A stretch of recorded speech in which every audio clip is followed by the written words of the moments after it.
Go back to project.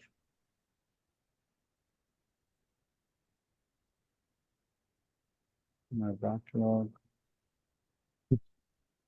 Let me see. Why can you not see it and how you could see it? So I see priority, I see story points and everything, but you don't see. From where can I add it? Configure will let me. You know what? Someone has to share their screen in order for me to fix this. Let me quickly stop sharing and also stop recording so that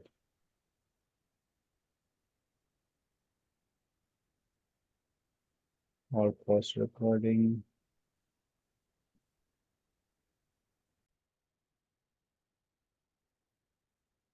Successful.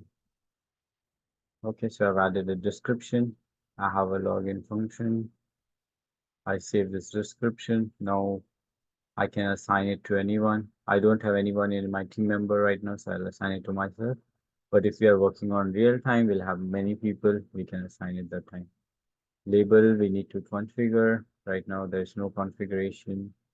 There's no parent for this one, but if we had subtasks, which I'll show in some time, and then sprints, again, we will add it at the end. And then this is story point, like how much story point is like how many days will it take for this functionality to be developed. So let's keep it for like 2 days for now. And I will say why this is important. So the story point is important. So at this point, you don't need lot many fields to be answered. Sprint will be decided in like some time. Don't worry about that. But like rest of the field, it's required like as in how many days or hours it would take to fill this. So right now, let's keep it into days. So in story point, it's like 2 days it will take. So this is my first user story. It's created successfully. I've answered everything. So now I can go ahead and create more. So let me create one more user story.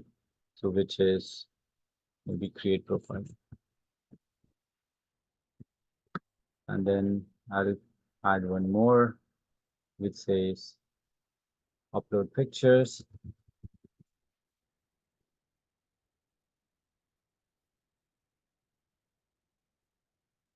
And add comments, right? We'll close this and for upload create profile, user can enter their personal information and create a profile and acceptance.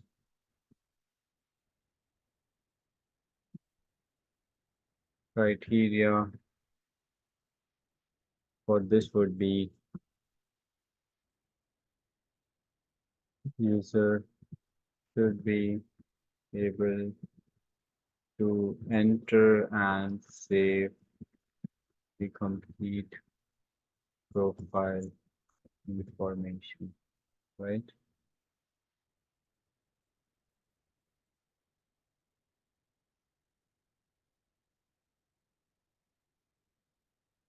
So what this functionality will do, and then acceptance criteria, save it, and in label, since we don't have anything, I just need to give a date, make it like 3 days. 3 days of development work it would take, right?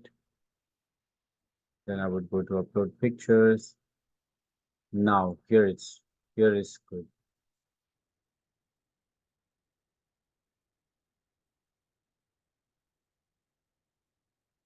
Upload pictures.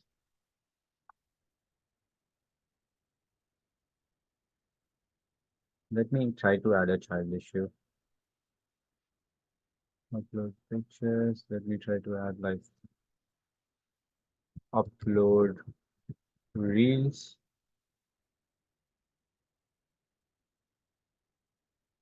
Uh, upload posts, daily posts.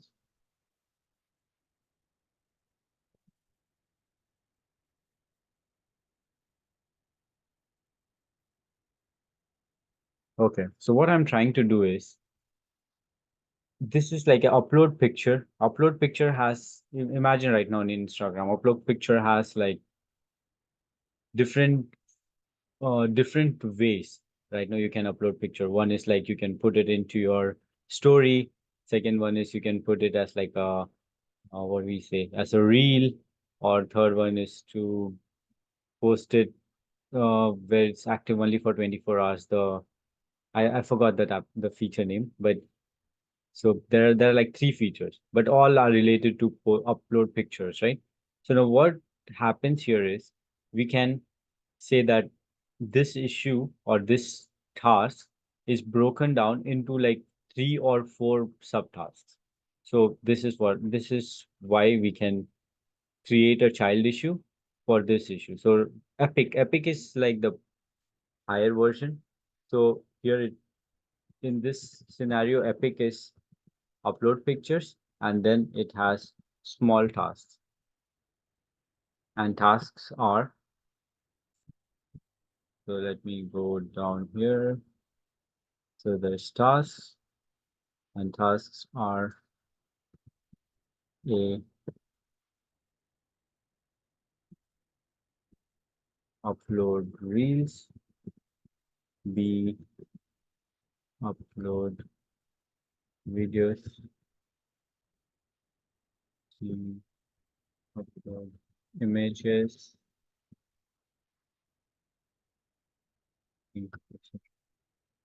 So this is called Epic as in like the complete functionality, and then there is tasks, so all these small tasks are clubbed together and they complete one Epic. So Epic is nothing but a big functionality which is broken down into small functionality. So once all these small functionalities are completed, that means this functionality is completed. So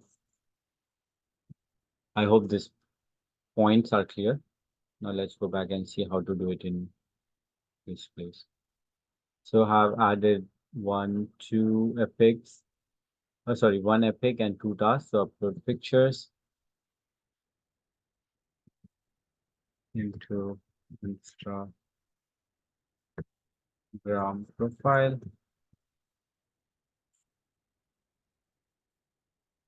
Acceptance criteria would be all pictures and videos can be uploaded. I'll save this. There are small, and how many number of days will this take? So I'll say like this takes 2 days, and I'll say like this takes 3 days.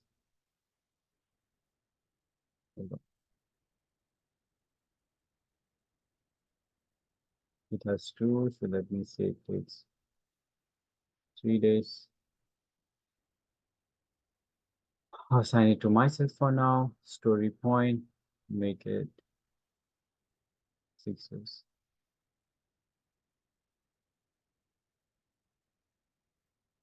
So these are the tasks which does not have any child with it, but this one does have child with it. So if you go on this task, you will see child present inside them. So there are child issues. So to complete this task, you have to make sure that the tasks underneath are also completed. So they will have like it's a small icon which says that it has 2 child issues, right? So I hope this point is clear. This is done. So we have 3 user stories. Let me create one more. Add comments. Okay. So this is created. Add comment is one more. I'll not add a lot of stuff here. I'll just name myself. And I'll give it like 4 days to complete this task. Okay.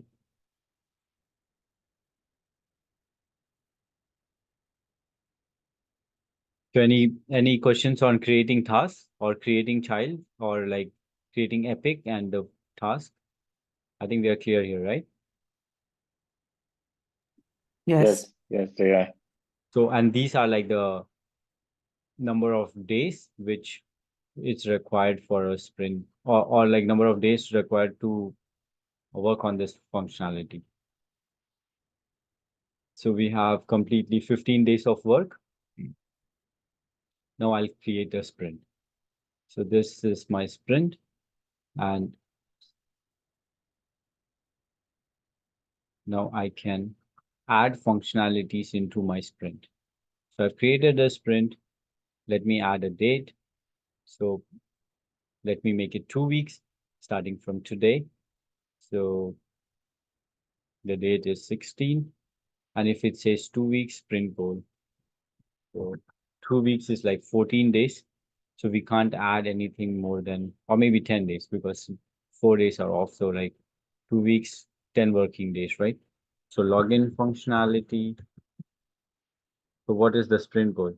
To complete sprint goal. Even if you don't enter anything, it's fine here. But let me write something. So sprint goal would be complete login functionality / upload pictures. Right? So this is how you update the sprint. So now here it will start saying, okay. Or for me, it's saying sprint 2, maybe because I've already created a sprint earlier. For you, it should be saying sprint 1. So as you can see, we have created the sprint. We gave it some time. Now what you can do is, so in backlog, we have all the functionality of the application, but sprint is for only 2 weeks. So in sprint, you can move some of the fields from here. So from backlog, you can move some of the functionalities from backlog, which you want to be completed in that sprint. So we already know between December 16 and December 30. So 16 is here and 30 is here. So you have only 10 working days. So in the 10 working days, what all can you complete?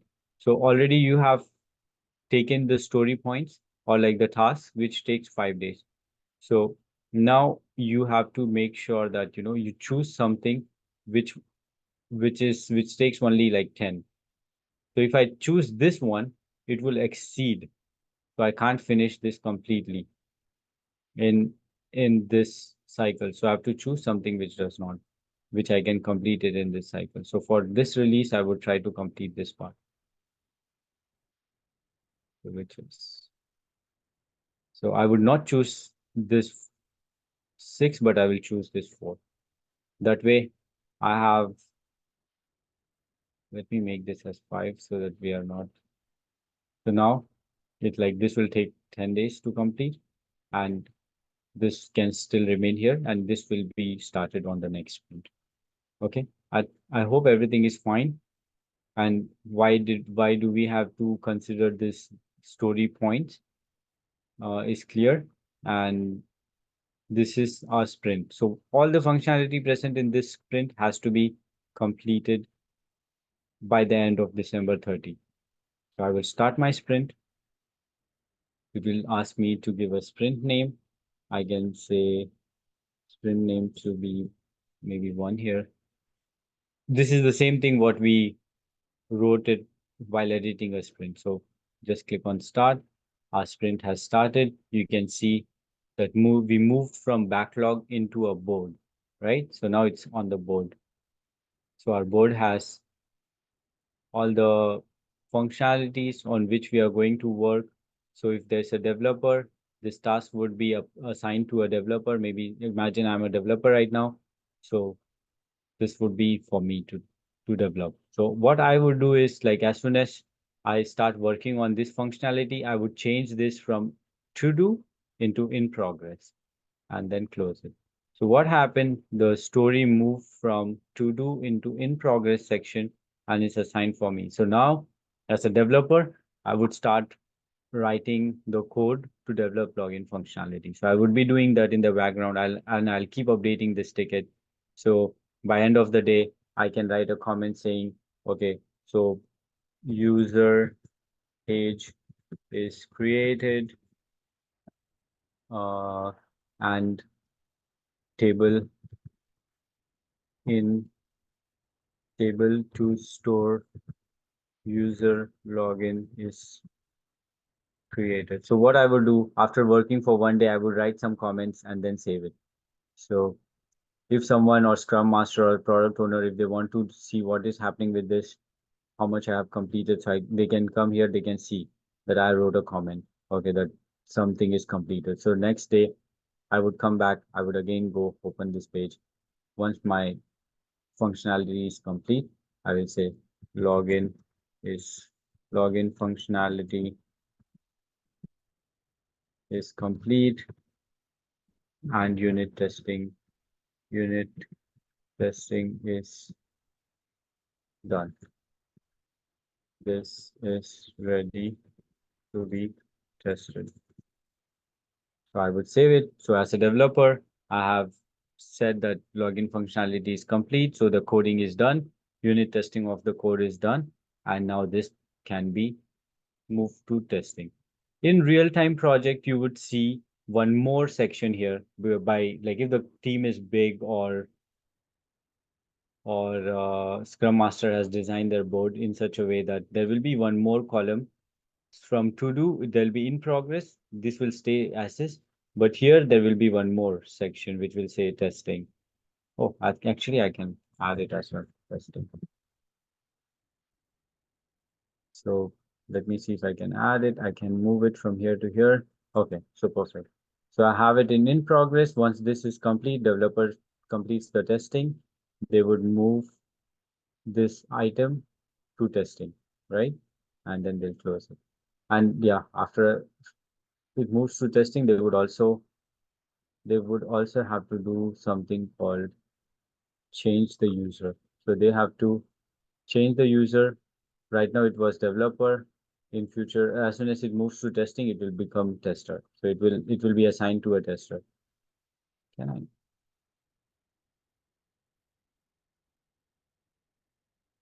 It will be assigned to a tester. So once tester comes in, tester will open the ticket, would do the testing, attach some results, attach. So will come completed. As a tester, my comments would be completed my testing in environment QA. And then tester would also write some comments saying user can successfully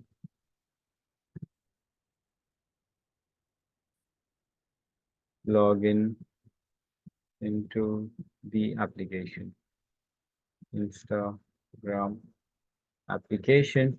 Also, they have some option to attach screenshots. So like, for example, let me take a screenshot. For time being, I'll just take this one. I'll do copy and then paste it here. So my screenshot is also added. It would say that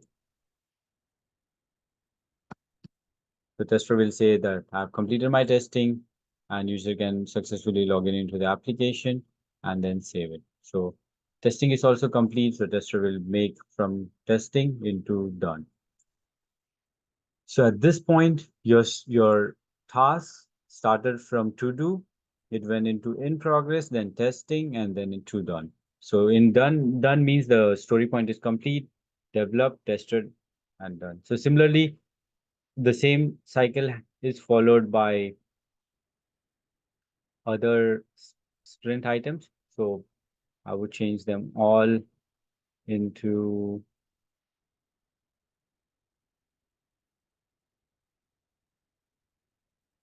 in progress first. Then I can send it to testing. We can directly send it to done mode also. There is not a problem. So I can do it done. So there are some things which for which testing does not happen. It's mostly configuration. So developer does not have to send it to tester. They can directly do it done. So at this point, all the three functionalities done. That means my sprint is complete. right? So I will go back to my sprint. At sprint, you will see here. Now I'll go back to my backlog. At backlog, you can see that all these lines, all these numbers has been marked like with a dash, which means that these tasks are complete. So now this does not have to be done. So I would complete my sprint and then complete sprint. And then there's a retrospective. Retrospective is a meeting which is held by a product owner or scrum master or BA.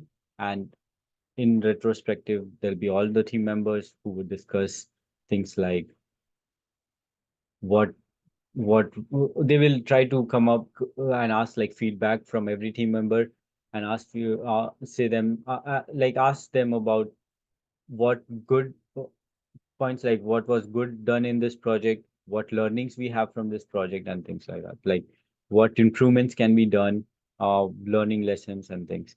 So once all these things are captured, it would be captured in an Excel sheet, and before planning the next sprint, those points would be taken into consideration. So that would happen. So we completed one sprint. That means like um, some of the applications product, some of the functionalities of the application would be developed at this point, and we will or like we can move ahead with the next sprint. So you can start your next sprint now by taking the next sprint item and pushing it back into the sprints. So now this is your next sprint. So you can again add your dates here, make it like sprint 2 and have like the next goal. So similarly, you keep doing this until all the product backlog items are clear. Any questions with this?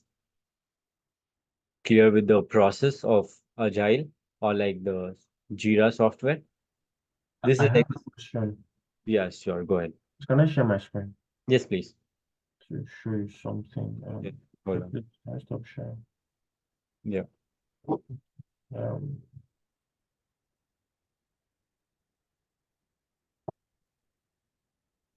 okay, so like like where we have the child tasks, I created I just of course I created the child issues with the Mhm. and I put the point estimates here. So I thought the additions here should show here. No, Automatical. you have to do it manually. It won't show. Oh, Yeah. okay, Yes. okay, So you can add like 10 points to this.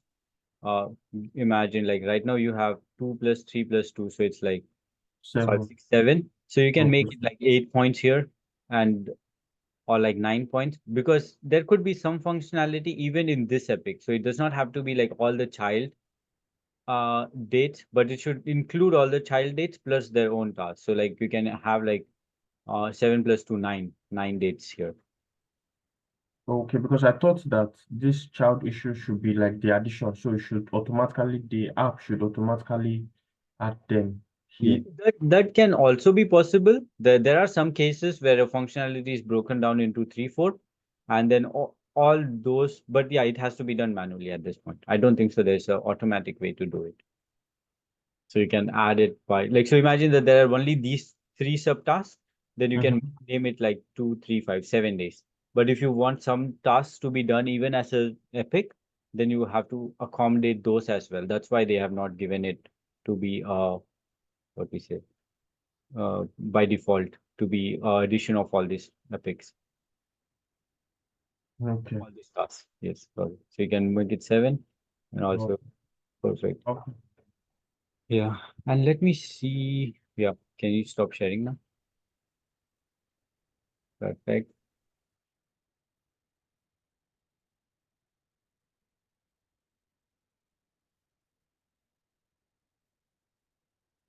For some reason.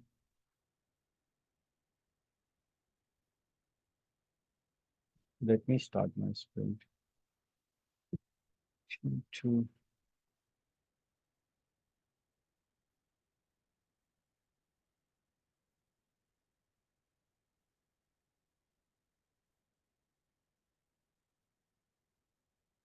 was just trying to see if there's a way for all these child issues to be shown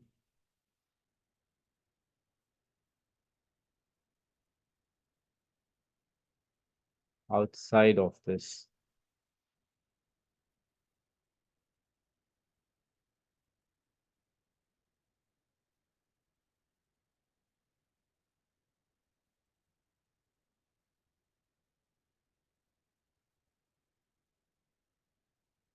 Wow, the agile is slow.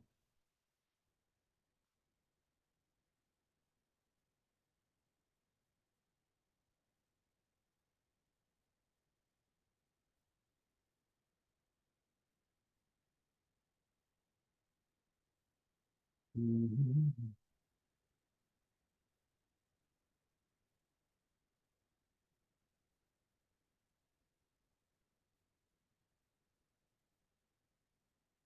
No, this is split the issue.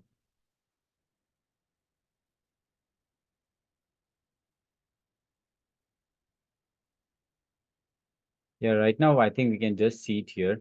But there should be a way to get these child issues outside and show it here. But I don't know how to do that. But there is a way. So there should be some setting which can be done in order for us to see all the child issues also at this point. But I don't know Yeah, how to do because I it. can imagine if we have like maybe 10 child issues with the different days. So are we going to be manually adding, there could be errors. I don't know. But Yeah, you have to add it the same way. So you will see it like this here in the child issues, but there's a way to get it out and be shown here as well. But I don't know how to do that right now. I okay. haven't done this. So if I get to know how to do it, then I'll show it in the next session. But if not, then this would still be like someone has to go into it and then uh, work on this. Let me make it to do in progress and see what happens. Board. Yeah, I don't see it here. So that means like there's some filter which is stopping all the subtasks to be shown from here. I need to see how to do that configuration because currently we don't see it here, right? Like if even if I do a child which is in progress, it shows here. So child can also come to in progress and be visible, but there's a filter which is applied in your page. So that's why it's not showing. However, if I try to figure out if I find it, I'll show it in the next class. But the ideology of even the child or subtask would follow as the main tasks. That's clear. Now let's see if I can see some things like did we clear all the points?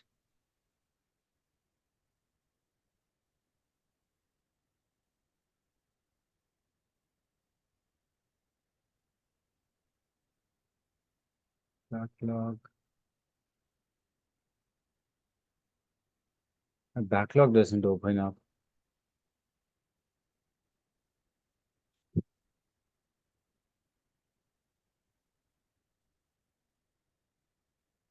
Want to show some graphs.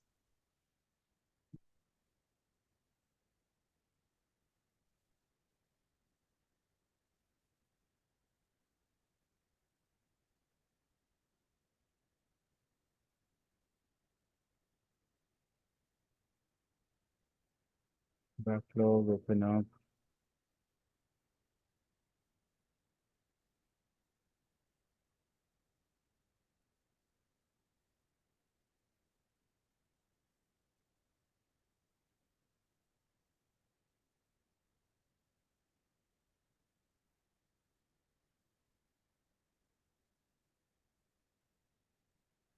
Okay, there's some problem with my backlog, I guess. It's taking way longer than what it has to take to upload or open.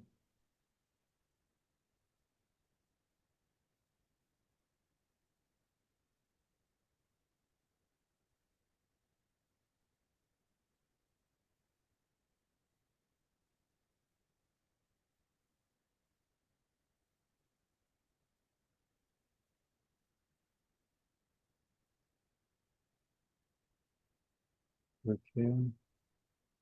So now this thing. And here, this small icon gives an insight in a graphical way on our sprints. So earlier we had a sprint 1 which we completed. So I don't see where that is, but it will give you an insight of the current sprint. So like what the sprint is all about and what is happening in the sprint, how many story points, how many user story we have, how many points it is, and how many the sprints can accommodate. So there's like 10 user points it can do, and we have currently 6. So uh, it is showing that in a graphical way, I would say. And it says like committed points are 6, you can add more, and recommended points it's like 9 to 11. And issue breakdown types are like issues. So it will just give you an ideology of what your sprint is all about. That's it.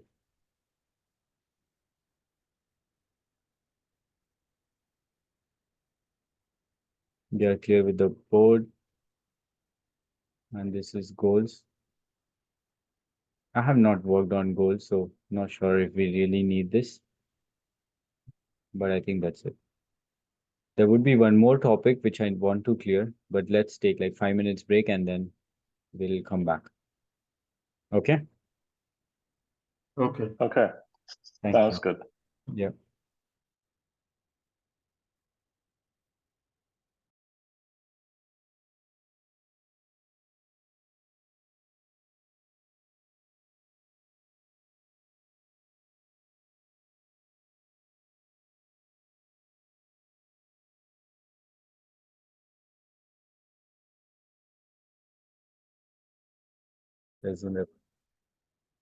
Yeah. So right now we have all the team members in this project. So if we go to team, and I don't think we can see, or maybe project setting, and then I would see all the team members, I guess, somewhere. Access. Shrikant Kumar. You have more people.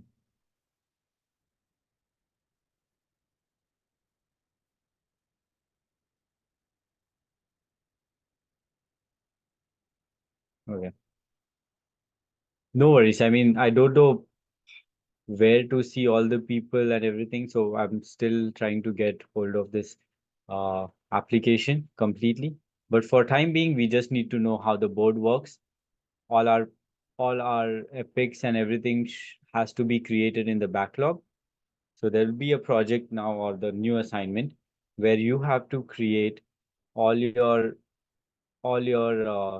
user stories here, then move it into sprint, and then from sprint you have to move it into in progress. From there you have to move it into testing. While testing, you have to write some comments and move it into done. After doing that, we will try to make this sprint chart, and the sprint chart would say how many test cases are written. So this right now we see only straight line because we kind of burnt whatever we had like in a day. Uh, but like in a real time sprint, this sprint would or this chart would be like real time. Whereas for every day that you would have completed some tasks. So there will be like this graph would be a little bit different that time. It will be like real time. So every day, Scrum Master or product owner would go here, click on this sprint insight. They would know like how many items are done, how many are not done, how many points are done, how many are not done, and things like that. So right now we are on first day. So we see that nothing is complete, but like in real time, you would see this line to be moving here and there. So which would be good. So let's do that. So I have everyone in the project. So if someone goes into board, so keep me as developer.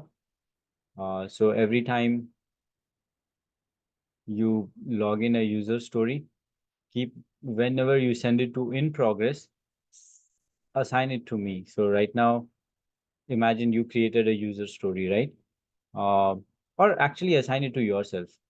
And then when you're in, so backlog, there will be an assignment now where you have to write all your test cases here. Test cases in the sense like all the functionalities here and testing which would be done into that would also go in this. So once you write it, assign first step to Anita, make her as like the BA. So all the tasks would go to Anita first. Then you move from backlog into sprint. I'll create a sprint, or let me create a sprint right now.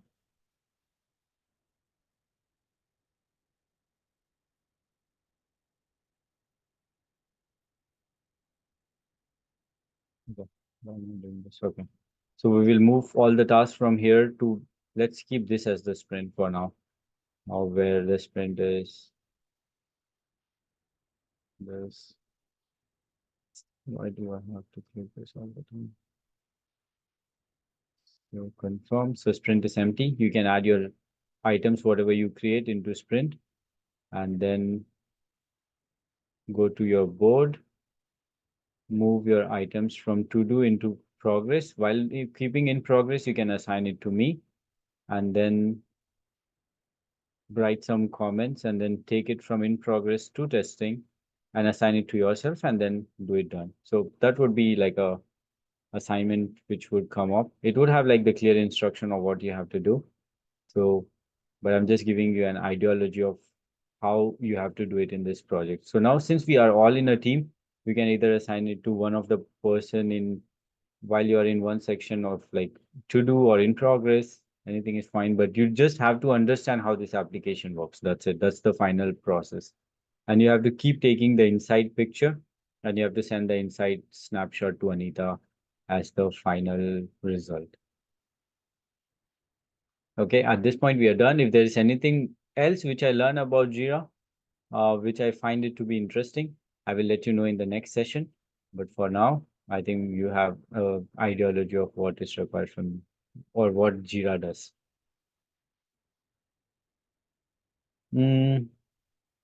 Except one more topic. I forgot. Let me say. One point which I forgot was what happens if there is a defect? Can anyone say what would happen if there is a defect found in testing phase? What do you think? How the tickets will move from where it would go to where? Any idea on that?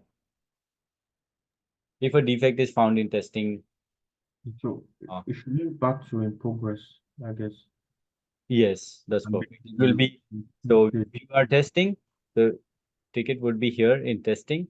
So Mhm. you're testing something. If you found defect, you would send it back to in progress and assign it to the developer. But you will add the comments and say what is the issue, assign it to the developer, and developer will again fix it, send it back to testing. So it will go from testing back to in progress, from in progress back to testing. So it will go here, and once you are satisfied with the testing, then you can send it to done. That's it. Okay, I think we are good with Jira now. I'll minimize this part and let's start. Let's go to the next topic.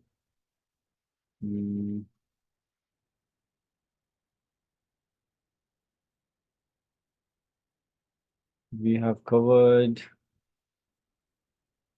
defect management. You can also go through this Jira video, which was taken by Thai, and his project is a little bit more in detail because he had like a setup of team in Jira done like before taking his session. So you can go through this one also.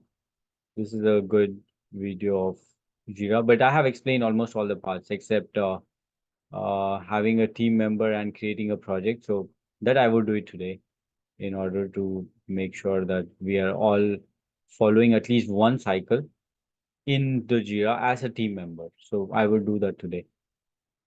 But you can still go through this. And the coursework of this will be, so what I did in our previous section is that I broke down this assignment into first letting you write the test cases So all your test cases are already present. Now what we are going to do is we are going to do all these part. So we have to,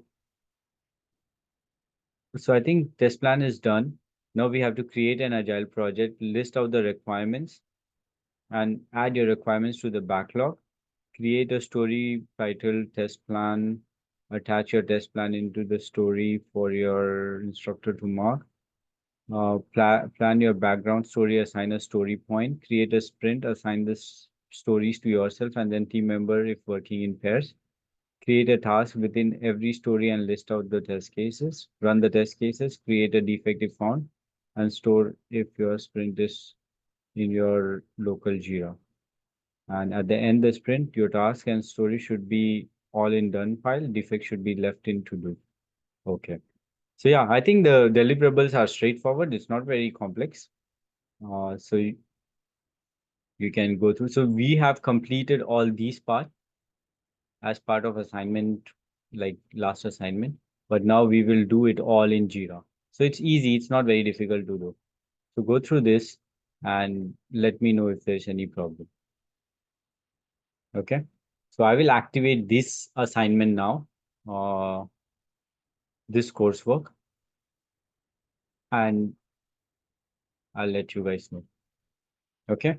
Any doubts for the JIRA and the coursework? I'll be sending out an email. I'll activate this coursework. Everything will be fine.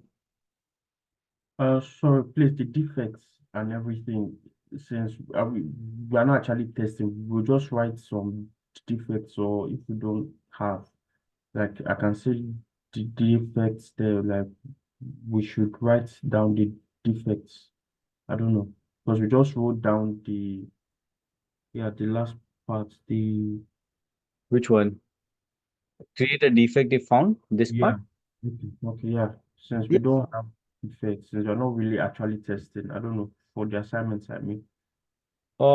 If there's a defect, did you guys find any defect in this application, the PHP travels? So I think what Adebayo is saying is that we haven't actually run the test. So should we just make up defects for that Oh, specific? I see, I see. Okay, so there's no defect. Oh, you haven't run the test cases, so I was just writing the. Yeah, we just wrote the test. We didn't actually run Okay, test. then in that case, then this time we will be running some test cases. So running in the sense it would be like real time because whatever test cases you have written, I haven't taken a look, but I will take a look like after our session today.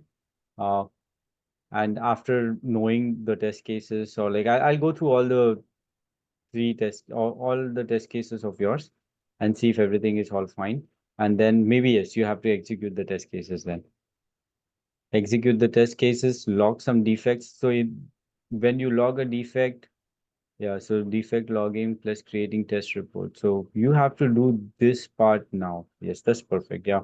I think I took these three off from our previous assignment. I wanted you guys to just be ready with the test cases.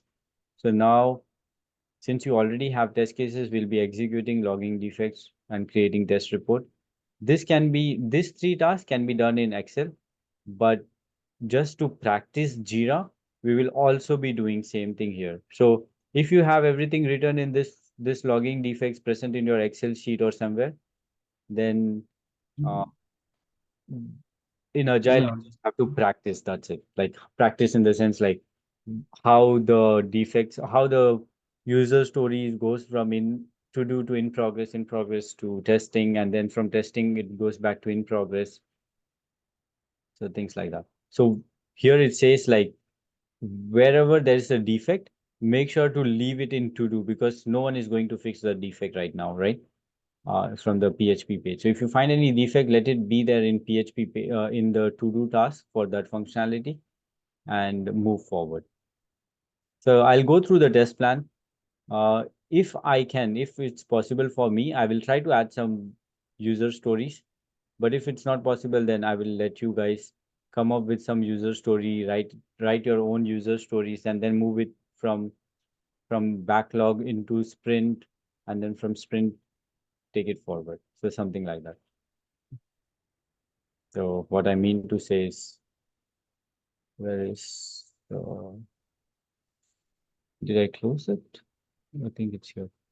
What I mean to say is you will go to your backlog, you will write your user stories here from the test plan, and then create a sprint, move all your user story from backlog into sprint, and then start your sprint, take things from to do into progress, into testing. And so whichever functionality has some issues, put it back into to do. And finally, the things which are working fine, take it to done or like done. And then that's it. So once that is complete, you can show your sprint report, like which is here, like this one.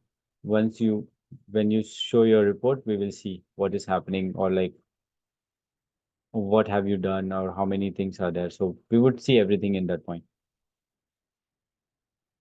Okay, so that is the task. I hope there's no issue. If you have any issue, you can reach out to me or Anita on that.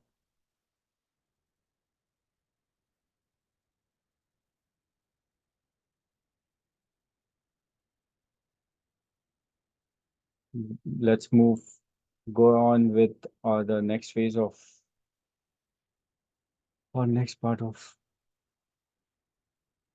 the topic is web or mobile testing. Yeah, this is very interesting topic. Shouldn't go for very long. Let me see if I have all the documents for this. Busy QA.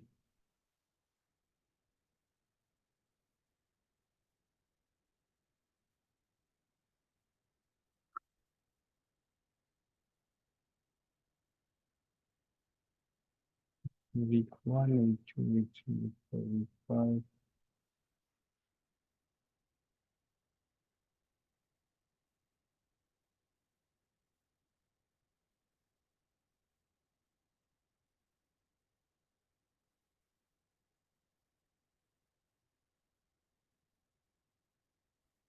Okay.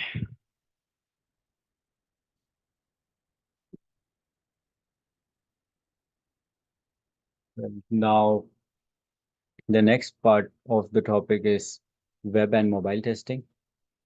This is very important topic because nowadays most of the testing which we do is mostly like web application testing. Why is this like very important is earlier, or like long ago, when we didn't have um, browsers, like right now we have browsers, we have all the applications in web page. So you have a website for almost all the application which you are using. Like imagine even JIRA is like a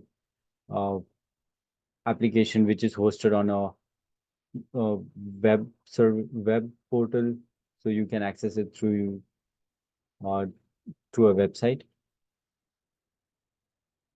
Earlier there used to be application, right? Application as in like everything had to be installed in your computer or in your phone.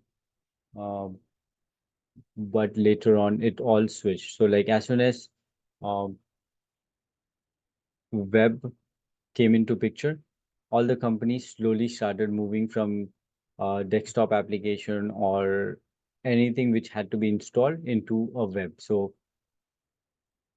this web came into picture in like early or around 2000 and 2005, I guess.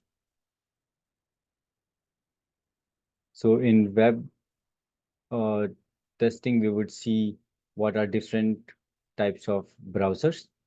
So right now we have like Edge, Chrome, Firefox, Safari, and why do we use these browsers, and what are the different application hosted in these browsers. So we'll go through them, and then we will see some mobile testing on like what are different way what is mobile testing. We'll see first like what happens in mobile testing. So there are some like applications which are installed in mobile, so those, how do we test those? Plus there are like some websites uh, related. So even your phone has browser. So how some applications are hosted there and how do we test them? So we will be going through uh, different types of application testing in mobile, and then we will see some types of testing. So what are we testing in mobile, as in like functionality, performance, security, usability, compatibility, and then some errors which we will see, different types of errors which typically occurs while doing mobile testing. And finally, we will see some emulators. What are emulators? Then we'll see some uh, so there are two things, emulator and simulator. We will see both. So let's go into the topic. But before going into the topic, we'll take like 5 minutes of break and then we'll start this. I need to uh, drink some water before I start this topic. Okay. So let's take like a 5 minutes. Like we'll connect back at like 11:45 and start this topic.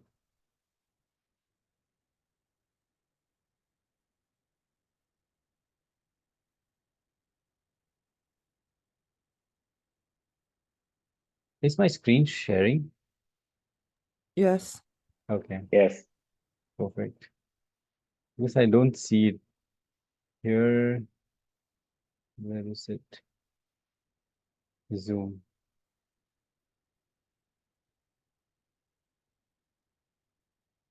Oh.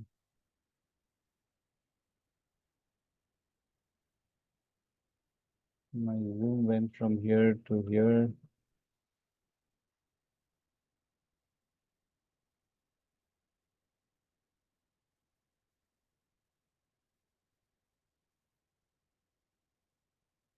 Where did it go? Let me go back to my topics.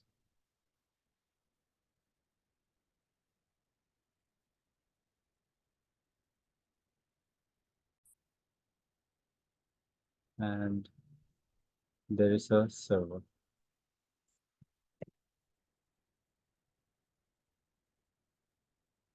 Unit server. And this is user.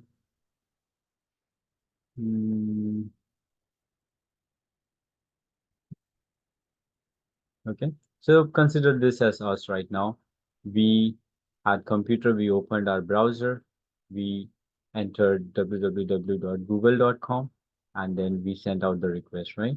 So request would get translated into IP address by the browser, and then it would go to the server. The server is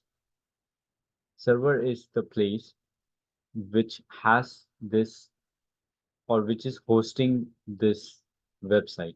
So currently the website was google.com, right? So google.com. So this is the server which is hosting it. So hosting is nothing but there is a machine, right? So server is nothing but there's a machine which is connected to internet, right? So there is this internet. Let me have this. So there's this small. So imagine this as like a cloud or anything, but this internet. So there's no connection. So it's wireless. So what happens is whenever we take a browser, we type google.com, send the request. So that is a request. So this is nothing but a request. So this is nothing but a request which is sent to the server. The server will get it. Server will say like, server is a place or a machine uh, which is hosting an application. So imagine it like a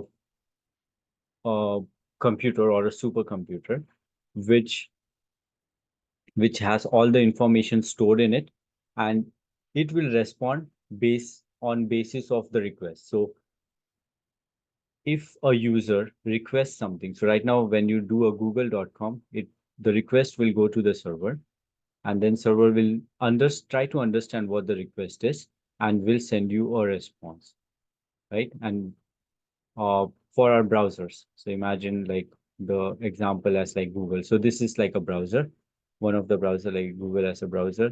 This is the request which you are trying to send.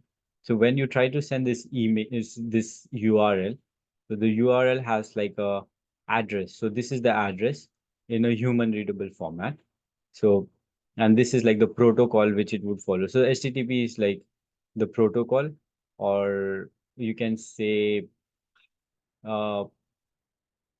protocol or the language used by internet, right? So in this was introduced like long ago, where this is like a language which internet understands, as in like how you send requests and how requests would go and go to the correct server. So imagine like um, a server can be, there are like million and million of servers. So there could be apple.com as one server.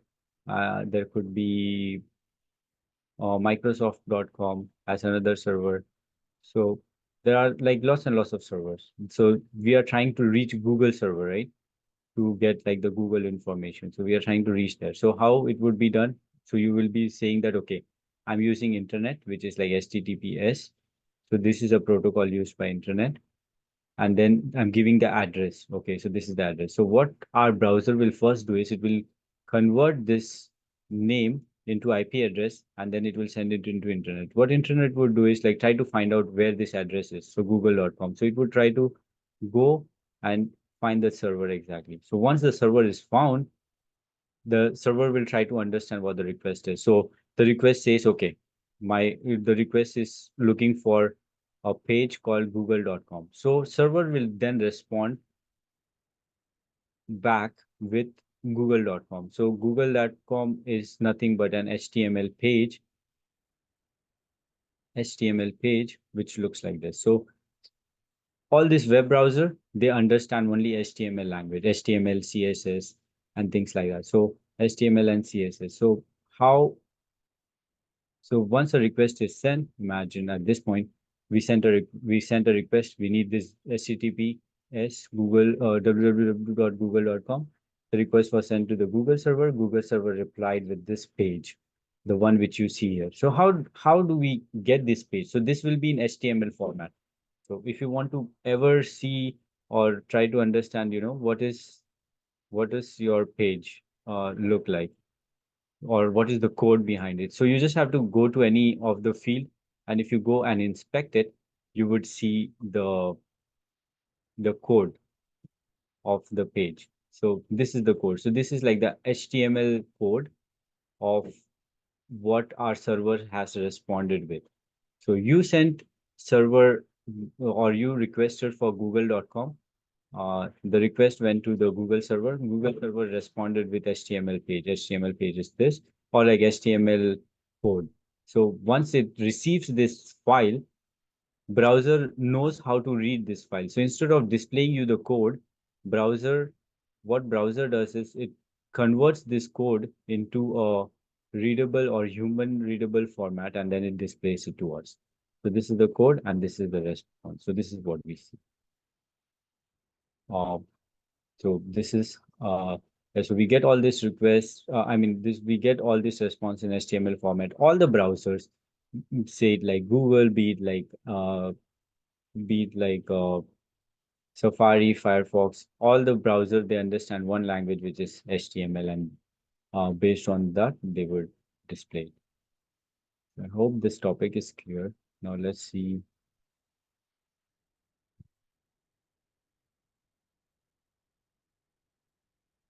Where did it go? Yeah. So now we know that how a communication happens over a web browser, as in like how a web browser works. And now there are like 5 browsers we have. First one is Google, and I think Google is most widely used. This is my favorite too, and it's the fastest. Then there is Firefox. Firefox is mostly used by developers, or it's developers' favorite. It's developers' favorite because Firefox has like lot of features. As in like for developers, it has like inbuilt developer tools. For tester, it has inbuilt testing tools. which we can just use it by just installing them. So it has like a lot of what we say extensions, which is very useful for developing purpose and also for testing purpose. Then we have Google Firefox. Then we have Safari. This is only for iOS. So if you have a MacBook or if you have iPhone, then you have this browser as well. But for Windows, I don't think so. They support Safari anymore. It was there before. And then we used to have IE before, uh, and now this has been changed to Edge. I think Microsoft stopped supporting IE from like last 2 years, I guess, if I'm not wrong, or 3 years. Uh, Before that, we were using IE, but now they want us to, or they are encouraging us to move into Edge. So Edge is like new browser for Microsoft, and even this is being currently used with by uh, many applications, or like it comes as an inbuilt for all the Microsoft operating system. So this is like inbuilt one. This is like an external, so you can download it and install. So almost all the uh, browsers can be installed in any system except Safari. Safari is only for iOS, but all the other browsers can be installed. Uh, for for for us, we have to make sure that our application is working across uh, all these browsers, right? So that would be one of the testing tasks which we would have. For for now, I want to understand like do we have or like can we all install this browsers? Like I want to know if we accept Safari. I don't know if someone is using Mac here. But even though if you're using Mac, you can still install like Google and Firefox, these two browsers into your system. It's very easy to install. Let's do it together so that we are all on the same page. You just have to like type like Fire. I think I have all of them, but Firefox download. If you just do Firefox download, it will download Mozilla Firefox for Windows. You click on this and try to download. I think I have Firefox.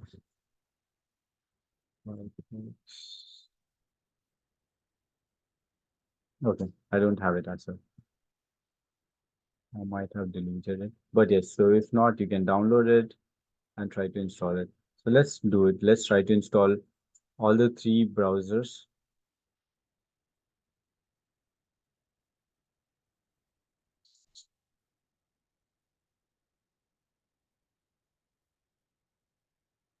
Has been installed before. Let's get you a new package install. I think I had it, but it's still trying to reinstall. So all of us can try to install like all the latest. So Google, Firefox, and Edge can be installed in all, but you can't install Safari if you're using a Microsoft. But having all these browsers is good for us as a testing or testing.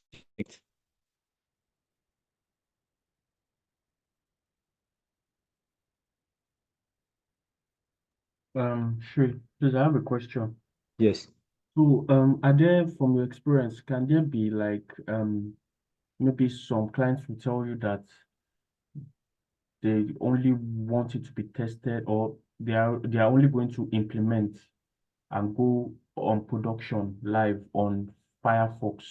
So just test with Firefox only and don't test with Google, for instance. Like, are there clients like that? Or because, like, for example, in my assumptions, Mm-hmm. in the test cases I did for the assignments, I just made that assumption that, oh, it's only going to be tested on maybe like Google. So, like, for example, can the client just give you instructions and tell you that they want it only on Firefox, and then so that like you just test only on Firefox and not test on any other one? Like, are there things like that? There could be. I have seen in real time. I've just seen with IE. because there are some applications which are like very old, which people didn't want to change it for like longer time. So they recommended IE to be used to like for they said that use IE for better experience. But however, since the code is HTML format and all the browsers can read it, other browsers I mean, it will be accessible through other browsers as well, but the user experience might be like a little bit different, because if a application has been coded for IE browser or like say Firefox browser, then it would not completely work for uh, Chrome or IE. So in only in those conditions, you can provide this as an assumption, but in general criteria, you like imagine there's an application of like shopping website, right? Then the user could be wide, like user could be from anywhere, and user could be using any of the application like browser. So they can use like Safari, they can use like Chrome, they can use like Edge or anything. So for those cases, uh, for user satisfaction, they have to keep all the user into uh, consideration and do the application. So for them, all the browser is required. But there are some application. Imagine like there's a bank application which only bank has access to, and none of the user has access. So in those cases, only in those cases, they say like, okay, since it's only bank employees will be using it. So how many? So it would be like thousands or 10, 20,000 bank employees would be using, and they can restrict them saying that use IE or use Firefox or something like that to test your or to use the application. So in those cases, uh, the assumption of what you're saying would come into place, and like it could be true. But mm, mm, like and those things were like earlier scenarios, like earlier as in like 5 years ago when there was there's something called responsive and things like that was not into place. That time, whatever you would build on IE, and if a Chrome browser would try to access it, it would not show properly. Some buttons would be missing, some buttons would be here and there. So they would say that, okay, you know what, don't try to test it or like use the application with the help of Chrome. Try to use IE. In those cases, IE was used, or uh, things like that was used. But now there's like containers and so many things which has eliminated those issues. So now they try to build application in such a way that it would work in all the cross browsers. Okay, thank you. No worries. So I think let me know once you have all like the browsers installed in your application, in your system. So I have installed Firefox in mine right now because I didn't have it, but I have Edge and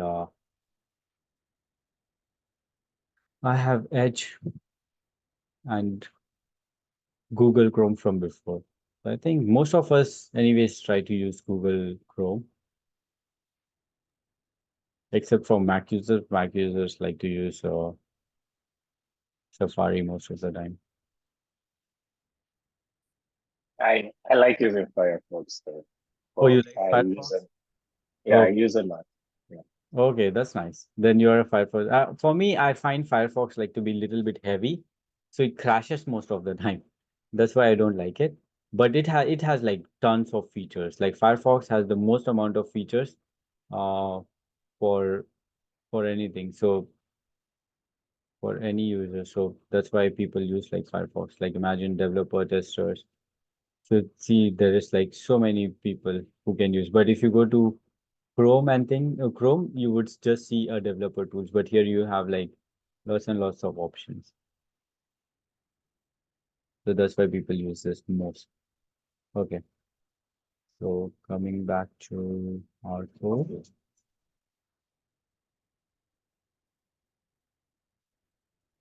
Where's the code?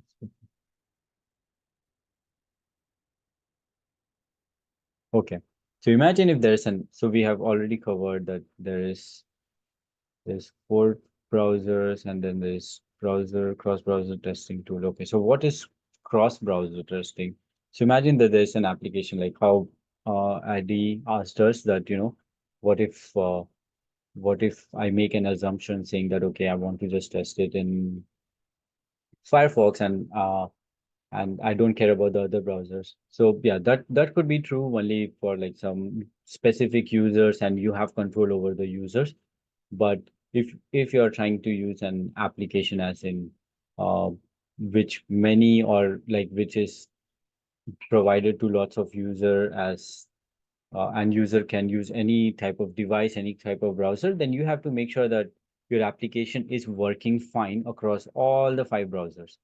So to do that, what you can do is like make sure that you split your test cases in such a way that you test few test cases in Edge browser, few in Chrome, few in Firefox, and few in Safari. So things like that. However, there's some tools which can help us achieve this, which is there's a tool called crossbrowsertesting.com for testing like the older browser, and also like browser keeps getting updated. So I didn't tell you about that part. So let me first say the browser. So yeah, and also this is like very important interview point also, like what are the versions of driver you're using. So every driver has its own version. So if I go to my Google, so Google driver has its version. So if I want to see that, I would go to the settings and then uh, I would go to about and then I would see the version. So currently my version is 120. So currently version of Google is 120. Right now it's trying to update the version because it checked for the updates and it got a new update. So it's trying to update as well. But however, my Chrome is at version of 120 point something. Similarly, Firefox would have its own version. So if I go to Firefox would have its version. So it's better to know, not right now. So it's always good to know about Firefox. So Firefox is also running at around 120 version. So it's always good to know the browser and its version and what are the latest browser you're using. And it's always also recommended that your browser is up to date. Up to date as in it's because the foremost reason for this is the security. Because browser, they keep updating their security, plus some of the new features which is coming into the market. So if you update your browser, you would have all those new features which a browser needs to have. And um, updating is again going back into the about and trying to update it from there, be it like Google or be it like Firefox or be anything. Hope we are good with this point. Let me minimize this. So again, there are like so many test cases. So what we have done, Edge, download different browsers, get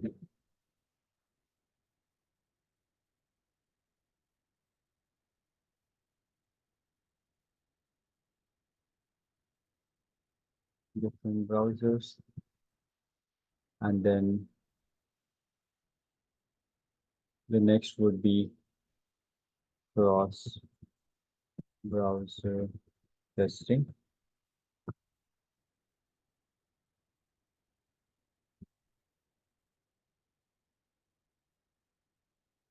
Cross browser testing. How do we do this?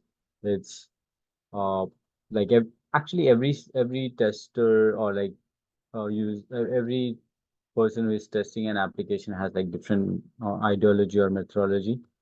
But however, what I believe is like, just divide your test cases in such a way that uh, you test it across all the applications. So what I would do is for manual testing, let's do divide the test by browser. So if I have like 50 test cases, I would divide it like 10 test case I would run on 10 test case I would run on 10 on 50 test cases and maybe 15 on each of the browsers. So I can do this, or some companies they run testing in different cycles, so they have like 3 or 4 cycles. So what happens in those scenario is that I would divide the test by cycles. So run all 50 tests on Chrome in QA1 and then run all 50 tests in Edge in QA2 and run all 50 tests in Safari in prod or like in UAT. So there are like different phases of testing sometimes. What I have seen in real time is like the company where I used to work, they had like 2 phases of testing. One is called embedded testing. What happens here is like developers will write the code, give it to tester. Tester will test it without documenting test results, and just by doing exploratory testing. So this is like pre-testing. So this is like pre-testing. So this is done in order to save time, as in like run as many test cases as possible in order to find defect as soon as possible and then log them. So at this point, focus would be on finding defects rather than documenting test results. So this is one phase. Then we have like a QA phase.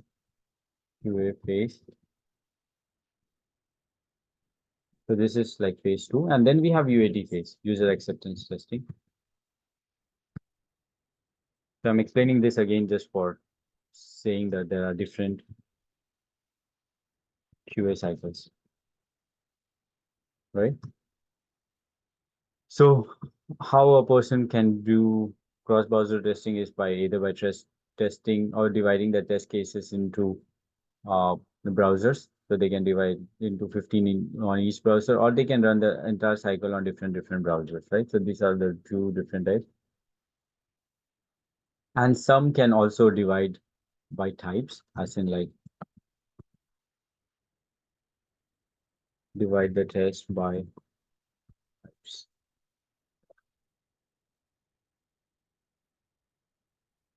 Yes, types by browser. So I can say I'll test all functionality of login by Chrome.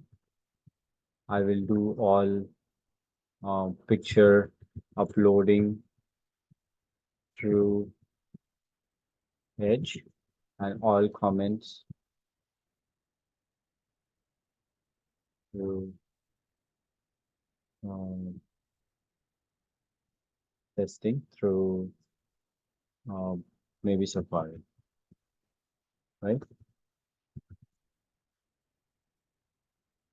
So these are like some different type of testing. Plus also, you know that if there is some application which is mostly used in like for which most of the users are iOS, then we would see we would put more or we would try to test all the test cases in Safari during that time. So things like that. So it would be mostly like a different manual testing. They can take their own approach of testing an application. So it's not like hard and fast rule of what has to be done. You have to just make sure that all the test cases are tested and it's working fine, and cross browser. So all the functionalities, look and feel of the application looks same across all the browsers. So that is like the main uh, focus, and we can achieve it through different strategies. Uh, and also some can divide their test cases based on browser versions. So this is also very important. So there are not all people who would install or who would have the updated browser, right? There are some people who would still have old browsers. So you have to make sure that you test your application is working fine on the old browser as well. So for example, IE is not not supported by Microsoft anymore, but people using IE should still be able to use our application. So in this case, like, so we have to make sure that we do some testing in the older browser as well. Because IE is not supported, that means like we should not completely ignore this, because there could be some person who is like still using older version of Microsoft which comes with IE. So for them, they would not be able to use IE. So we have to make sure that even that is done. And some people could also uh, split their test cases based on the defects. So if you have a defect in an app for one browser, then like to test like those similar defects, you can choose like a browser and then run all your test cases there. So you can divide the test cases based on defects as well, and to run on which browser. So this is one of the type. So I think we have covered all the different manual testing types and how we would test things. Now, next topic here would be, are we clear about this topic though? Like cross browser testing, how do we do it? What are different browsers?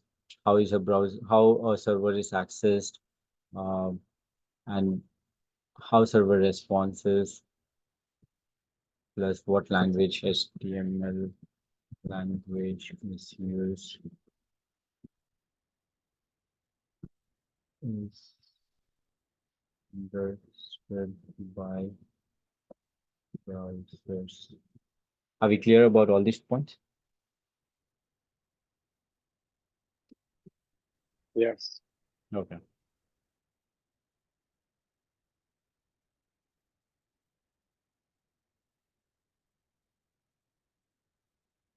Well, now all these are manual testing. There are applications as well. There are two applications from where we can do cross browser testing. So one of it is cross browser testing.com, and the second one is browsers track. I will try to, I have opened it yesterday, so let's see if I still have it open. No idea, so let's open it.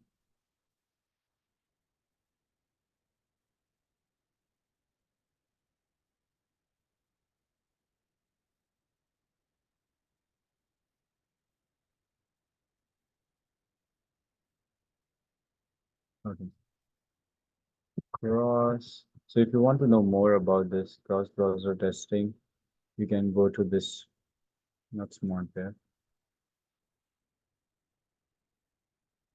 this website here, and then this will tell you more about like what are the application. There is like application which you can directly use to test your browser, to test your test cases into different browsers. So you don't have to manually go into all the application, open up different browser and test it. This will help you do uh, it at one place. And there's one more called browser stack. So I don't know what that one is. Browser stack.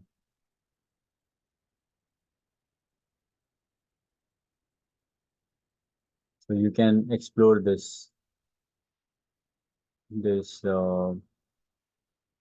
these different websites and try to figure out like how you would do it or what is required and how to do it, things like that. But yeah, these are the two applications from what you can use for cross-browser testing. Okay, so this is all about the browser.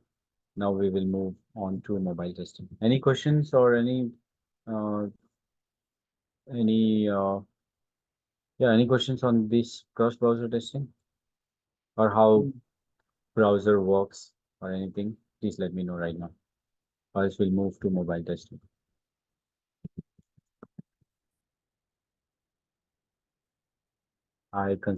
I take it as no and then going ahead with mobile testing. So mobile testing. So mobile testing has two aspects of it. We will first learn about uh, native applications, and then there is something called uh, web application.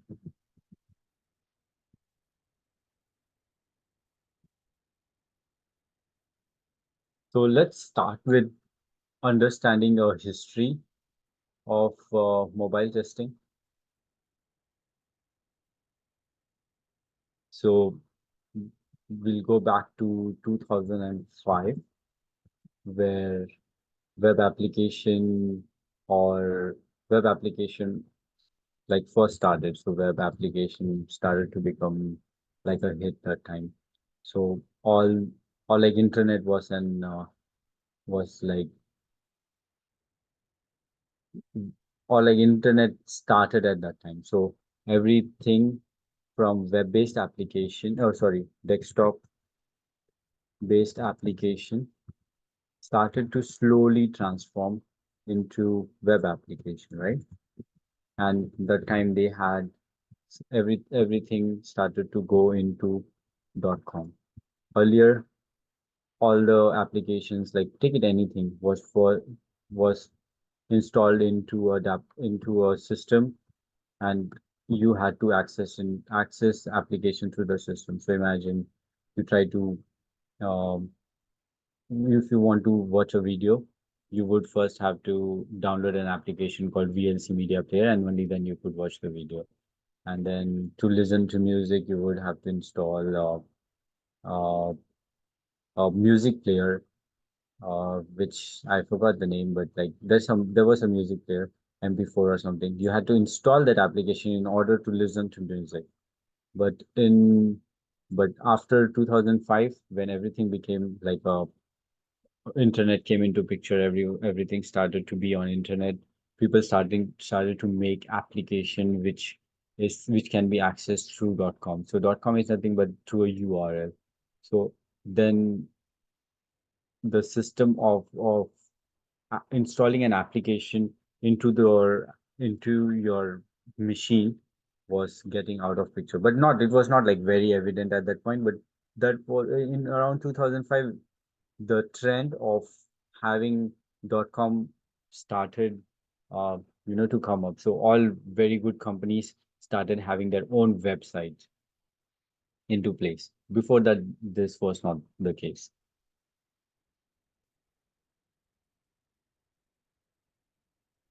So around 2005 to 2007, there were mobile phones like Nokia and BlackBerry. They started, the mobile as in like the mobile of color screen, which can have capability to install applications started coming into picture. So that was around 2005 to 7.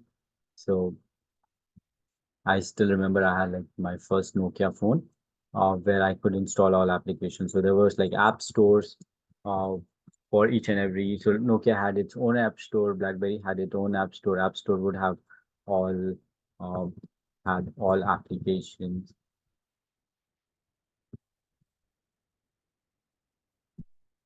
right? Or had it all applications. So if you want some application uh to be working in Nokia, you would go to the Nokia app store, download it into your Nokia, and you can install it in your phone and start working, or like start using the application. Similarly with the BlackBerry as well. So almost all the application during that time was like an application and had to be installed into, or like that time browser was not a famous thing for phone. So App Store had all application.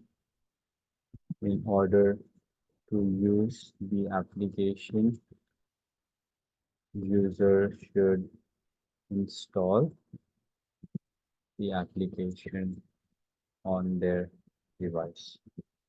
Example, music player or VLC media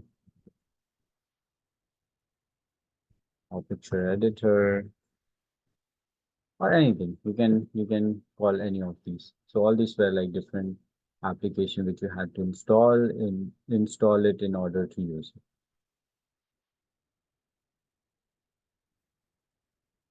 That time we didn't have browser for mobile. Mobile browsers were not in use as much because many company didn't move into .com. So all the company used to like create a small application, and these applications were installed in either Nokia or BlackBerry or the devices, and we had to use the application. And that time mobile browsers were not much in use, so people would hardly have a mobile browser. So like Google or Chrome or IE would not be present in any of these browsers.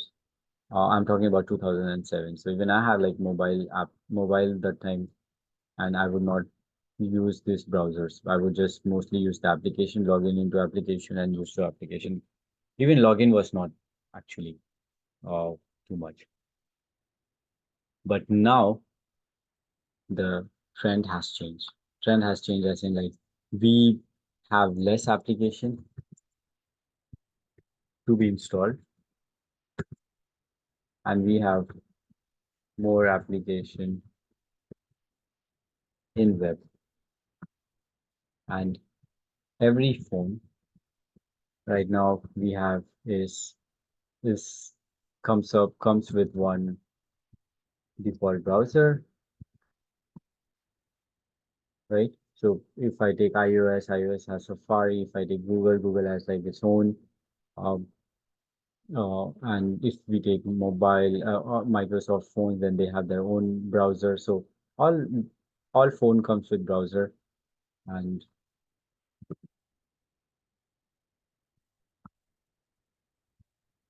the default browser. Every phone comes with their default browser. Okay, so what challenge is it getting?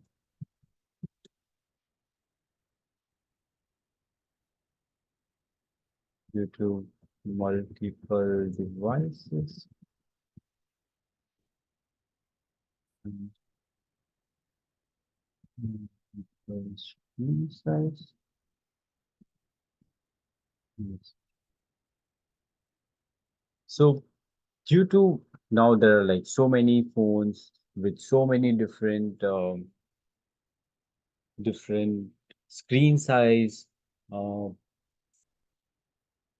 so there are so many phones with which has like different screen size. So having an application to be developed in so much with so much or like with lot of input into consideration that people can use this browser, people can use this screen size, that screen size. So those things started becoming a challenge. So now that increased scope of testing because for application to be completely working fine in any mobile devices or in any device, testing has to be done uh, with with with us keeping in mind that user could be using any type of device, as in like they can use iPhone, they can use iPad, they can use uh, MacBook Pro, they can use like very big screen.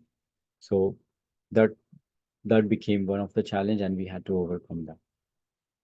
So how did we over or how did this developer overcome this thing or like these challenges? And as a tester, how we are going to make sure that okay, the testing is complete. We have tested different browser, we have tested different browser, different devices and everything. So let's go and see some of it.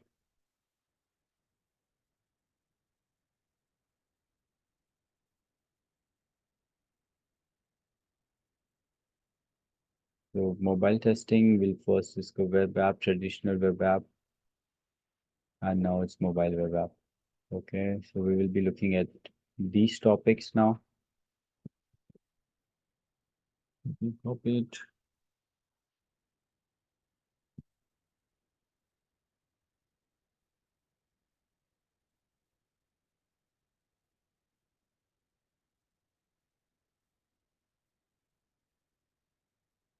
Okay, so we had this challenge.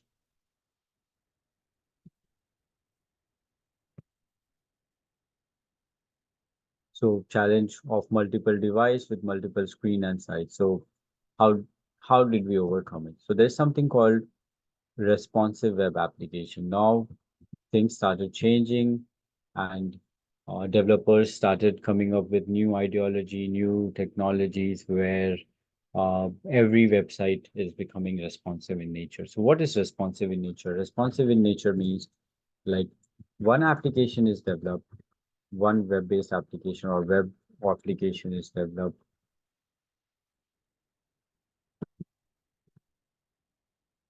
and same can be accessed with any type of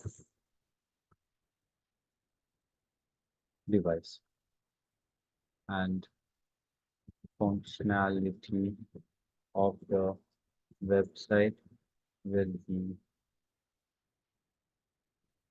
adjusted, which is called responsive.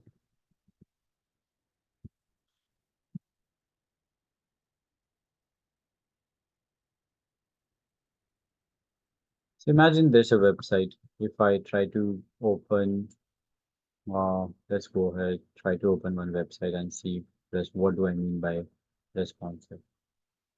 Let's go to apple.com or let's go with one of the examples which we would be using now. Uh, maybe it's here. Maybe there's two plugs. Okay.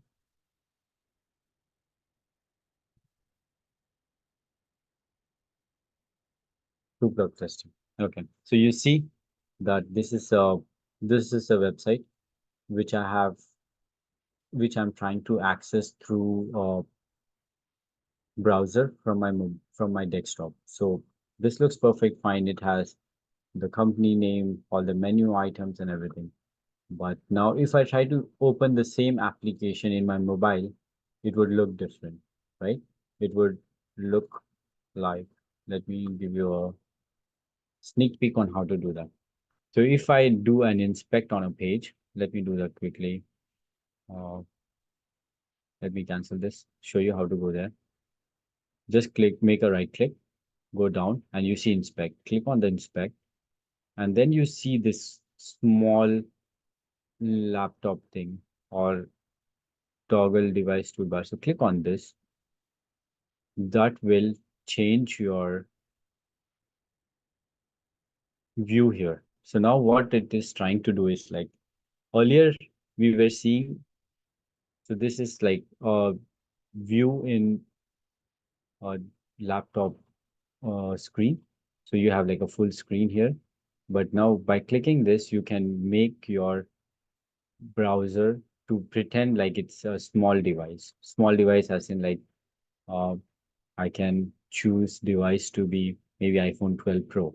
So now your browser will start to pretend, or like, yeah, it would start to pretend like it's trying to view this application in an iPhone 12 Pro screen. So how would your screen or how would the functionality look there in the iPhone 12? So now you can see that the page which was looking like this before, right? Just because you're using an iPhone 12 Pro, now it looks a little bit different. So all the tools, all the menus are still here, but now instead of everything being in horizontal, like here you see everything in horizontal way, now things have changed to a vertical line. So now the look and feel is little bit different. However, the code which was sent to us still remains the same. Like this code which server sent us in the first time, so the code is same. Now it just that code became responsive. So responsive based on the screen size. So screen size as in, if even if I change my screen size to maybe iPad mini, the screen size will keep getting like bigger or smaller. The functionality or everything which is in this application will still be all good, perfectly handled. So this is called responsive. And to test this, if it is a web application, right? If it's a web-based application, you can use your browser as an emulator. Emulator is something which pretends to be like your phone or different screen. It can be any of these, or you can have your own screen size, but most people would be using any of these devices. So these are like the uh, trending devices in the market, and these are the screen size for it. So you can use any emulator. There are like lots of emulator in market, but I like to use Google Chrome uh, or even IE. They all have their own emulators where you can um, make your browser to pretend like a mobile or whatever devices you want, and you can see that the all the functionalities which are present in the main screen as a desktop or laptop user should also be present in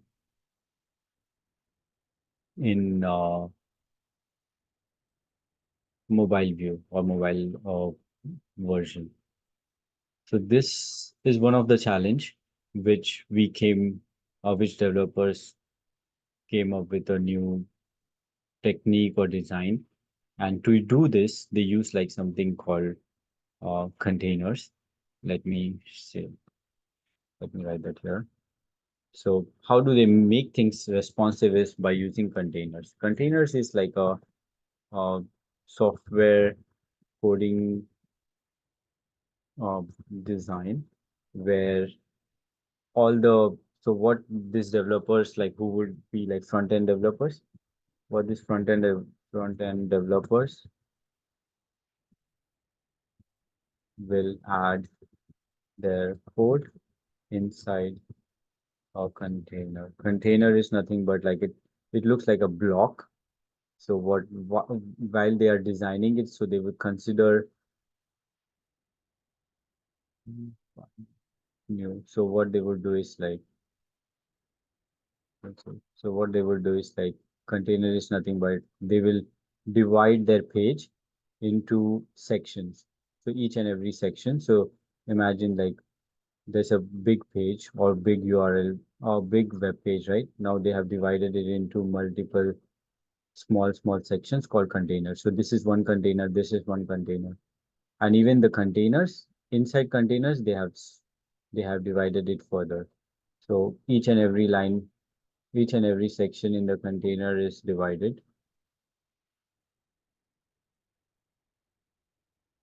So that's how they do it. So that's how they do it. So they have divided the container. Now what this container, the container has like a logic where it is responsive. So this container, it can either stretch or can so they can either stretch or minimize based on the screen size, and the content inside it will also behave the same way. So if screen size becomes like big, then all the content inside the container would change, and like the resolution would increase. But however, if the screen size becomes smaller, the container will adapt itself or become responsive, and they would align by themselves. So there's a new, so a developer does not have to put a lot of their brain into this. They just have to make sure that they have a container properly configured, and they add each an element into these containers, and then uh, and then it becomes responsive. So if you know a little bit about HTML or CSS, you would understand this topic like very clearly. But if not, I've still given you enough information on what the container is and how it behaves. Okay, so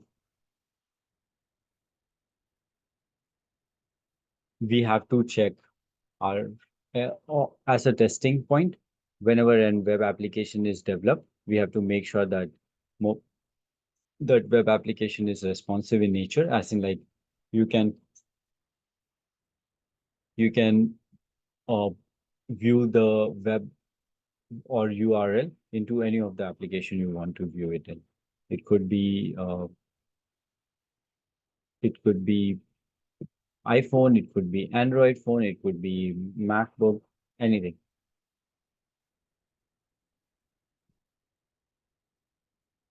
So they are platform independent, which is true. As in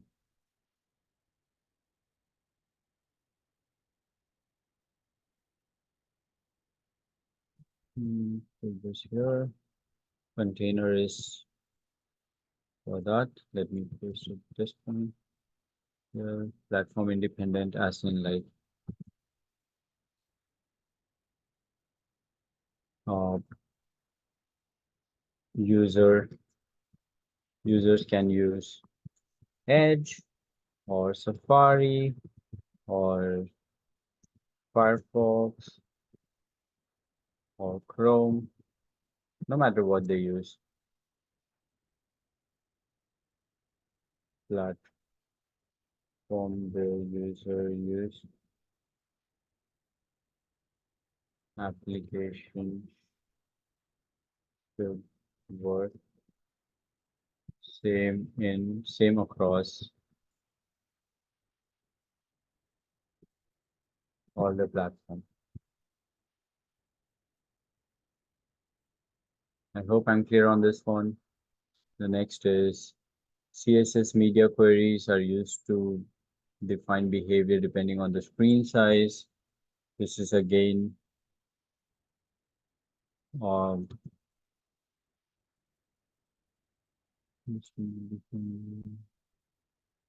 so we can use emulators.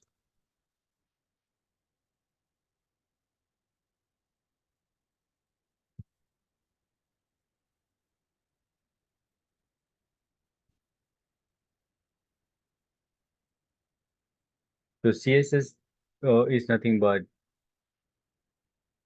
the design. So in your application or like a web application, you have two parts. One is HTML code, where you see all this like head, body, class, and then there's also a part called CSS. CSS is nothing but it has like a design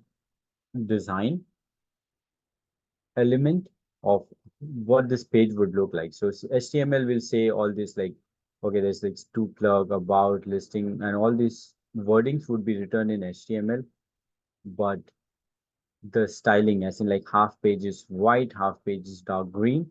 So all those part is defined in CSS. So it's like a different file. So CSS would be like a part of it. And there's a JavaScript, which is one more thing. So there are like three things in total, which makes like a website.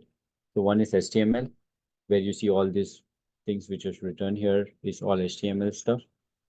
But the design or the format of page, like half page is green, half page is white, half is this and half is this and that. So all this design element is through CSS.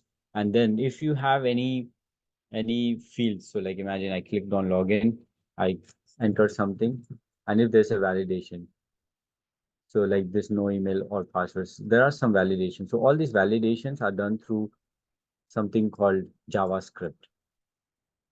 So, but you don't have to know this all the or know JavaScript to test this. To test, you just need to know what is the functionality which you're trying to test. That's it. But these are like different tools or languages or scripting language which developers use in order to develop a website. Or so HTML is for all this login, like return here, but like CSS will have all this template, like what should be the login font. Those things will be in style. So which is like CSS, cascade styling element or something it's called. So these are like extra things which I'm saying just for us, just in order for us to have like general knowledge on what a web browser or how a web browser works. Going back to our question.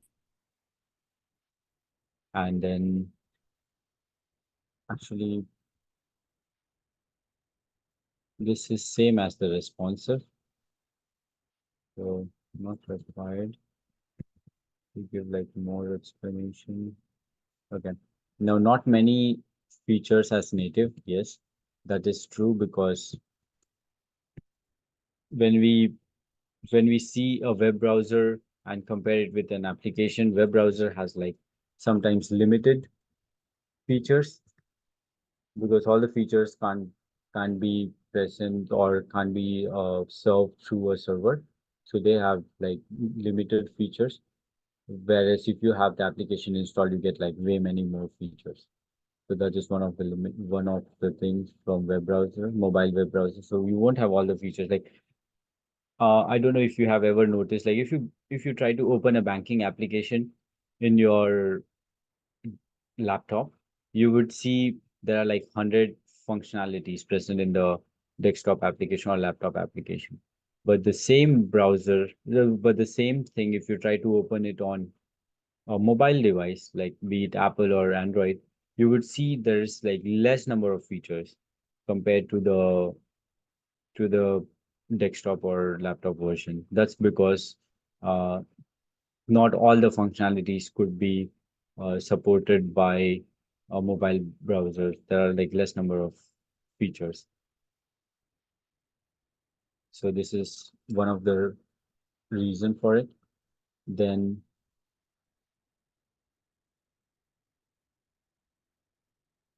and also there are like less number of uh,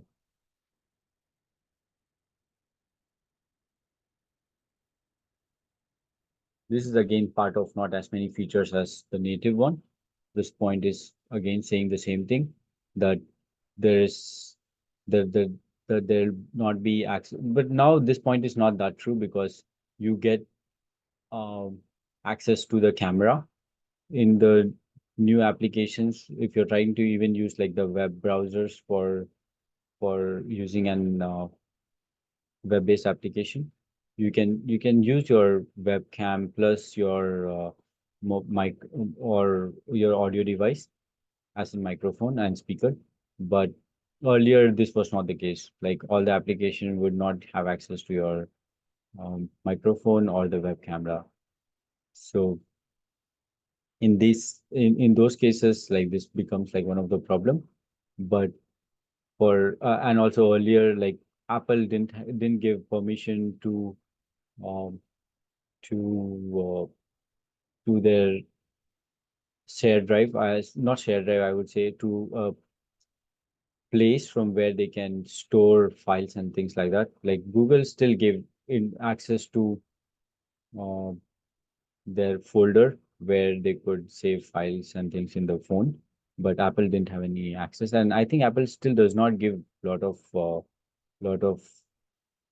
freedom in that aspect, but still it has provided us now that people can save files from web browser into Dropbox, or you can send it through WhatsApp and things like that.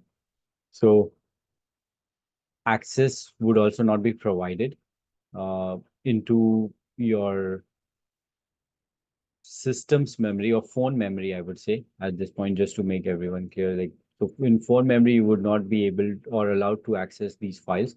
As in, like, you can't store into your app, into your mobile device directly from a web browser. Now you can do it. Earlier, this was not the case. Like, people would not, or like the companies would not allow people to save any files from their browsers. But now they are allowing it. Now you can download it, save it, take screenshots. There's so many things.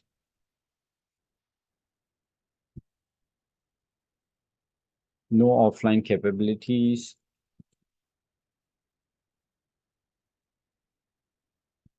This is one of the thing.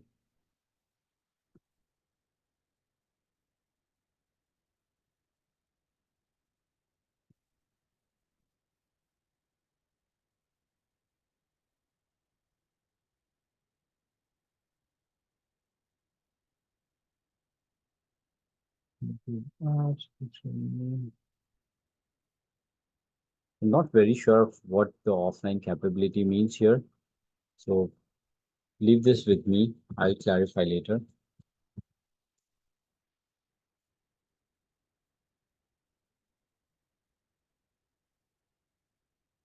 And these two are again the same thing. So they fit to any screen size, layout, make sure that all the layouts are working fine, plus to test all these web app, we can use either Chrome or real mobile devices or emulator. There are some emulators in market. You can use those emulators as well. So those are all mobile web apps. Now we'll move forward to native application. I think we are clear with mobile web apps and like what how we test mobile web apps responsive nature through Chrome or through emulator. Um, why that why is that a very big challenge? Because many people can have like different or many users can have like different type of devices they are using the application in. That's the main reason. And and we have to make sure that the application behaves or performs and gives like good user experience across all the devices. Yeah. Now coming back to next one, which is like native mobile application.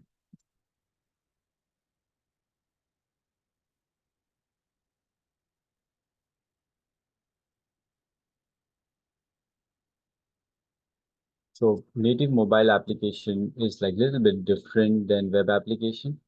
Web application is like you go to your mobile, there's a web browser icon, you click on the icon, and then or maybe like for iPhone user, it's Safari. You go to Safari, you go to any website, maybe like twoplugs.com or go to like apple.com or anything. And that is like web application, right? Mobile web application. But now the native application is like something which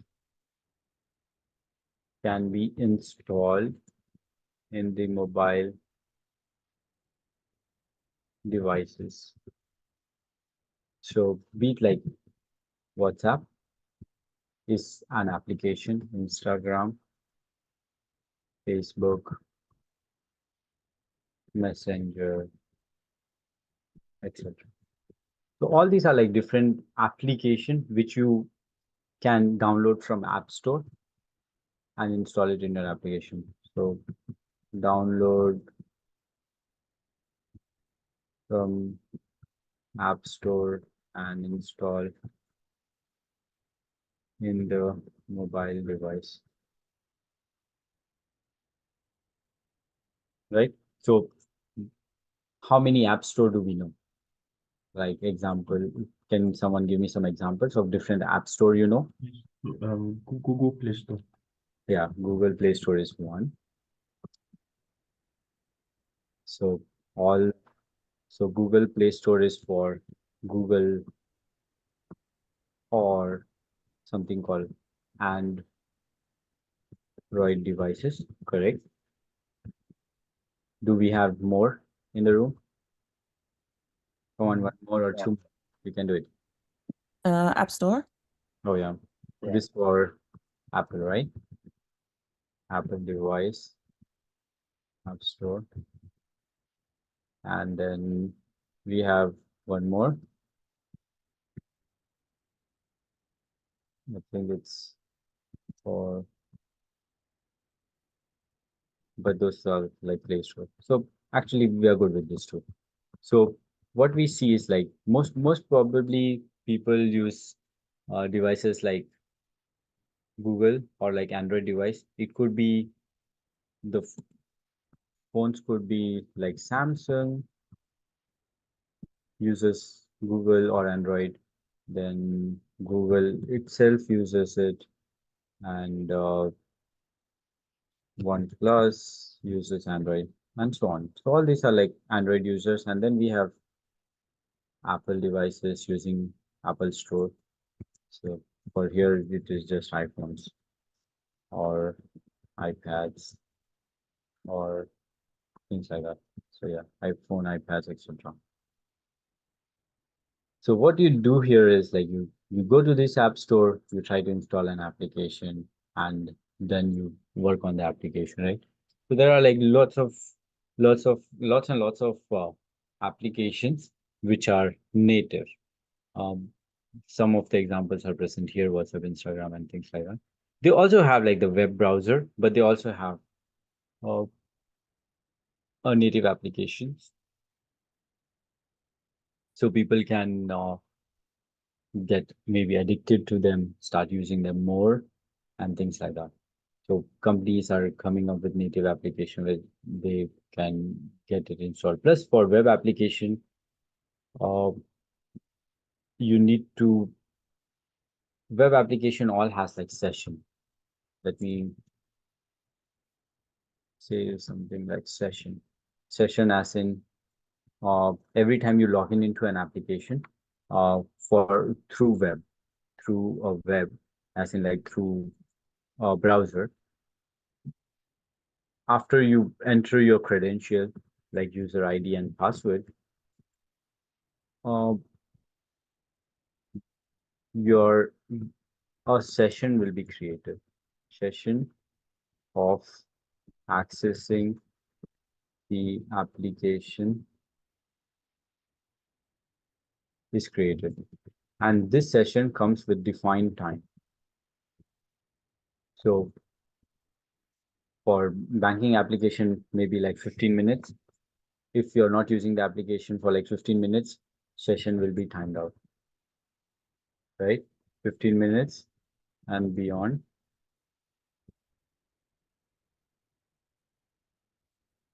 Session timeout, and you will be logged out, right? So this is one of the thing which happens in browser. But if you come back to the native application, you see that you never get logged out, right? Once you logged in, you will be logged in for in a way, like just generate. If you change your password, you might have to go change your password here as well, and things like that. But if once you logged in with the user ID and password, it kind of gives an access to the application for forever because it's your phone. You unlock your phone through your Face ID and through so many things. So this is one of the feature which we have it in native application, or like we will. Yeah, this is actually one of the feature, to be honest, when compared to web browser. The session timeout thing will not be present here anymore. And to access this application, you don't need any emulators, as in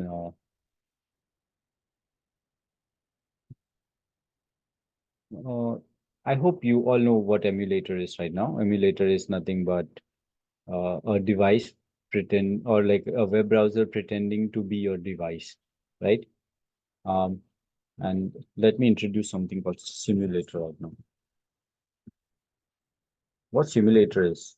Simulator is application trying to be your or trying to pretend to be a mobile device or to be a platform.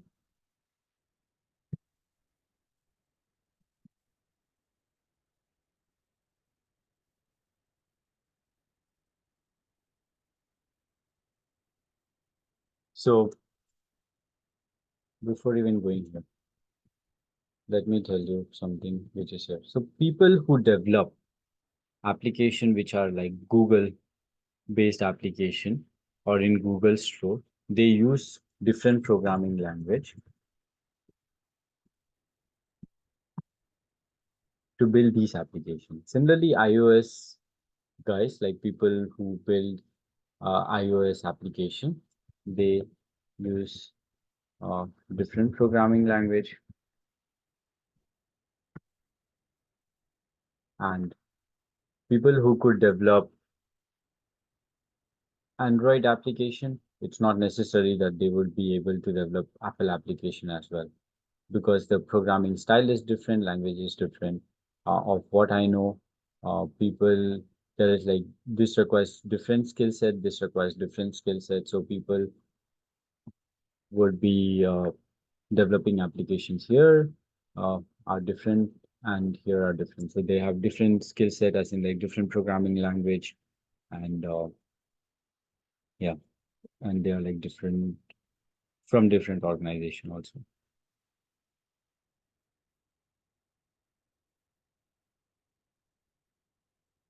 We have simulator. What simulator does is simulator is an application which will let you run. Imagine like there's an application of WhatsApp, right? WhatsApp is present in both Google and Android, right?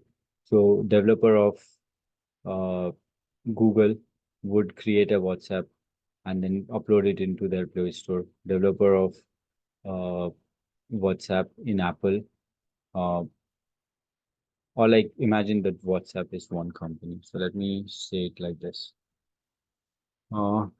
So Facebook owns Apple. Facebook has team of developers, call it Android developers and Apple developers, right? So they're all working to develop team of developers, or let me say team of WhatsApp developer.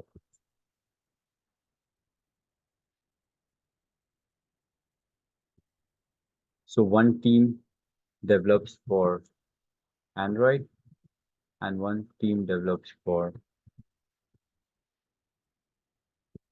iOS, right? Team 1 and team 2. So they finished the development and now they have to, now after developing the WhatsApp application, now they will send it to testing team. So testing team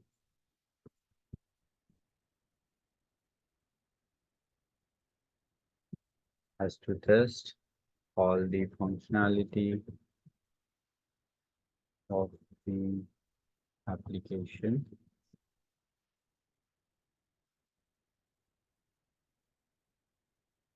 So WhatsApp is like, or Facebook is very big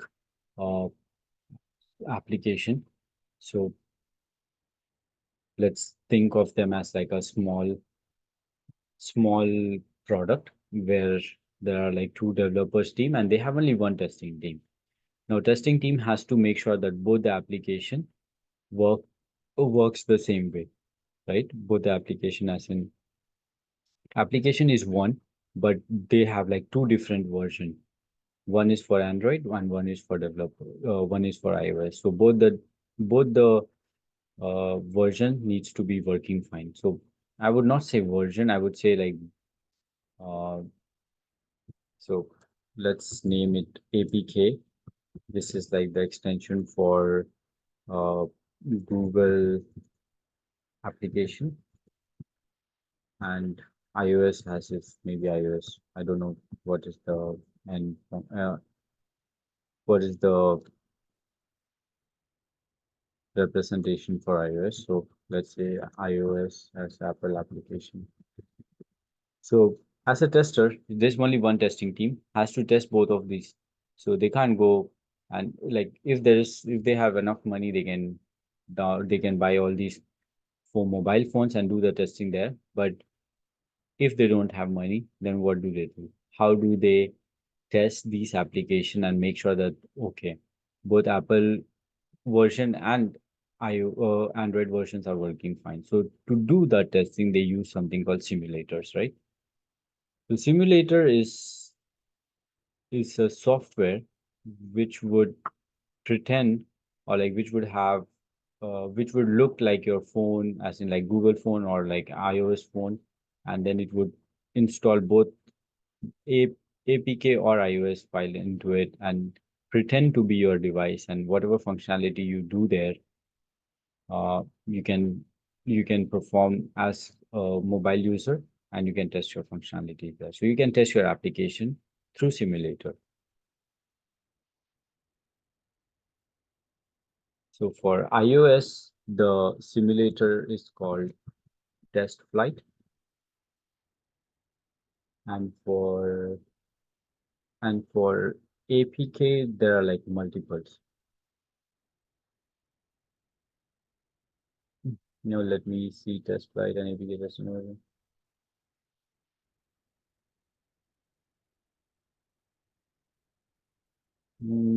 What is the one which I know for iOS, but I don't know for APK. There has to be one. I'll let you know by lunch. This APK uh, simulator tool, but there's one for simulator for APK also. But iOS test flight is one, so developers would develop it, and with the help of test flight application, you can also download this in your phone.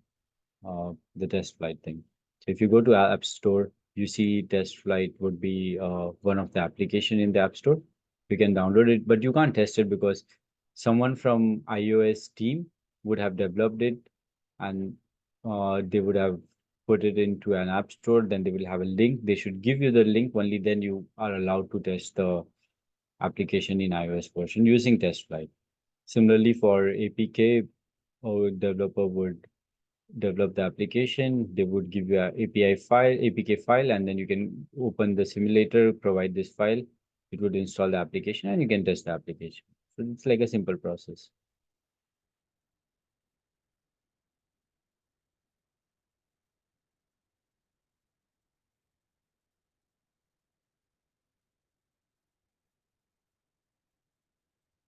Okay, I think we have covered App Store, native application, what are the different types of native application, how do we test them, and now we'll move to what do we test in an application. So types of testing. So it's like mobile testing. As in, what are you going to test in an application? So you will be testing we will be performing system testing, and which is also called end-to-end testing.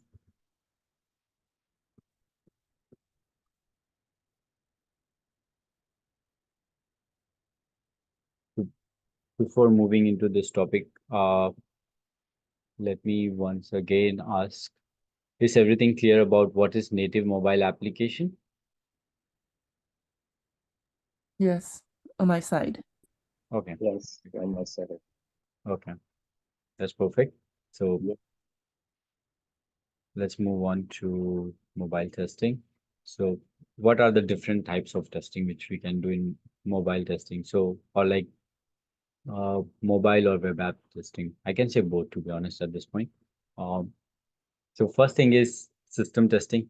Any application, any mobile application, be it native or web services, you should be able to do end-to-end testing in it. So what is in end-to-end testing? You would be testing mostly the functionality. So example, can someone give me some example of functionality? Like what, give an example based on like choose any of the application and say one feature or functionality which I'm going to test in like a mobile application. Anyone? Receive and send images. Sure. Yes, that is one functionality. But I would need an application name also. I had WhatsApp in mind when I said that. Okay.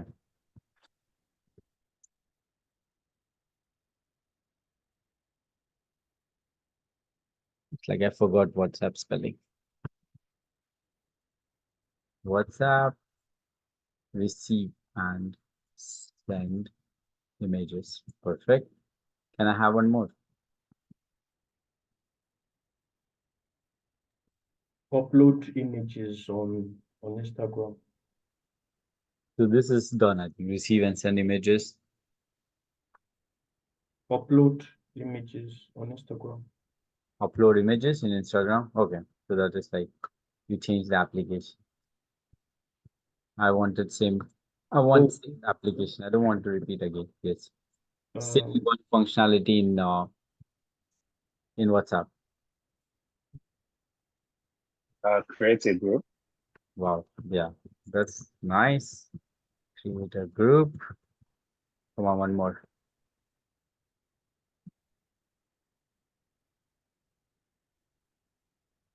send text. Then Yeah, send messages. oh, the basic, the OG. Before this, there was no WhatsApp. This is the original content of WhatsApp. That's nice. So these are like the system, these are like the functional testing which we are going to do. So for imagine an application of WhatsApp, we came up with like different functionalities. Could be receive messages, receive, send or receive messages, send or receive images, create group, talk in group, chat in group, things like that. So in functionality, we would be testing all these functionalities, right, of an application. So these are like 100% you have to do, but then also comes non-functional testing, right? So non-functional testing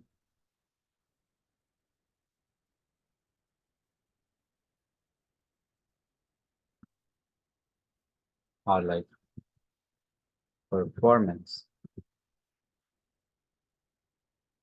Let me see if I'm following it correctly with the thing.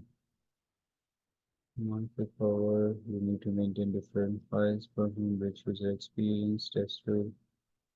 Oh, yeah, there are test tool here. I forgot to refer here this page. I would go back and provide some test tools for I provide the test guide. Yeah, it's here.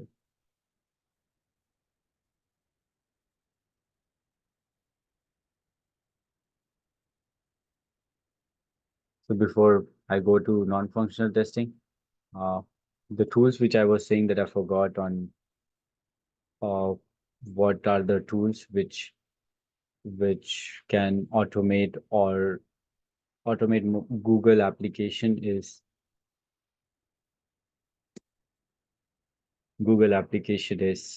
APM, Robotium Recorder, Silk Mobile, and UI Automator. So all these applications are used to automate mobile mobile application. So you can use this to automate your mobile application.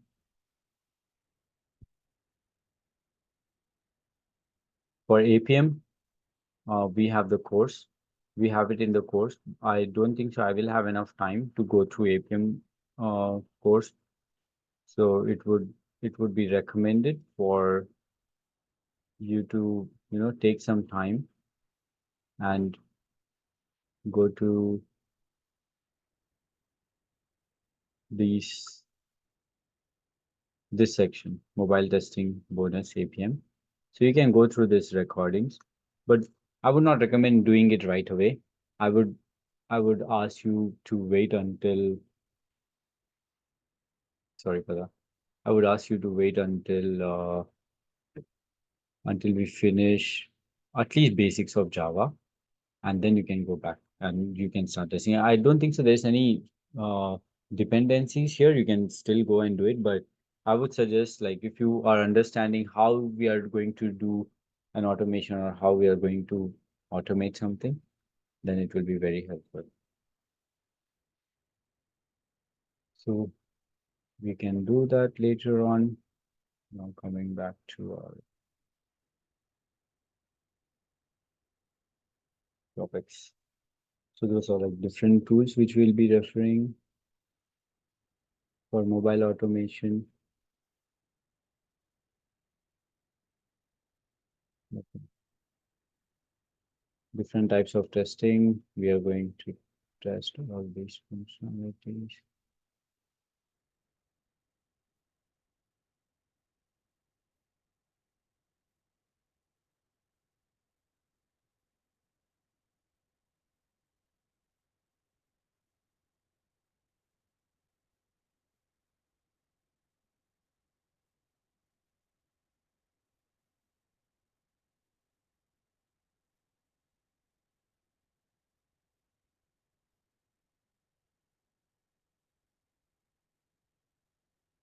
Okay.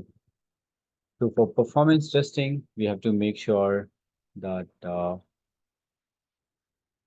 like these are all based on mobile.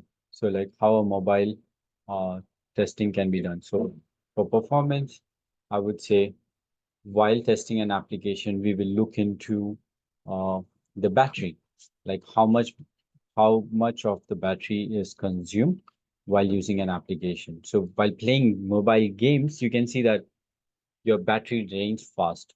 So someone would have tested this functionality. Someone would have tested how much is the battery consumption. So imagine you take out your phone, you start to play the game, in 1 hour your battery is dead. So that means like it's using lots and lot of power and resources from your mobile devices, and that's why battery is dying soon. So what they do is uh, they try to come up with something which would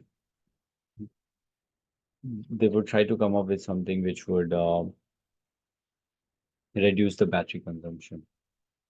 So just give me 1 second. I'm getting a quick call and looks like to be urgent. I'll come back. Just 2 minutes, okay? Okay. Okay.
Hello, sorry about that. I'm back. Okay, that was with the performance testing, right?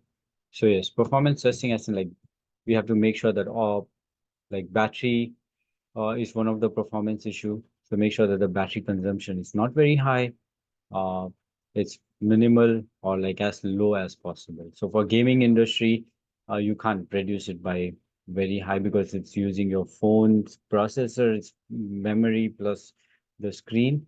So gaming would have like high consumption, but coming back to like WhatsApp or Instagram, uh, like the testing or the mindset in our head, it should be like battery should be consumed less. Then comes the next is Wi-Fi and network.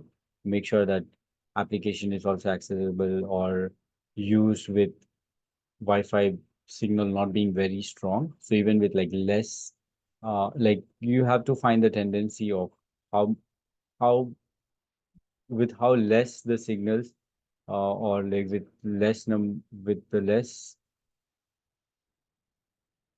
with low speed of even the internet, your application should be able to access. So those would be your functional or like non-functional performance testing. Plus, you should see like how is your network consumption, plus in how it would work in like low reception and things like that. So how would the application perform in these conditions or in these scenarios? So there are like for maybe in big mobile companies, they would try to create or uh, to come up with some rooms with low reception and like they would manually do it or like they would build some rooms with like low reception and try to test this application or try to attend to that condition and try to test application. So those are possible and those are being done also. But those are like performance related issues. Then we have security related, right? So security related is first one, we have to protect users' information.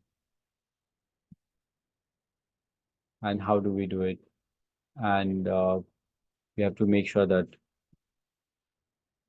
uh, the application is secured, as in uh, out outside you or like a hacker can't hack into the application. And to test this, like you have to make sure that uh, try getting into the or try getting access into your mobile application with like invalid credentials or trying to do some penetration testing. So those are like there are some different type of testing which is called penetration testing, where you try to enter into the application without having access to the application. So there are some loopholes which hackers know it and they how they get into the application, right? So we try to do the reverse engineering and try to get into the application. So that's part of the security, part of non-functional testing. Then there's the session timeout. So if you try to log out your system, make sure that from an application, if you log out, make sure that it's logged out properly. So next time when you try to log in into application, it should ask you for enter your user ID or password. Sorry, user ID and password, or else it would not let you log in. But there are some scenarios when you log out, uh, your browser, your application says, okay, you're logged out. But when you click on forward button, you would get back the access, right? So those things should not be allowed. So imagine like there's an application or like you log in into Facebook and then you press on back arrow or you close the application when you and not close the application. So if you log out of Facebook and your Facebook says, okay, you're logged out. But again, when you clicked on sign in and or like when you again go to the login page and you would still have access to the application, as in like you would be directly logged in without even entering your user ID and password. So those scenarios, like for Facebook, it's not possible because uh, they have they have very good security in it. But there are some applications or like when a new application is being built, all these session timeouts and and things like that won't work. So this is coming from like experience of different application which I've tested, which were being built from scratch. And I've seen that session timeout does not generally work uh, when we are building an application. But once the application is built properly, then all this security thing would come into picture, where like uh, your application has to be like very secure. So all these functionalities should be like, or tester has to make sure that security is being perfect, and once a user is signed out, they are properly signed out, and there's no way a user could get access into application without having like proper authorization into the, or proper authentication, or bypassing proper authentication, I would say. The next is usability. Yes, you should always make sure that the application is very easy to use, as in you can log in into the application, you can go in, you can click on any buttons present on the screen. Some application had like zoom in, zoom out feature, make sure that still exists. Some application also has undo as an action, so make sure that those actions work properly. All the text should be visible. Now we have seen that uh, all the new application which are being built, they are built against like a white background and black text. So like similarly, like what you see here, even in Instagram, if you see, there'll be a white background and a black text. So ease to use and with like font size. So you have to make sure that when you as a user, if you try to use the application for the first time, if you are facing difficulty, everyone else will face difficulty. So while testing, you have to keep in mind. So you have to make sure that the number of buttons are very limited and like not too much. And you should not give users like a lot of options to explore. So as in like, if you limit the user to by giving them less number of options, they will not be confused. So things like that becomes like a aspect in usability. So you would still have a say. So if a business has designed to give 10 buttons, then you can say that, these are very confusing, or and then business would have to either reconsider, or they be like, no, this is what we want, and you have to still build it, but like that, then you have nothing else to say or do at that point. But usability plays a very big or major role uh, in mobile testing or any part of testing. You should know that your application is very easy to use, and only then you will be feeling like going and using the application again. Or else, like if it's very difficult, if it does not look good, it would not catch your attention to go there and use the application. And then comes the compatibility. This is again a very important point. Like, make sure that all the applications can be installed perfectly fine into into any platform. So Android application should be easily installed in any of the versions of operating system. So you have to make sure that that you can install the application in all the versions of iOS, and also uninstall should be working fine. And then you should also check some phones for, and yeah, while using the, since your mobile can perform like various tasks, as in like you can, anyone can call you at any time, plus there can be notifications sent to you at any time. So you have to make sure that while using the apps, those things are not kind of disturbed, and things like that. And we have to make sure that in our non-functional testing, all these points we have to keep it in our mind, and we have to test them all. And that would give like a complete testing, or like that would make us feel like we have completed the testing of mobile application. So that is there. Plus, now we have some challenges, I guess, for mobile testing.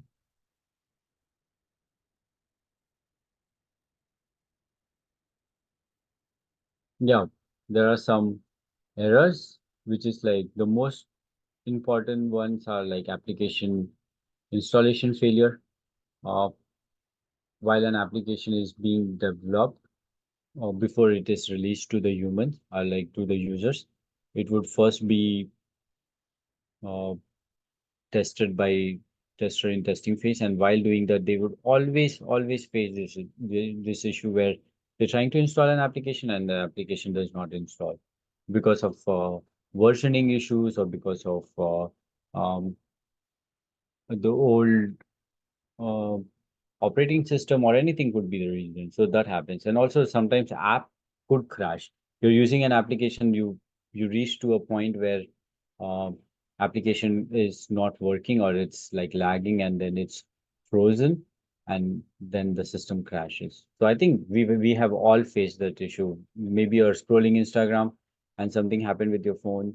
Uh, you could not scroll anymore and the application dies or crashes. So that happens. Sometimes you find issues like scaling problem, which is like you you log in into your application and then you see 5 buttons which are very big and the text in very small. So those are like very typical errors which you would see. And I think I have seen that in like so many applications. So maybe I'm pretty sure that even you have faced some of these. Uh, and then application hangs if some resources is not available, maybe like camera or GPS. That's completely true. So imagine you're trying to use like a Google Maps and phone your phone's navigation or GPS unit is not exactly working. So it would not give like a input to the application, right? And in those cases, the application will crash. So you have to make sure that you test in these you test these functionality as well, or else like you have to make sure that default value is not being used in such cases. So those will be some typical errors and some problems in landscape and portrait mode is again a good aspects of seeing some errors in mobile applications. So some application does not work completely fine um, when you rotate from portrait to landscape. So imagine like a calculator. So while trying to test a calculator app, if you do it in like a portrait mode, you would see limited features. But when you turn it into a landscape mode, you will see like tons of features. So you have to make sure that those features are not broken uh, or like that functionalities are working fine. So those are some uh, typical errors which we have to keep in our mind while testing a mobile application. So is there final is test tools, like it can be mobile devices or emulators. So emulators uh, are easy. I mean, first thing, they are cheaper because like almost all the browser has it and they use it for development, and we can also use it for both our functional and automation tests. But and people can use like mobile devices also, but it's like it would take lot of money. Imagine like testing, for example, of our scenario. Imagine if you're trying to test one iPhone, one iPad, one Surface, one Samsung, one Nest Hub. You need like so many devices to test it. So in those cases, emulator would be a better choice because it's cheaper. However, if you have like a real phone, then you can do all your tests there. That would make you feel more confident because emulator could be wrong sometimes. Like sometimes it's not always. Like maybe there are very light chances of being wrong. So since you have the real mobile device, you can do the complete test in that app in the mobile. So that would be like a beneficial point. And in if you do your testing in mobile device, it's like you're testing in real time scenario. So whatever you are testing, all the other users would see the same thing. Emulators could go maybe a little bit wrong here and there. Only that could be the problem. But again, for most of the scenarios, emulators work. For 99% of the scenarios, emulator works, of what I believe. Maybe there's 1 or 2% it would not work. And there's an application called Snagit. Again, even that could be used for mobile device testing. Let me see if I can pull up something on Snagit. Snagit.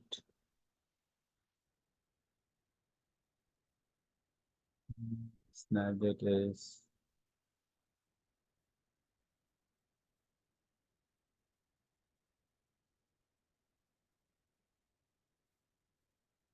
use.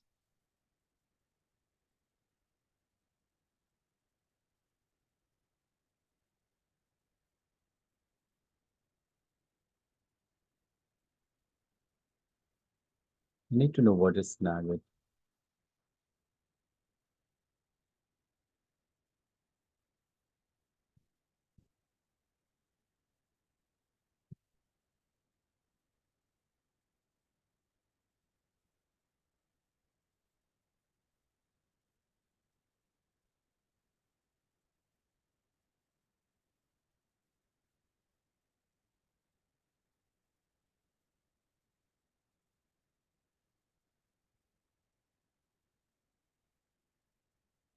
I think it's an application which can be installed in your mobile device to test application.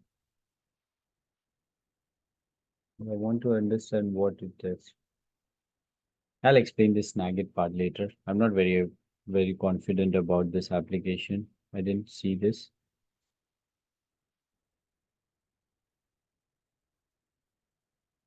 FU Snagit for mobile devices. I think it's a mobile device which can be installed in your phone. Let me quickly check in my app store if I have it.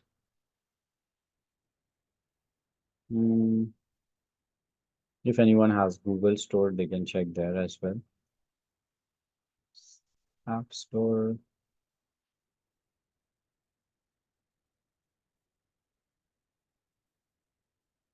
Snagit. Okay.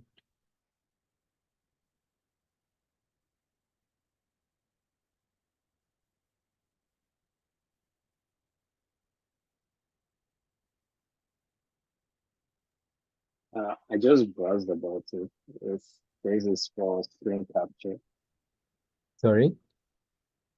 It says it's for screen capture or for screen Yeah, recording. it's for screen capture. Yeah, that's true.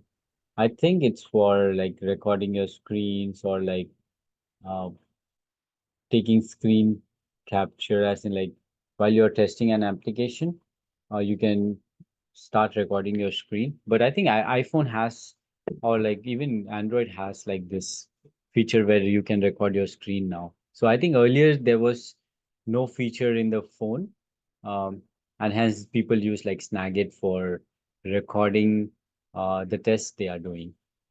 But now it's an inbuilt software in iOS and in Google. So you can record your screen and test it and then import or export the results from phone into your system where you can use it for test results. So you can use Snagit also, but to be honest, now all the phone comes with this screen recording feature.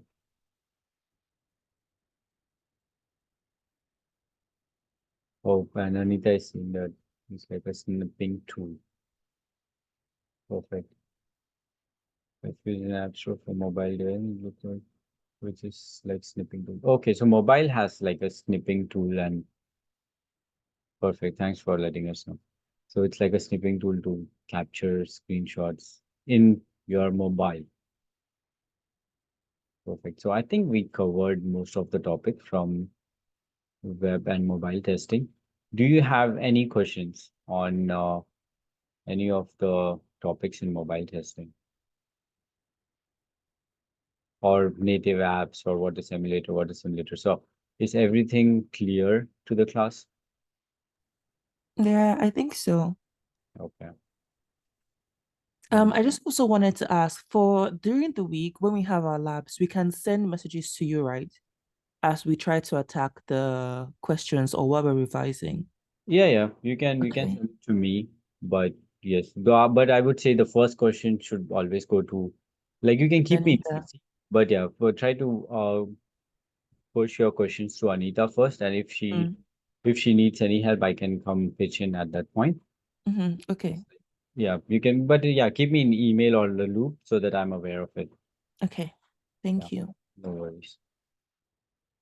So let's try to do this class exercise right now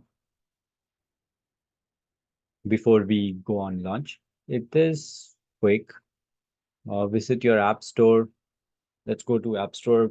I think this application is present in the App Store. I downloaded it yesterday. So let's try to do it.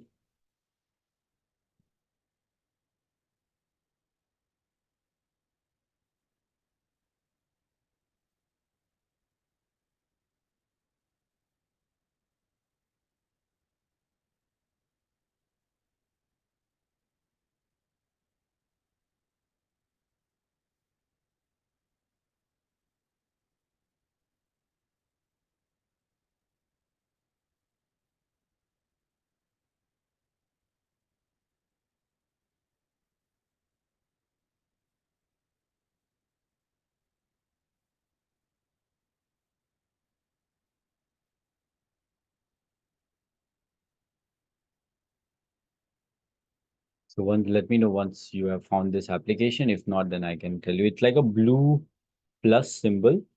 Like, Yeah, I found the application. It's downloading. yeah, perfect. So I think this application you can use to do this class exercise. But while testing or like while doing your testing of the functionality of Alberta Health Services, you have to keep in mind that you have to use this all functional and non-functional requirements, which we learned just before some time, and try to come up with some issues around these areas. So try to do some functional testing, some performance, some security, some usability, and some compatibility testing. Hi, hi, Sri. Is it blue and green? Sorry? The app, is it like blue and green? It Yes, has it's blue and green. So blue color would be like it's like a plus mark with green on the top part and blue on north, south, and east. Oh, sorry, east, west, and north. Oh, south. Sorry. AHS Mobile. It has like lot of functionalities here.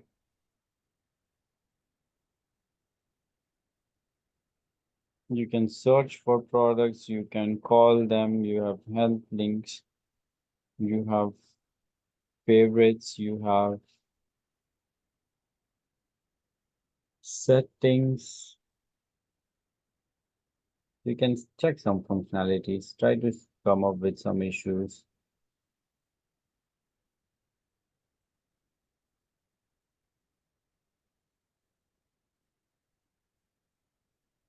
Do some performance testing. So what we are trying to achieve from here is like write some test cases on some functionality, some test cases on performance, some test cases on security, some on usability, some on compatibility. That's it. That's the only thing which we want from this exercise. You this so if AHS is installed,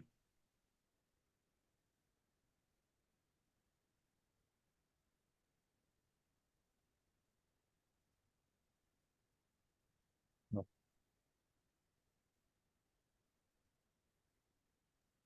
Can you say that again? sorry, Sorry, you just said something now. hold on.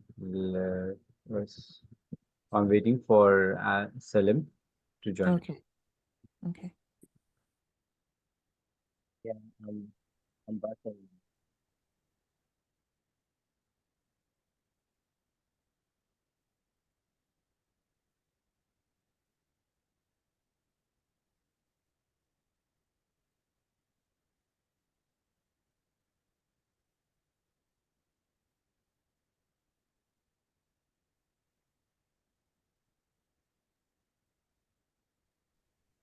Hello?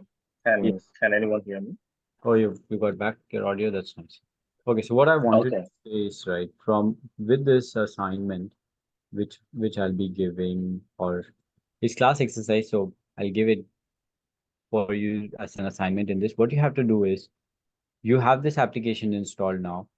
Try to look for you don't have to go through all functionalities. Try to look for like 2 or 3 functionalities in the application, and then you have to come up with some tests on these 5 things, which is like functional, performance, security, usability, and compatibility. So what we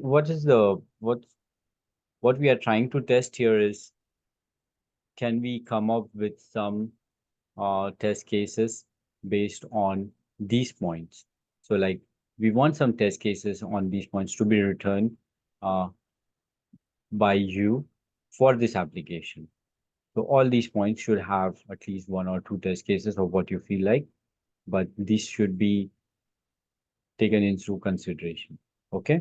And functionality, you can choose your own. The application has like few things, or you can explore the application, come up with few functionalities, and then come up with some performance security. Try to find some defect in the application, and every defect found will be like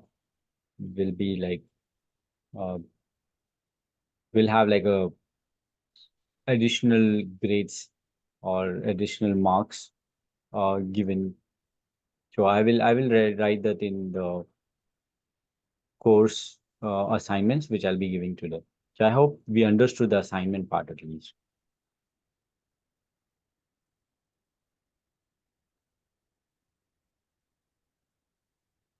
Shall I consider it as yes? Yes. Yes. So you want us to log the defects that we find?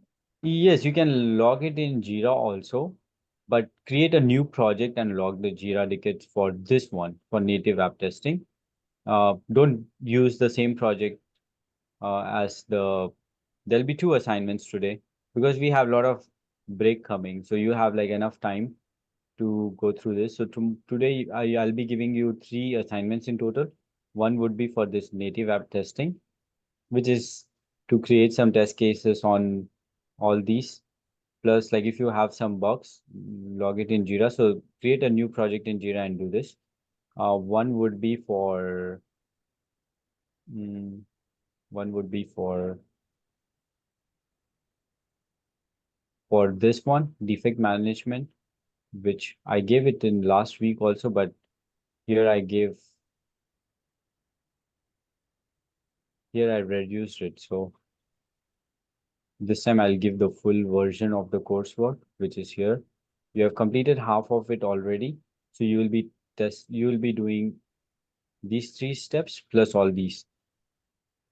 So this is assignment. So you'll have 2 assignments from here, plus one will be from the next topic, which is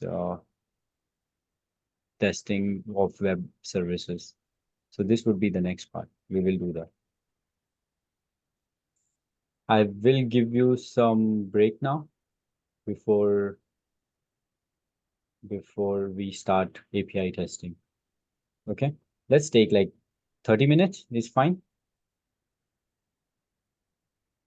So, sorry, do you want us to work on this during our break? Or you want us to go on break? So you can you can do it. I'll give it as a course assignment. I'm saying the class Okay. exercise which I showed you. I was just trying to explain what I need from this assignment, so that we are all on same page. That's it. It's not. I don't mean it that we will be doing it right now. Oh, sorry about the Oh, class exercise. No, no. I would be. This is like a takeaway. I mean, like you have to do it by yourself and submit it as your assignment. okay. Okay. Yeah, because I have to cover more topics. So if we take a lot of time here, then I won't be able to move and complete this part. So I have to Okay. finish this part now. Yes, So so that covers the iOS testing. And then for the Android testing, do you want us to try and get like an emulator, a simulator for that to uh, test the Android one?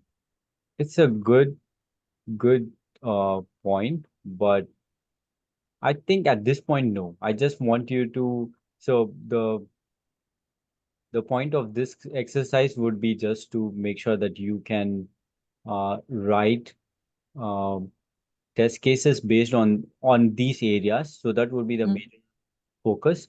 The second focus would be to test these test cases which you have created and then create a and try to find a defect. So these are the three criteria I want at this point. And Okay. being the emulator, I don't think so. That is required at this point. So you're fine with that. Okay. Thank you. Yes. But there would be some questions on emulator as in like the process. I would try to come up with some like how do you use emulator, things Mhm. like that. So for that you should know the steps. Like how I said, you go to your Google and from Google emulator is nothing but click on this, you will have a page and what Mm. you have to test it. Like how do you select different mobiles to see different screens? So I want you to practice these also. So for that, I'll have a different question. All right. Thank you. Okay, perfect. Is there any other question which we have from the class on any of the topics which we covered today?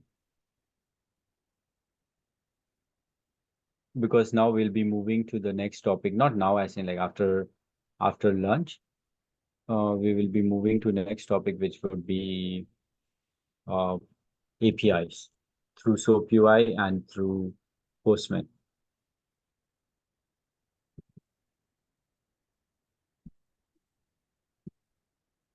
Mobile and web. I can't hear anyone. I consider week one, week two, week three. Okay, I have this saved. Perfect, I share with you. Okay, I'll see you all by 2:25, if that is fine. Right now it's 1:55.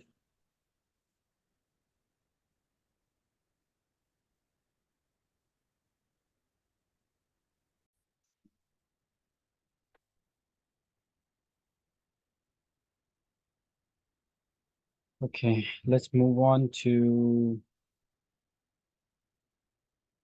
API testing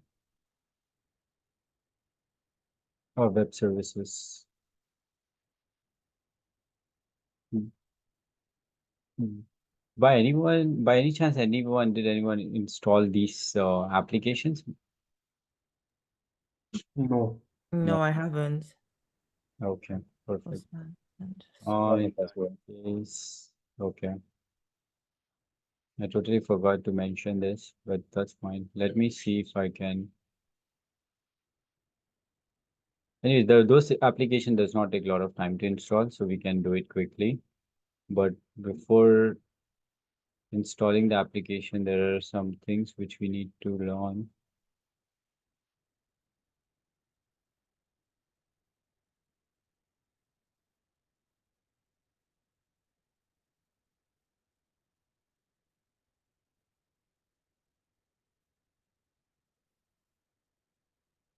Hmm.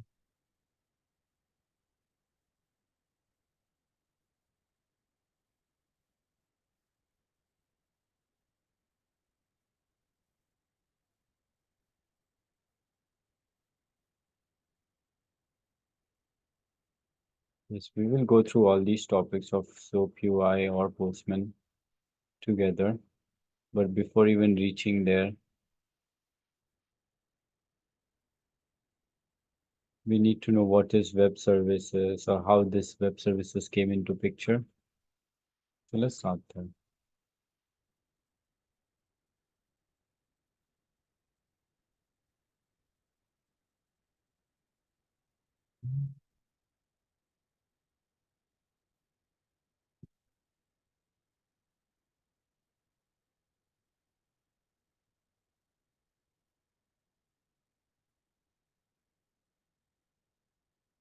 Let me do this.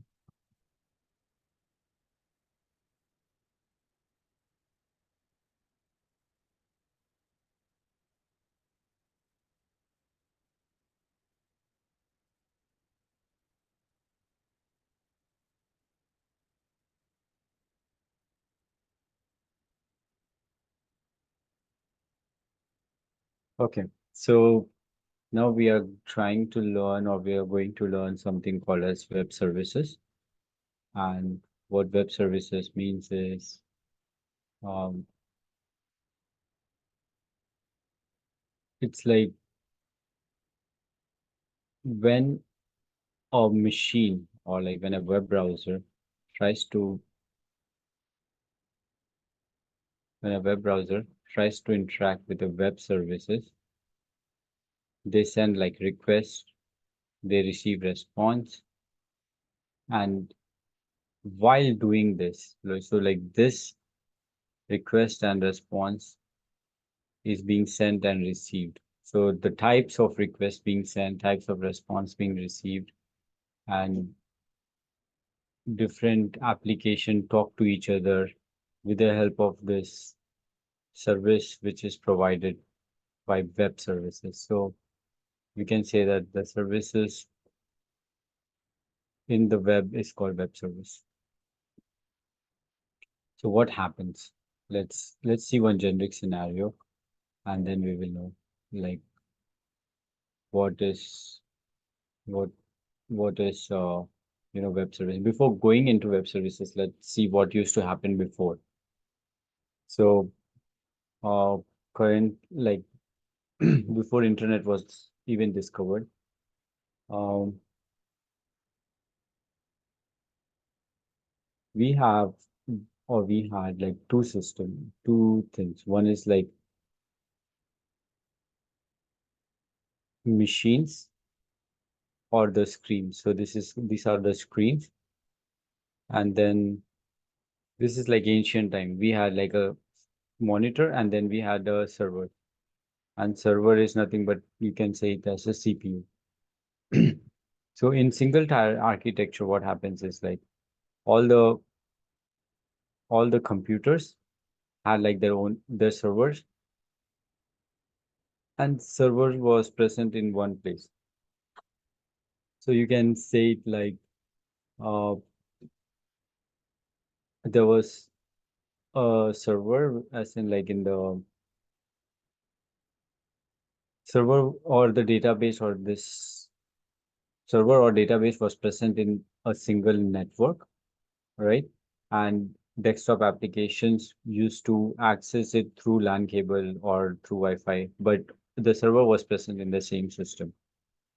This was like long ago, previously, when internet was not into picture, or even if internet was there, like things were stored in single database or single server.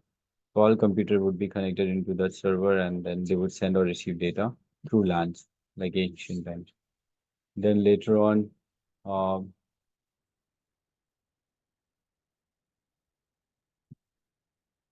database server was introduced. Now all the computer would be connected to database. Like earlier there was like file server as in like all the files would be placed in one system.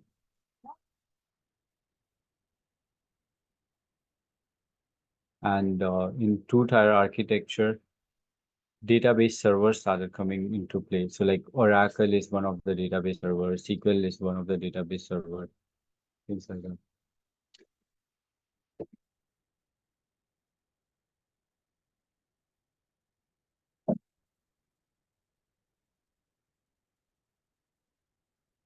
So let me quickly write it down.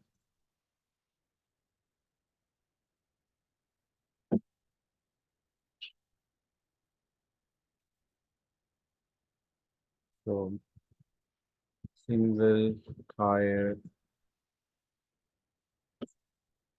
here, clients and file servers in the same.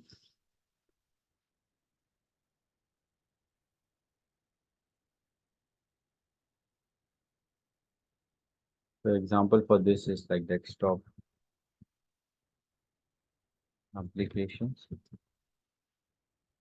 or even easier example is Excel. Excel again. Excel, you open an application as an Excel, and store data there, and then control save it. So your file is present in your system. It's not accessible anywhere. That is also an example of single tiers. It does not have to be ancient. So both client and so like, so the file or application which stores the data in the system which you're using is single tier. And then comes two tier.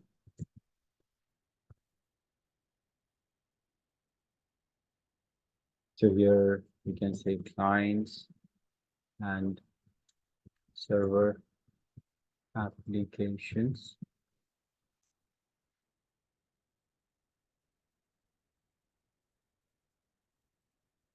Client and server application. We have group of database in servers.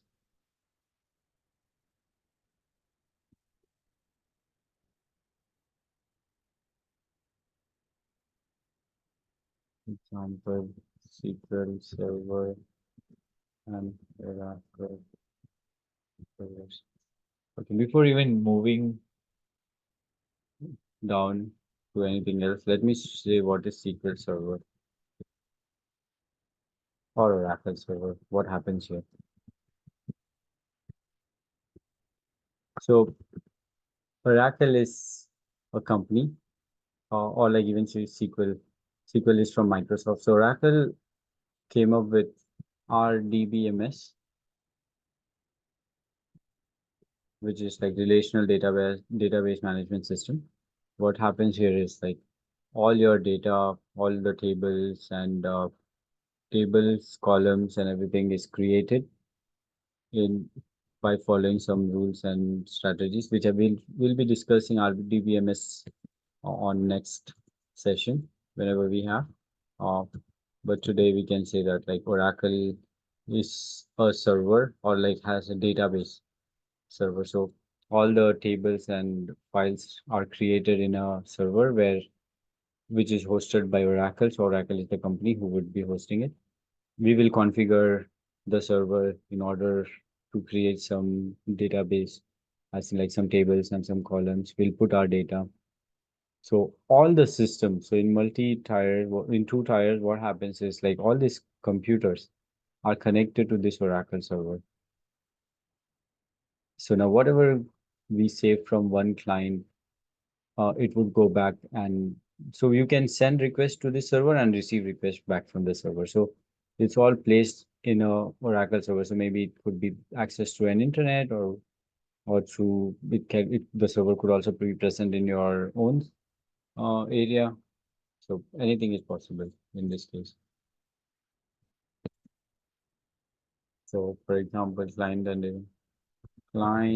and DB. DB is short form for database. Server communicates over the network. So I hope we understood what are the servers. Servers are nothing but it would have like a design of the database where all the values will be present.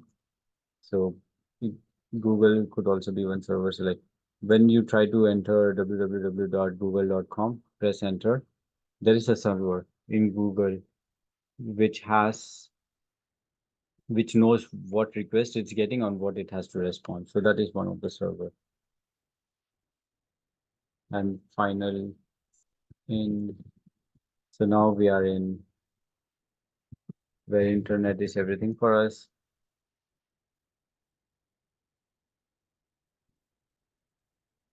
Earlier there was like one client and one DB server, but now there are multiple clients and there are multiple DB servers. So now that's the new architecture or new design.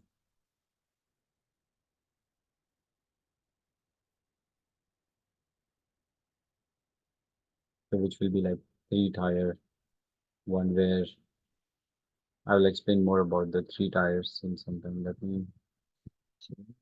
3-tier.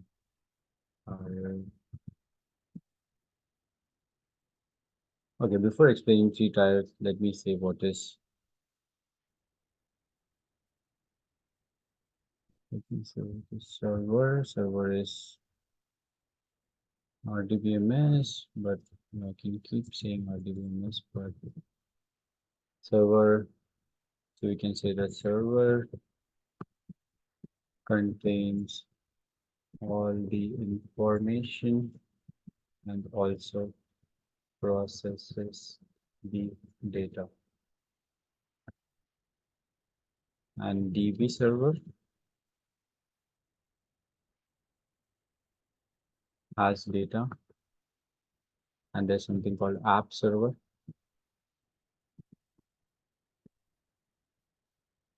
and this has business logic.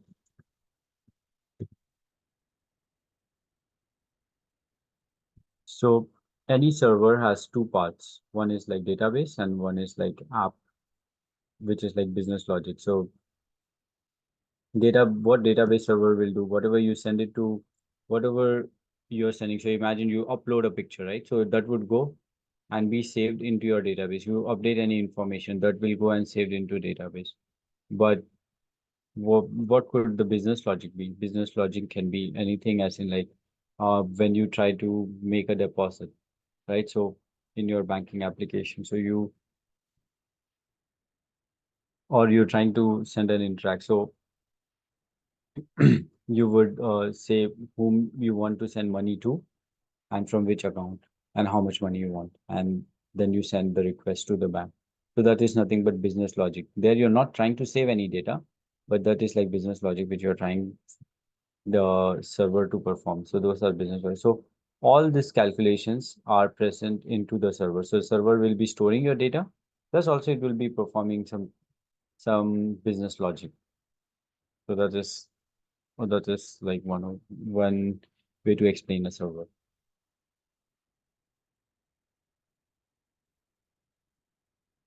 And coming back to our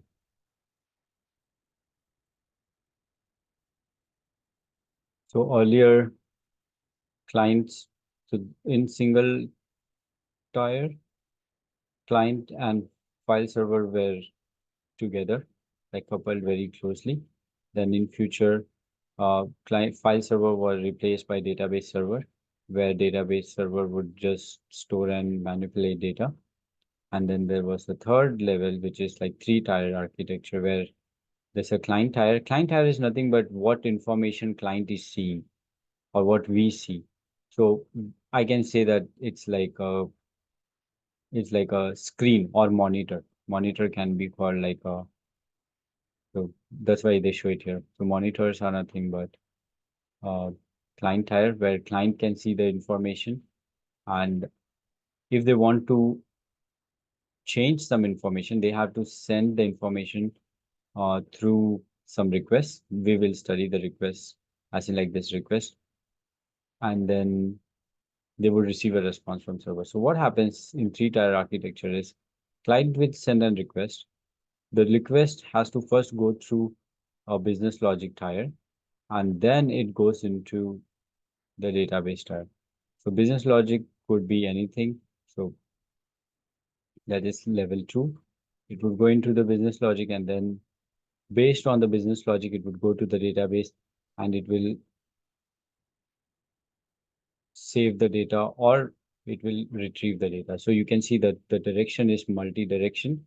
So that means whatever request we send will go to database and it will provide a response which will go back to the client. So that is done through three-tier.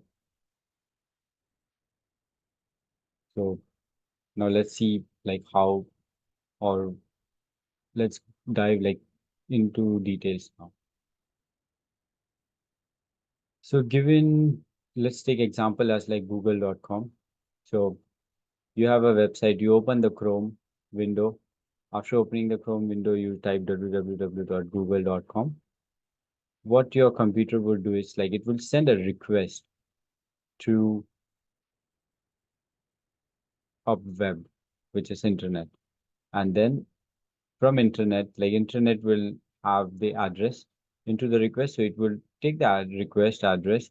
It will try to find the web server and it will find the web server. It will say like, okay, there's this person named Shrikant. He's requesting for google.com. And it will send the request to the server. Server will get this information, the request, and it will say like, okay, so this is the response. So for google.com, it will have like the HTML file, the page which we were discussing in our previous session. So it will have the HTML file which will send it in response. So response will go to the internet, and while sending, it will have the IP address of my system. Every machine has an IP address, even phone has an IP address. So we will have IP address of my system. So when server responds, the response of HTML page will come into my system, and my browser will read the HTML page, and browser will display me the HTML page. So this is a cycle of how a request is sent and a response is received and a response is interpreted. And this thing happens like so quick that we don't even realize. Let me see if I can quickly show also. 2plugs.com. So if I go to my network would show everything what is happening. So all the requests and all the response, we can check it in our network tab. So you inspect, and then you will see element, console, source. If you click, you will find network here. So network will say you what all has happened, what was requested, what was sent, and everything. And in API testing, this plays very important role. So see, can I increase this? Yeah. So if you see, when we said like 2plugins.com, there was a request. So request called get request of the website. So this is the website which we wanted to see. So this is the website. So https qatest.2plugs.com. So qatest.2plugs.com. So this request was sent with the help of get method. We will learn more about the request types in like 30 minutes now. But let's think get as like one of the requests which um, browser is sending to the server. So it has asked for get request, and in response, so this is the request which we sent as a user from the browser. The request of this website type is get, and since the request is sent and been accepted, there is a response from the server. So what did server respond with?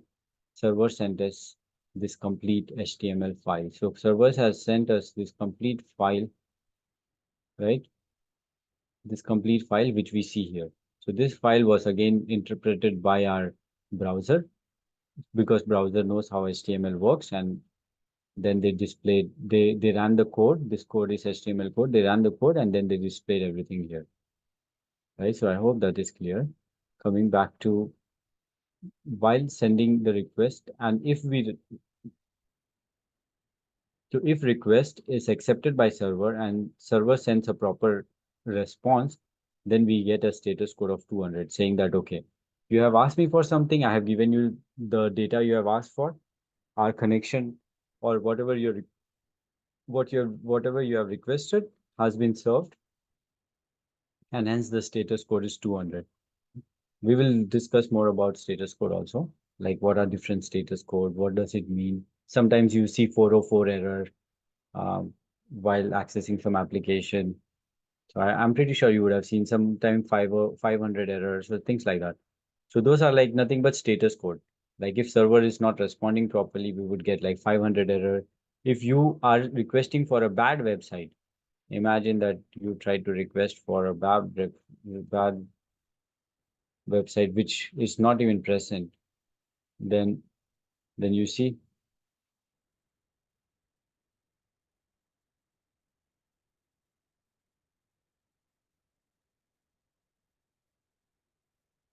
then the request is not even sent, because the website does not even exist. I wanted to show 404 error, but I don't see 400 error because we'll see it later on from different technique or different requests. No worries on that. So since the website was wrong, there was no, like, it couldn't reach anywhere. Um, there was no server to respond for it, and hence we didn't get anything back. We got like the error which we saw on the page. So that is how a system interacts. So this network is nothing but what happens over the network. So if you send any request, it will all be present here. If you're getting any response, response will also be present here. So this is request and response, and this is how you know. And all these things which you see here are part of the response. So while sending response, there are other files which are being sent from the server, and we see it here. So you don't have to care about other things a lot. You just have to make sure about the main request and the response. Okay, so now you understand on what is request, what is response. I hope that request and response part is clear.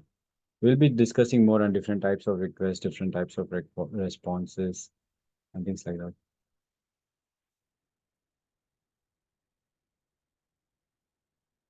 You know, entire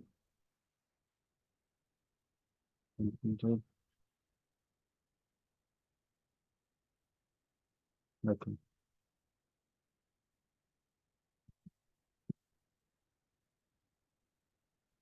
Now coming to client and servers.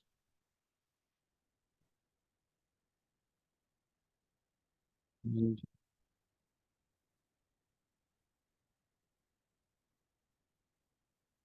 so there are three layers of in three-tier architecture, right? Or any client server application. First is presentation layer.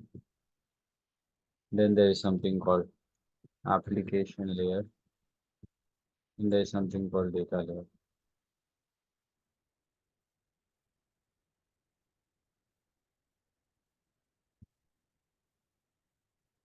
So presentation layer is nothing but what we see on the screen.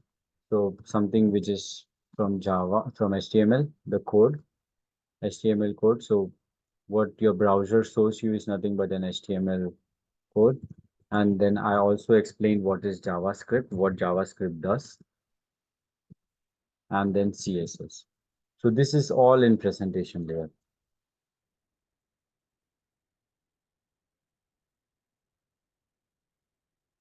Right. So what you see in UI or in your monitor. Right. So there are more things also called Bootstrap, PHP, React,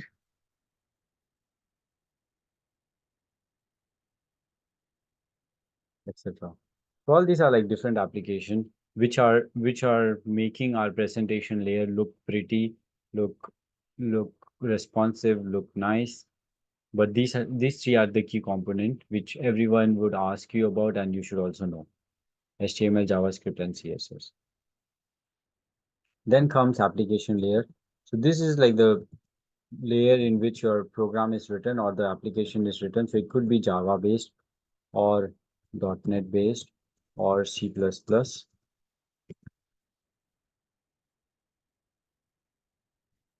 or Python, Spring Boot, etc. So all are like this. These are like the different languages in which your application is made up of, or like the language used to create the application. And then we have data layer, which is like I explained little while ago, which is could be Oracle, SQL Server, or MongoDB. So these are nothing but like different uh, database servers. So all these big companies, they have created a server, and they did a coding and wrote one or created one application, which is the server, and we can configure our database in those servers. So and host our application in those servers. So that we can read the data, write the data, and things like that.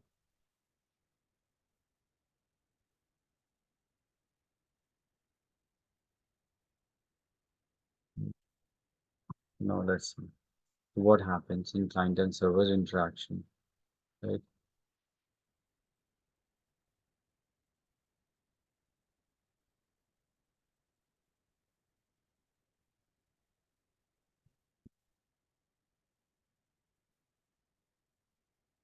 Or working, I can also say it like working.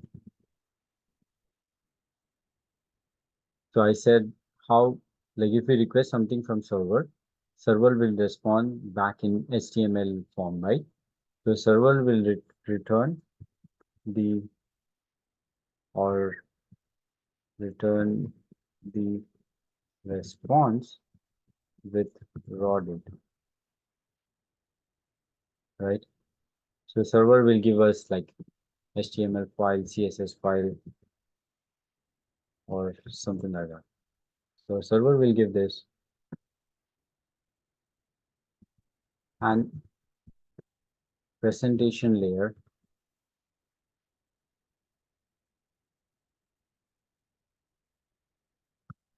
will change this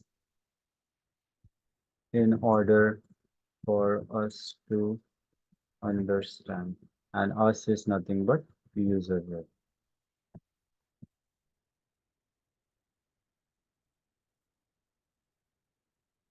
And now in between stands API, which is application programming interface. So this contains business logic and resides in the application layer.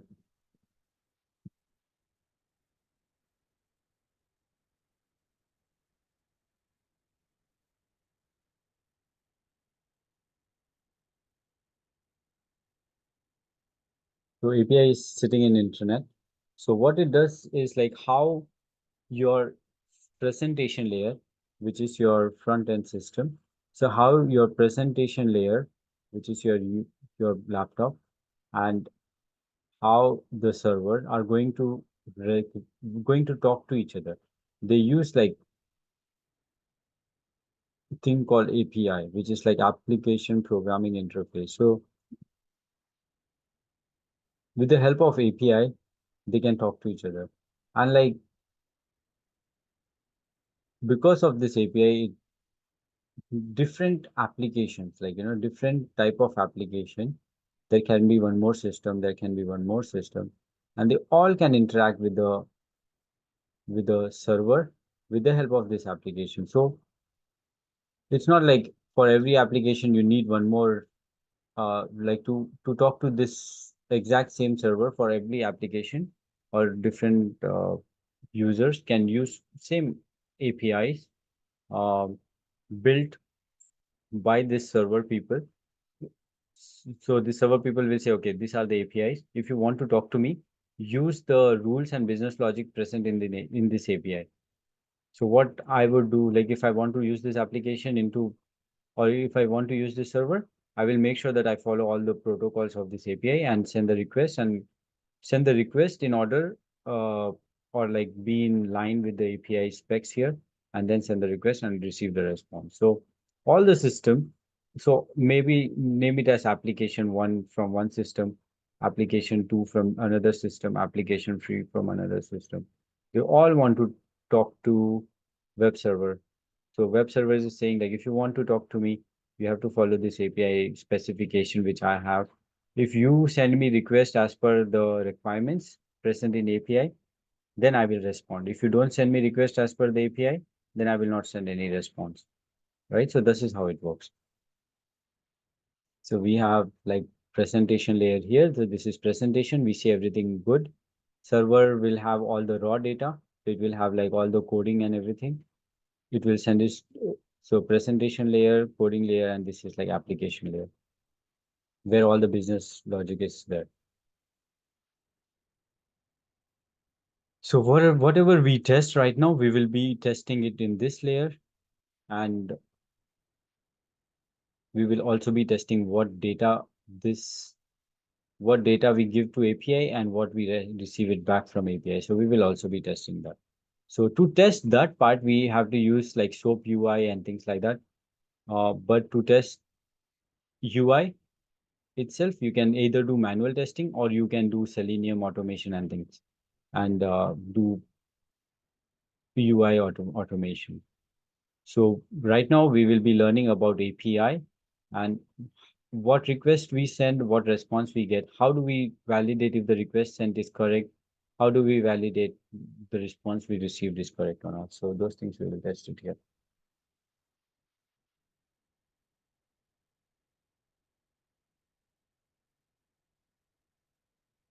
So I have a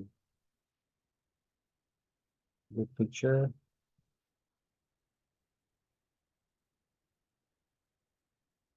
which is here.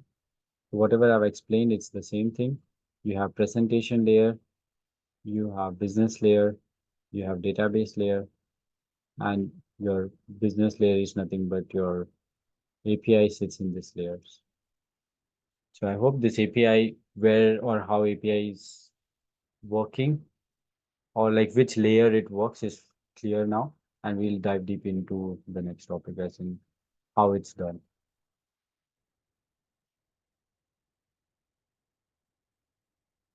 Where is the bot? Okay.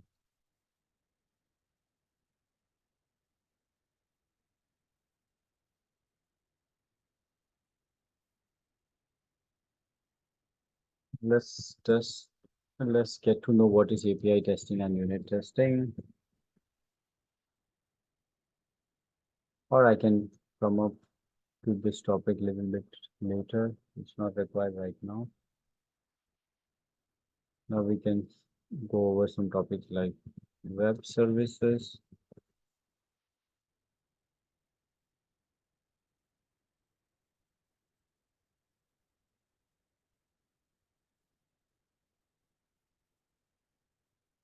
What is web service? It's nothing but service available over the web, and it enables the communication between applications over the web. Very clear, easy. So through API or web services, what it does, it provides like standard protocol for communication. We'll see these protocols, like there are different ways to communicate. So we will see these communication protocols like in detail in some time. But right now, I think we are clear about what this web services is, like where does it come into picture, and who uses it. So things like that. So there's one more very good example here is,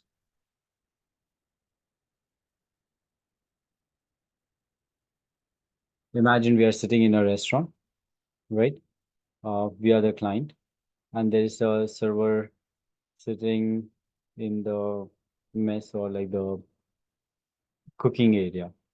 So as a client, you would go to the restaurant, you will sit there, chill, have like wait for the server to come to you. Once the server is with you, they give you the menu, you see the menu, and you say like, okay, I want to order food.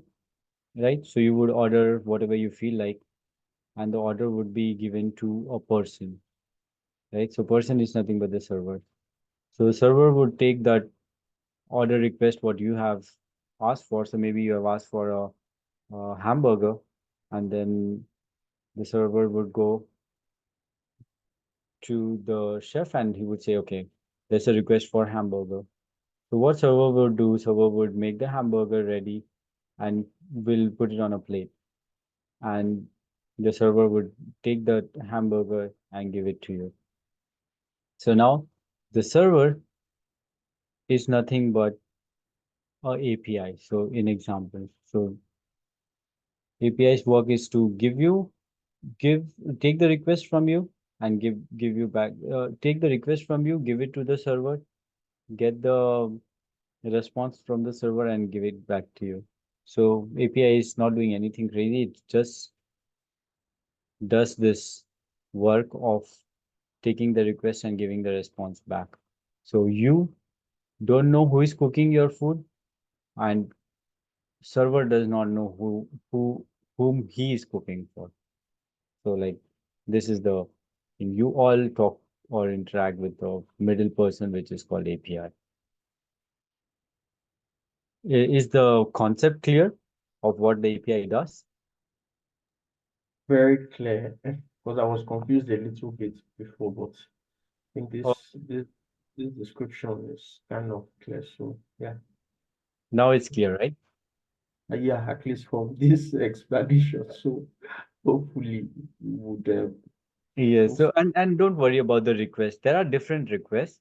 Once we start learning, like once we start using like SOAP UI, then you will know more about like what are the different requests. But yeah, the API, the work of API is just to take your request and give you the response.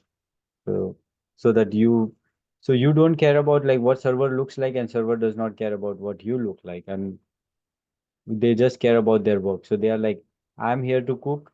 He's like, I'm here to see the screen and I need this data. And here is like, if you give me proper order, I will make the food ready for you and I'll give you the response. So that's it. So now minimize it. So it provides a standard protocol for communication, which we know. And then final is this question would arise, right? Why do we use it?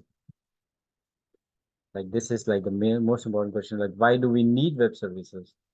So we can say that it's platform independent. It does not care. Like you send the request from Mac device, you send the request from Android device. It does not care. It just wants you to send the request in a proper syntax or format. That's it. It does not care anything else. So it's platform independent communication. It is like using web services, two different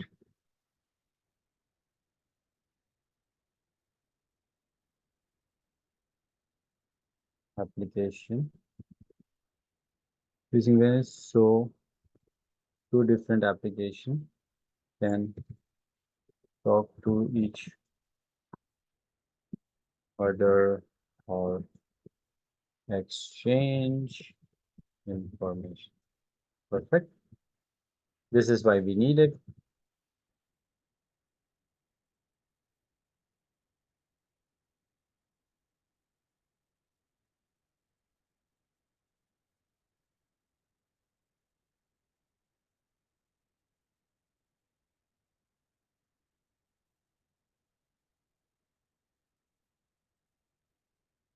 And now we can come saying that there are two types of major, or there are two major types of um, web services, which is SOAP or WSDL,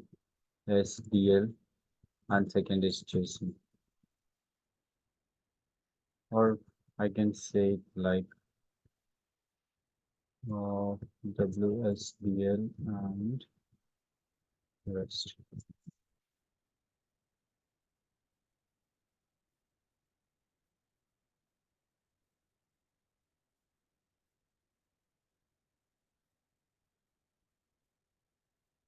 But before even moving to this, we have to understand what is web services and APIs.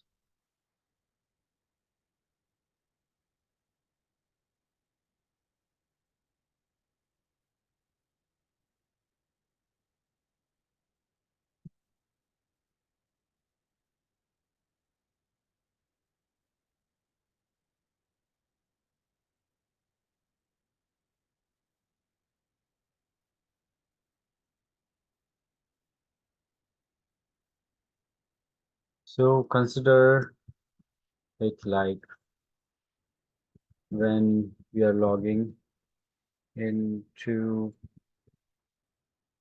LinkedIn or Twitter or Facebook. We use like same Gmail account to log in all these applications, right? So how is this possible? Because all these applications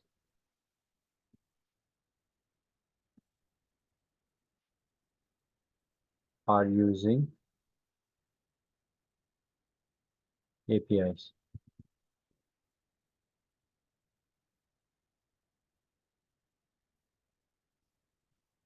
So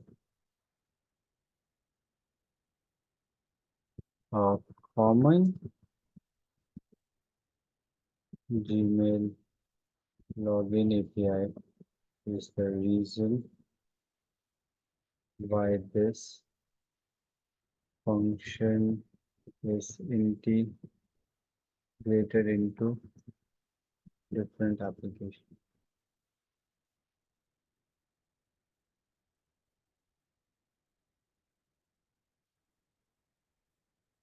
API comes with complete or it comes with fully built functionality. So you see, whenever you try to log in into like LinkedIn or Twitter or Facebook, you would see uh, an option, or where while you are trying to sign up, you will see an option saying sign up with Google. So so that is one API which Google has given. So all these applications like Facebook, Twitter, LinkedIn, they would use that login API and put that thing into their system. So as soon as you click that login with the help of Gmail, so no matter you go to LinkedIn and do that, Twitter and do that, or Facebook and do that, what functionality it's going to do is like it will just make the Gmail ID of yours as a login user ID into this application. So who created it? So Google created this login API and it has given it out. So LinkedIn, Twitter, and Facebook has used this API uh, in order to in order for all the user to use Gmail ID. So is it clear? Like this example? Very clear. Perfect. Now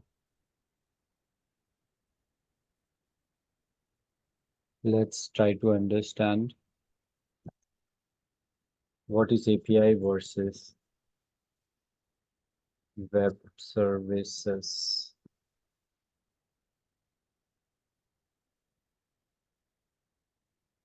So it's very simple.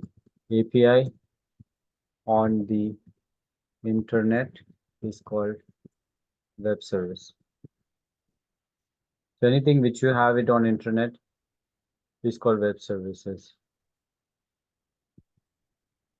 So we need internet to access web services. So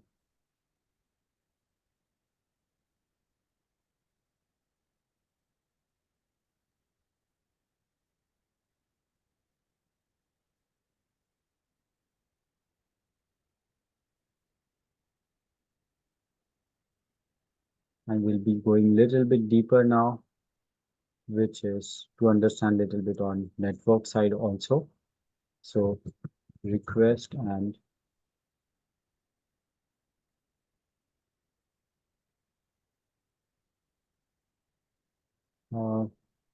what book would you suggest we read to support studies?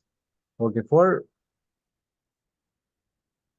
APIs, I would suggest, to be honest, I didn't learn it through an textbook, but you just need to know what is web services, what is API. So you can Google those terms.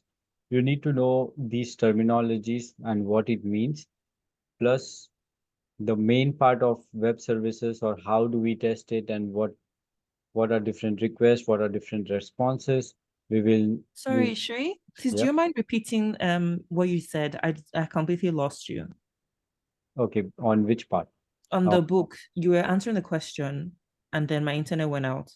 Oh, okay, no. So for the thing I was saying is, like, for APIs, you just need to know all the terminologies, right? So you can Google these terminologies. I don't know if there's any book which I would say you to refer to. I have learned it through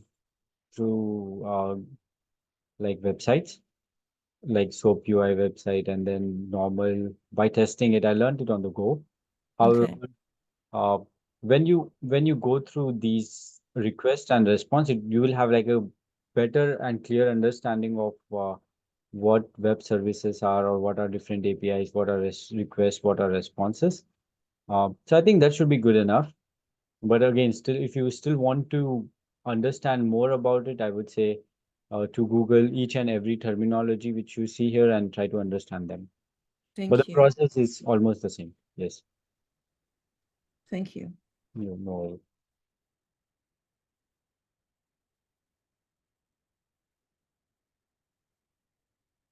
So where we were, okay, API on internet is called web service. We need internet to access the web services, and in API request or response.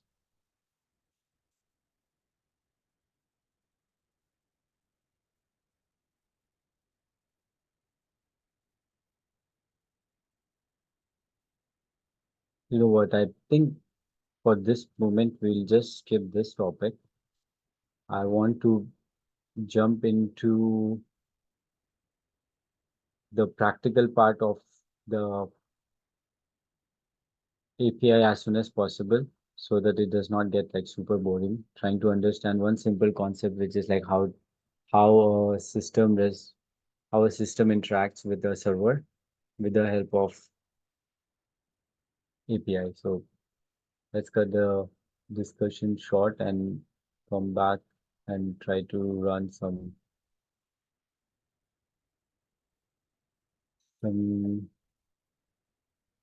requests. But before even going there, can can the class install SOAP UI? I'll have the steps show up in the screen. Let's try to install it.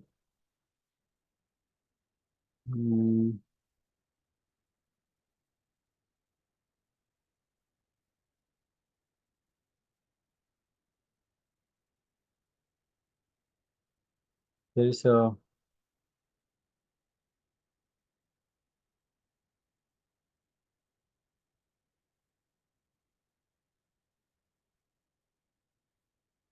this is Postman. Let me go back. SOAP UI.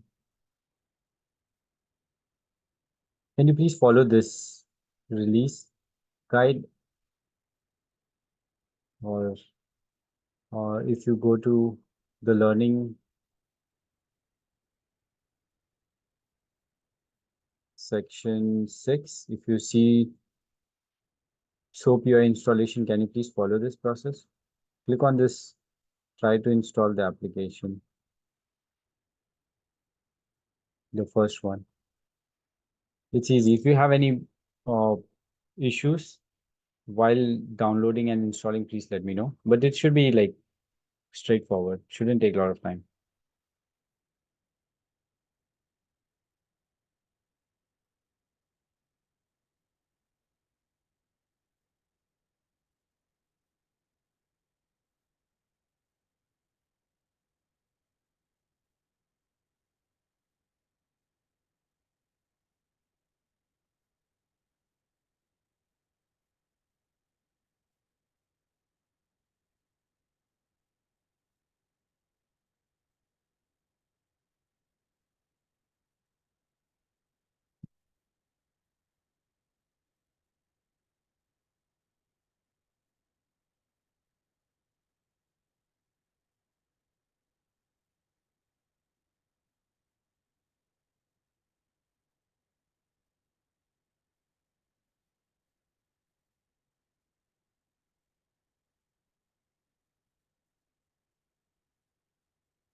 So you want us to install only soap Oh, you, yes, please.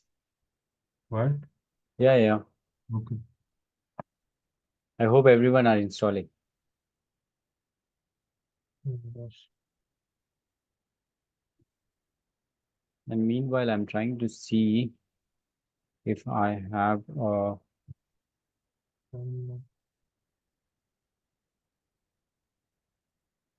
Vistal from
Sure, can everyone hear me?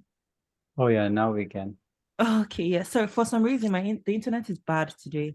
I wanted to ask you, so when doing the setup, I have options for obviously SOAP UI and tutorial. You have SOAP UI and Postman. Yes, you can actually install both and explore both the things. SOAP UI and Postman. I personally like Postman more than SOAP UI. So it's up to you. I was trying to see if there's anything Vistal related, but looks like there is none.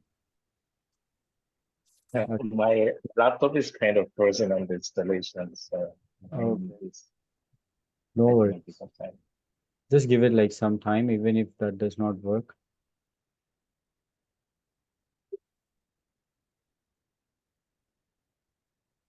Just hi to me. Is there any question? Oh, can you screen share and show it to me? Hold on, I'll stop sharing. Please screen share and then I will know.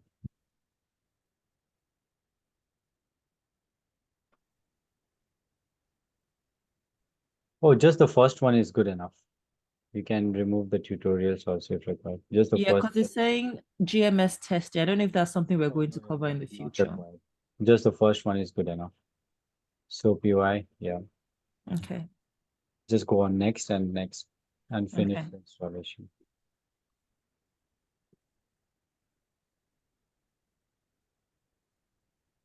Thank you. Welcome. Yeah, you're good to go. You can close the setup. Adi, do you have it installed? Yes, I'm on the same level as installing now.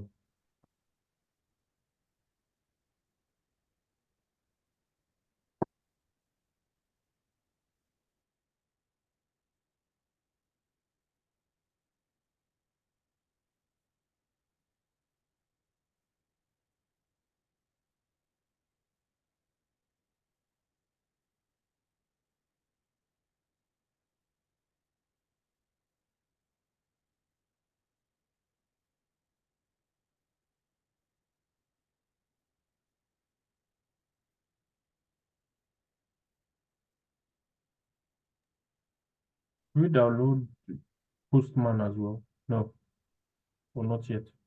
Sorry. Should we download the Postman as well? No, that you can do it later on also. Just Okay. I just wanted to show on like how we see request, how we send response and things like that. Okay. Looks like with the help of, I was trying to see what the course is saying us to do. Course is only asking us to learn more about REST methods or REST APIs, and not a lot about WSDL. And I have my setup done for WSDL also. So hold on, let me just check the QA, see if it works fine. And testing to it. Okay.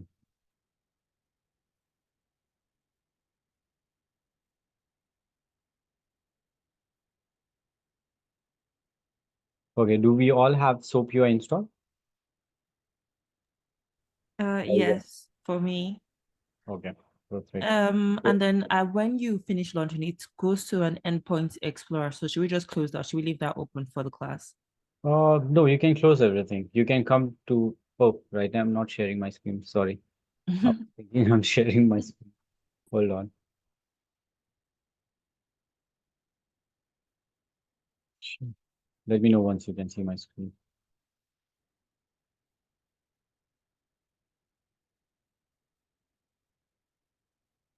You can see my screen, right?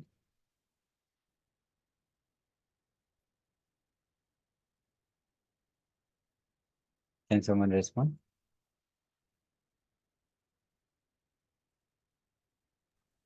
Yes, yes, I can see it. Perfect, perfect.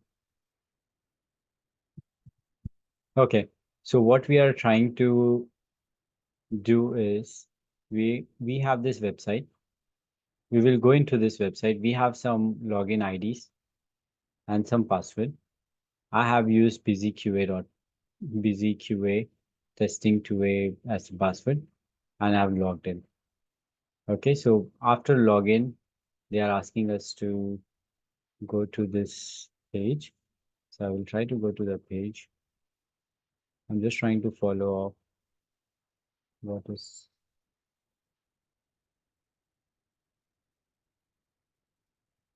Okay, it's asking us to go to. So after you log in, you have to copy paste this endpoint and see the details. So I see some details here.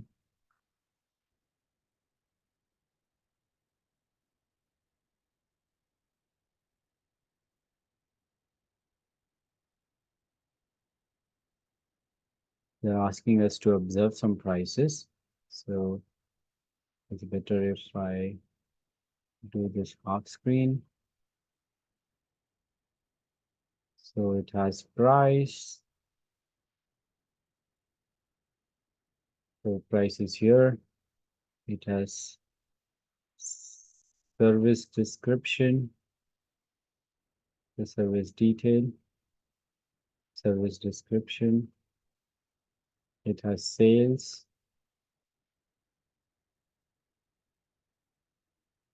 Refund amount and city. It has sales. And then it has city. It has refund amount. Okay, so we have all the things here. Now we will access the same page above by calling the REST API service.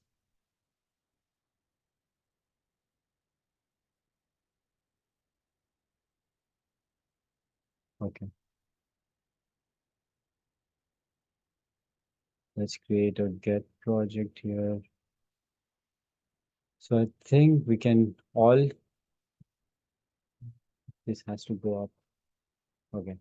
So click on file and then click on new REST project for everyone.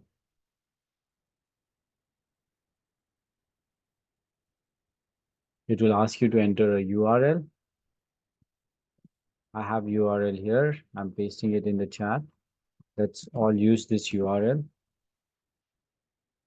and click on OK. Uh-oh.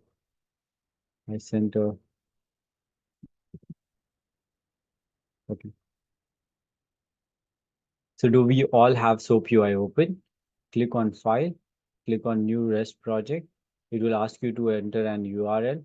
I have given you the URL in the chat. Try to paste it in the chat. I'll paste it into the URL option and then press on OK or submit, whatever that was. Let me know once this is done. Everyone is on same page.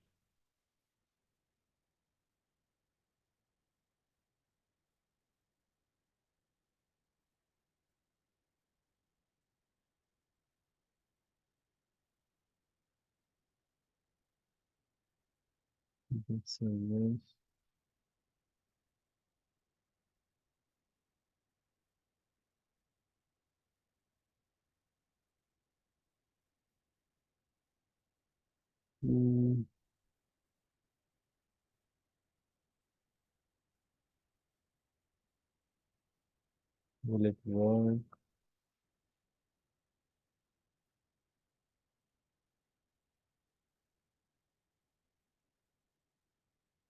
Author token. I see there's an error.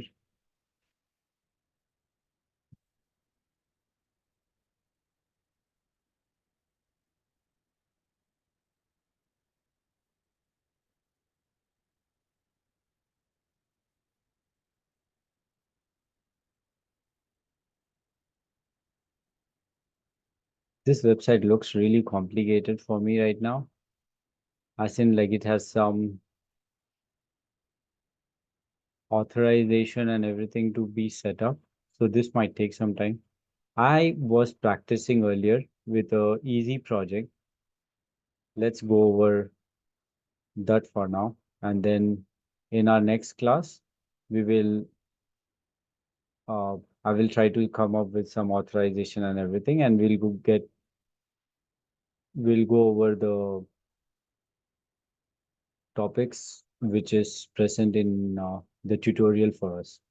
But for today, just for the class sake, let's go and try to understand, like, it's just the website is different, but the request and everything is going to be same. So let's use this one for time being. So there's a web page called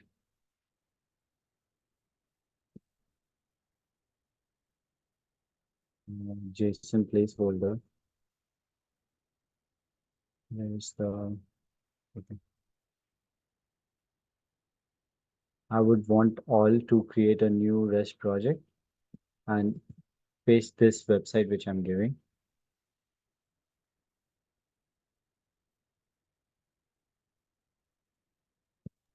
You send that URL to the group, please. Yeah, the other URL has some authorization and token setup to do, and I have not done yet that part yet. So for that reason, I would be explaining the rest of the things with different portal, which is very easy. It does not have any authorization or anything. It's a so I want to explain the concept today, and like since we have only 20 minutes left, I want to at least let you all know all the different types of methods and what each method has. And when it comes to authorization and all those things, we will cover it in our next class with the same example which is provided in the tutorial. But for now, I have this practice website which I used to study. So I'm sharing the same with you guys also. So this is a website called JSON placeholder. Type typicode.com. So this is an application which is hosted on internet, and I would write here. There is like this get method. Get method would not do anything. It would just uh, send the request into the website, and then it would have the resource. So let's see what the resource is. So in resource, just make /post. So in the resources, we have to enter the post. So I'm sending it here.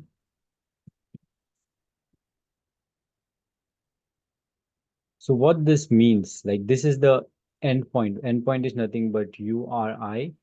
So uniform or uniform resource identifier. So you will find your URI here. So these are like the URLs. I'm trying to get, or you know what, let me show it in an UI. So if you see it in the browser, so the same website will give me all this information. So it gave me user ID, body, right? So these are like different. So what happens is you're trying to send a request to the server. So how do you send the request? You're sending it through a website. This is GET request. What GET request does it like it? So in GET request, you just request the server to give you all the posts present into the server. So uh, let me show it to you here because there's more tools, developer tools. Let me do a refresh so that I can show.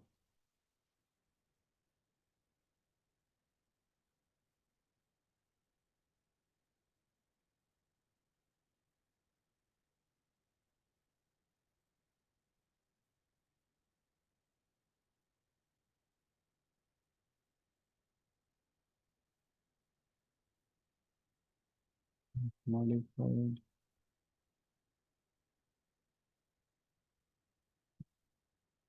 I want to show it here.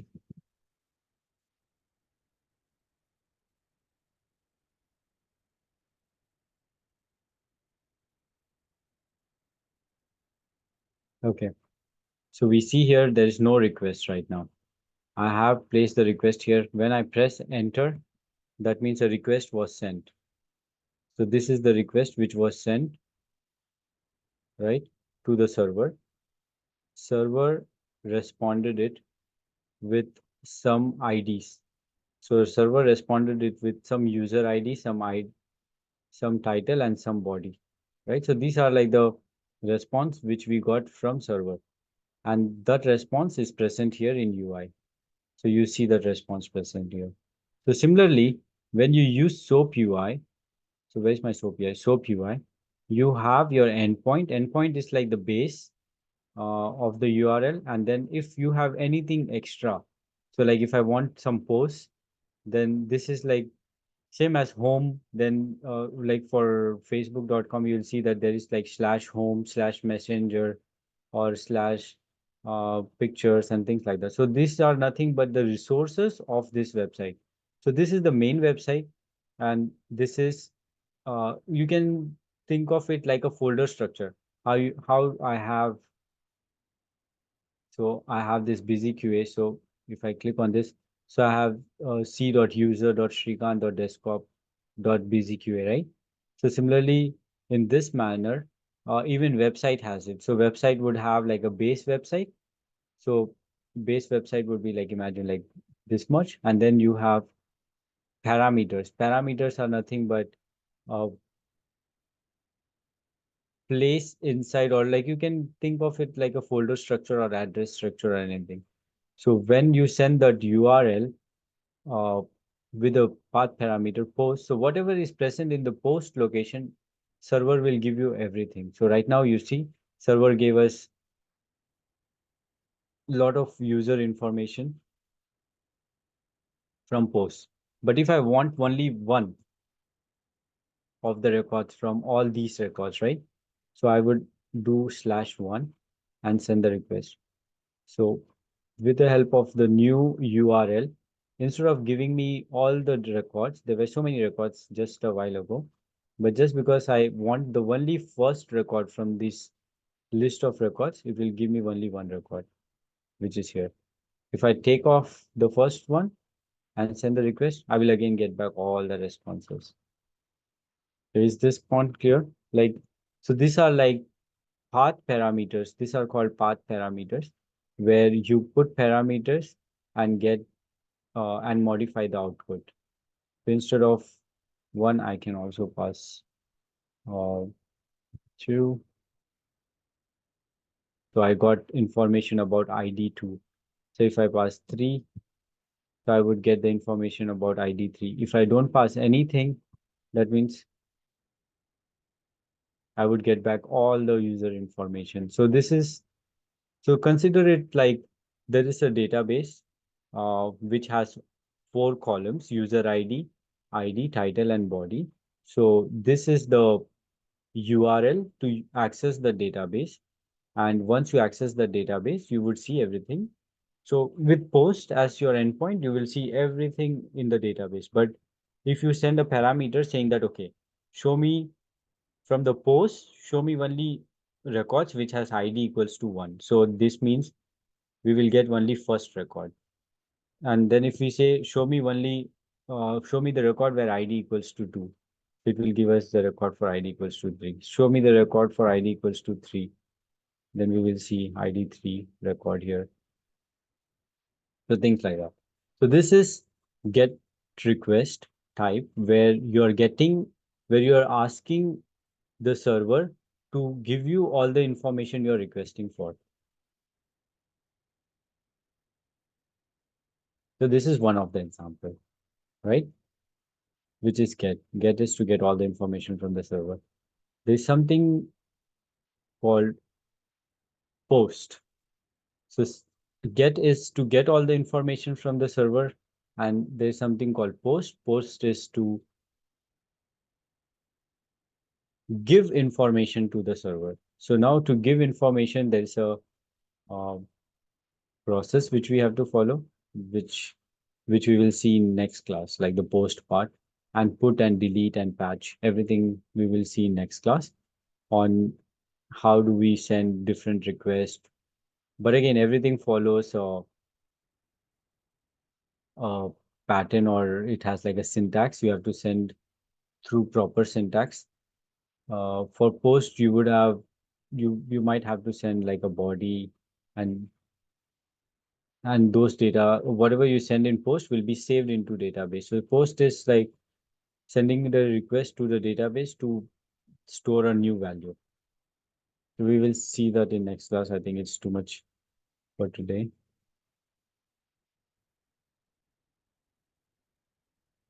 But is the get part clear on what is happening with the get? You just receive all the information from the DB. Yeah, on my end, this problem. Okay, perfect.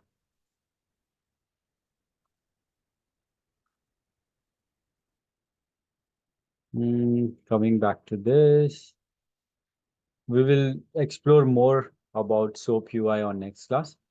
And by next class, I want us to all have SOAP UI and Postman installed. I will try to go over, plus also this one, SQL. So we will be covering Postman. I have cleared the basics of API already. I have like 10-15 minutes. I will clear some more topics of API. But for next class, I want every one of us to have Postman installed, SOAP UI installed, and also MySQL Workbench installed. So you can follow this video here and try to install it. This part. Okay. So next class, let me write it down here. Or not here. I would write it down somewhere. I will also mention this part in the email where all these 3 software needs to be installed. You can either install it yourself or let Anita, or like after, if you're facing any issue, you can also let Anita know, and she will help you with the installation also. All the 3. So this one, I think this is already done. Postman, you can do it yourself installation, and I would have some setup done in my machine, which I will show it to you on next week, or not next week. I mean, like whenever we are meeting next time. Okay. There are some topics which I can clear since we have some 10-15 minutes today. Let's go over that.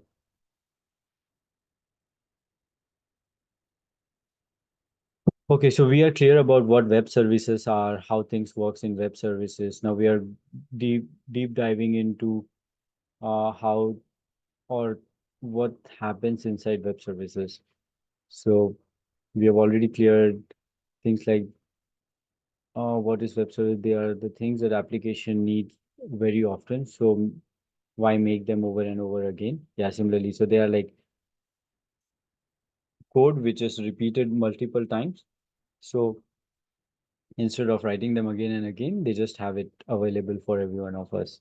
Like Google API, which I was talking as an example.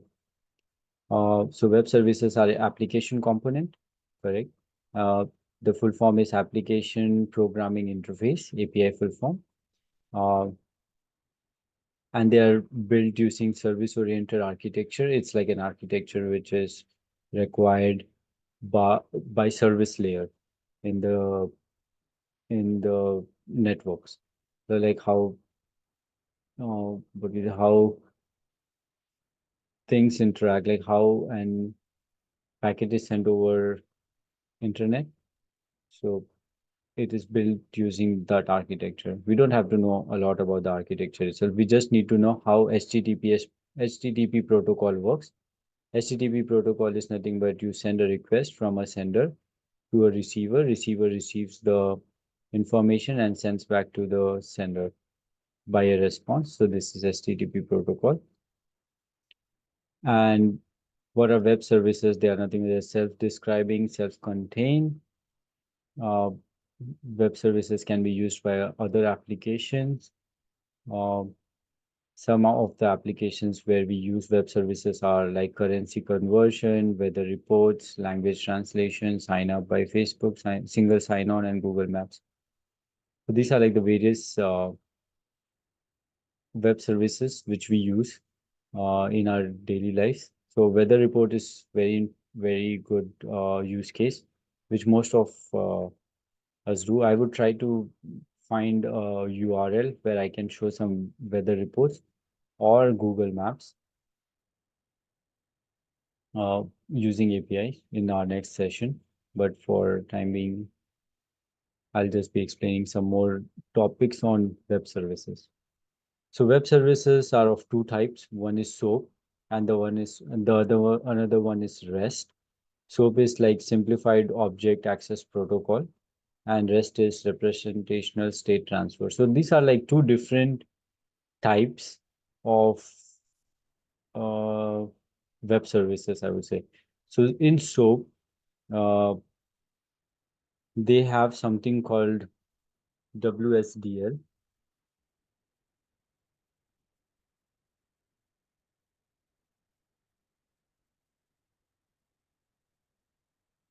So they have WSDL, and in REST we have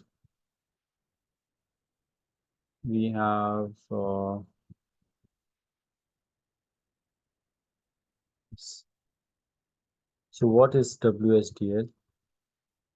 It's let me remember the full form. Web services description.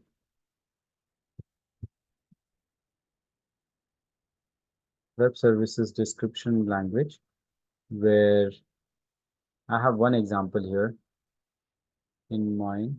I can share this with you also.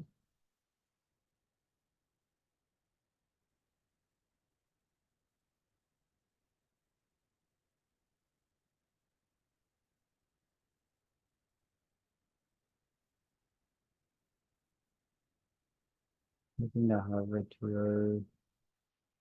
Let me share it with you.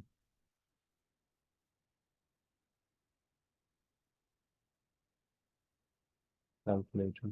Okay. So you can go to, yeah, let's do this one right now so that we understand a little bit more about, like, this example is not given in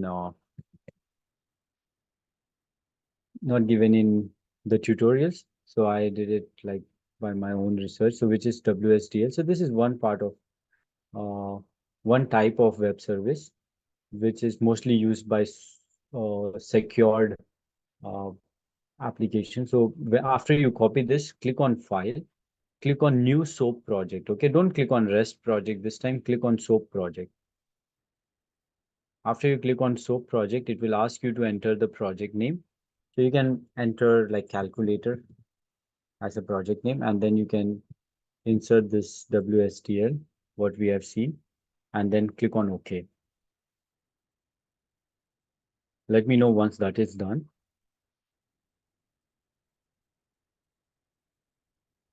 Can someone confirm, please?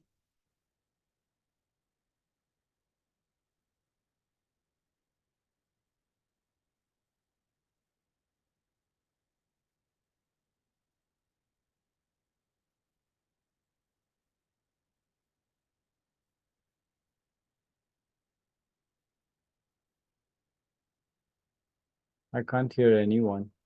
Yeah, it's done on my side. Okay. So did you get something like this? What we see in my screen, like calculator, add, divide, Yes. multiply, subtract? Okay, perfect. Yes. So it split the calculator into two, calculator SOAP and calculator SOAP 12. Okay, I think yeah, there are two. For some reason they are installing two, but they both are same. So you can click on add, double click, and try to open this request. Oh, sorry. Click on plus and then you will see request. So try to open the request. Do you see the request? Yes. Okay, so you will see int a and then you will see question mark here or something else. I have written like 5 and 10. Yeah, I see. Okay, so in the question marks, put 5 and 10. Yeah, put 5 and 10. So what this calculator is doing is making you add two numbers.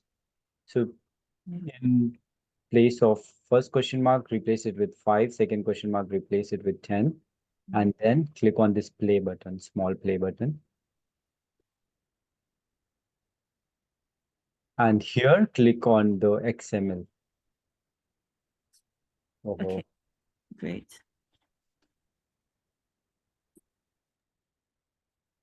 Please click on XML way.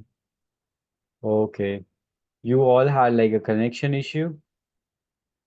No, like you just said that you will click on XML. I'm on request one and I'm seeing what you did, but Yes, click on request one. yes. You would see this page. Mhm. Enter the number 5 and 10 here in place of question mark, and then click on this green button which says the play. Hmm. Once you do that, you will have some response like this HTTP okay and things like that. And then you will have like an XML. So click on this XML and you will see your result as 15 here. Let Hi, me, Sri.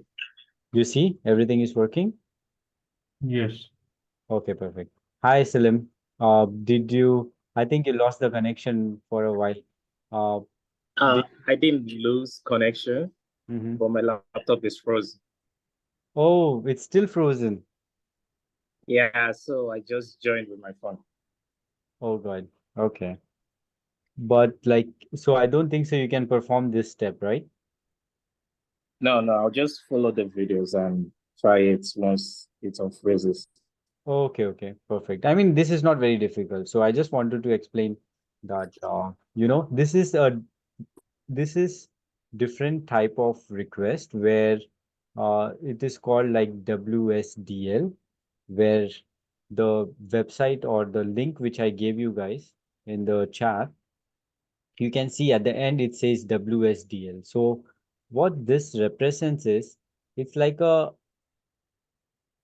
web service description language, and everything in this. So there is this project which is designed, and it has like it has a descriptive information of each and every request, and it's written in an XML format language. So this is XML format.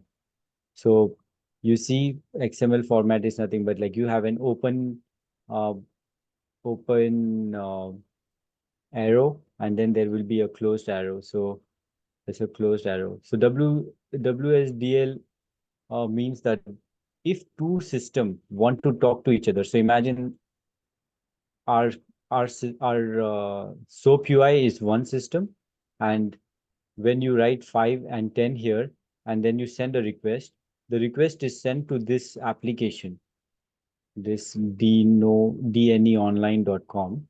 Request goes to that application with this body, right? This body.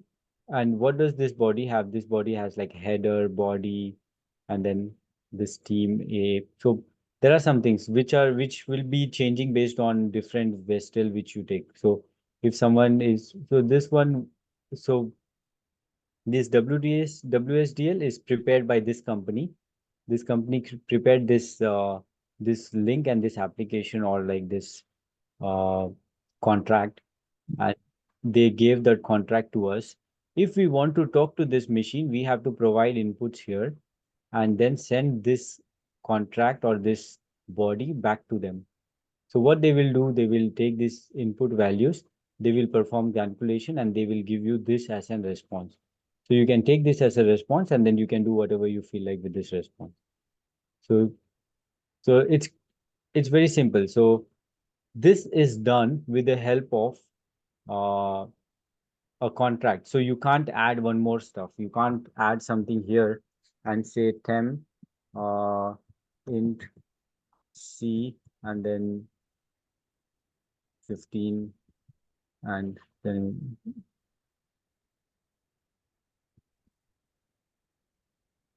so you can't do this. Why? Because, or even if you do it, it makes no, I mean, there won't be anything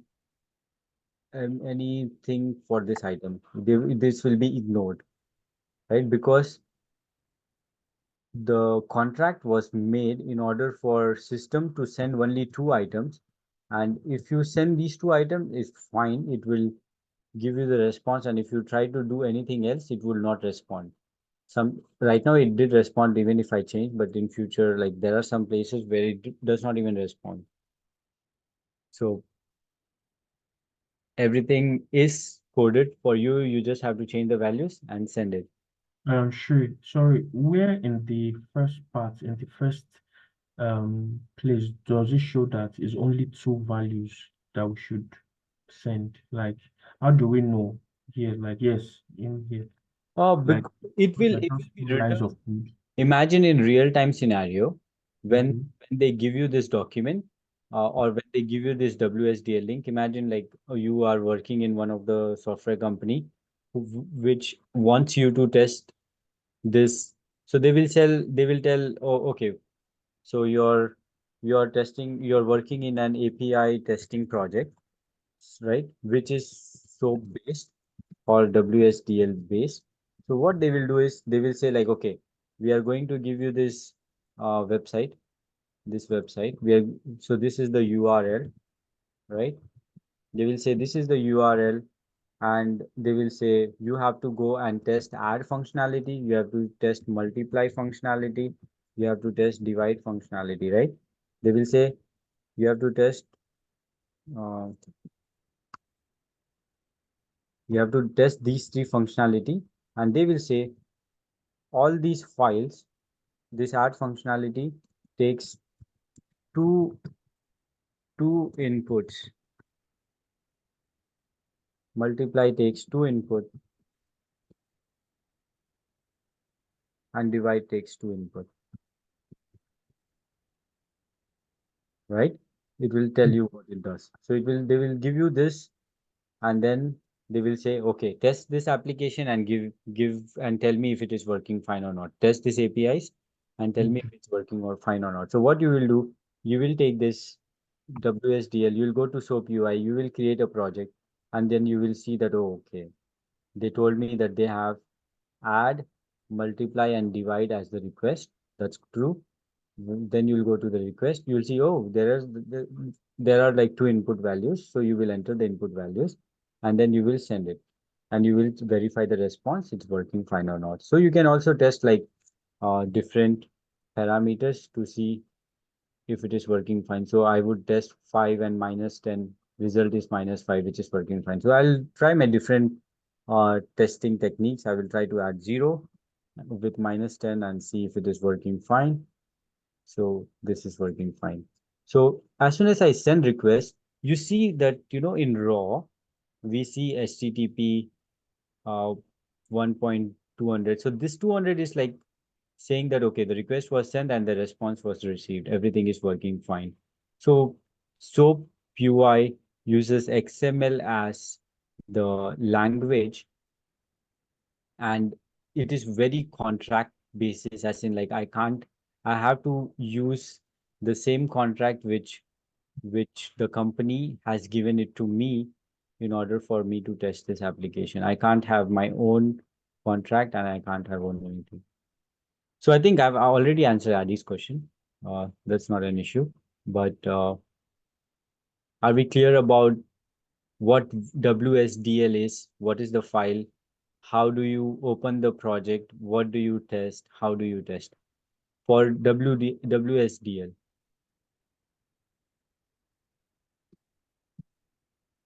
Let me know if you have any questions or any doubt as a WSDL process. So this is for divide. I have entered two numbers and I send a request, and in response, I got back 2. So 10 divided by 5 is 2, which is correct, right? I have one more project, which is called holiday services. I will give this project also for you to explore more. So it says like, if I open this, so this is one more where I have to enter, where the first one says, it will give me the capital city if I enter the ISO code. So for India, I got back New Delhi. So let me enter ISO code for USA and send it. And in response, I got Washington. So for capital USA, capital is Washington. For Canada, so if I put CA and if I send it, I would get my response as Ottawa. So it's like for every country, if you enter their ISO code, in response, you would get their what we say, the capital city. Similarly, the currency. So for currency, if you say ISO code as CA, it would be CAD.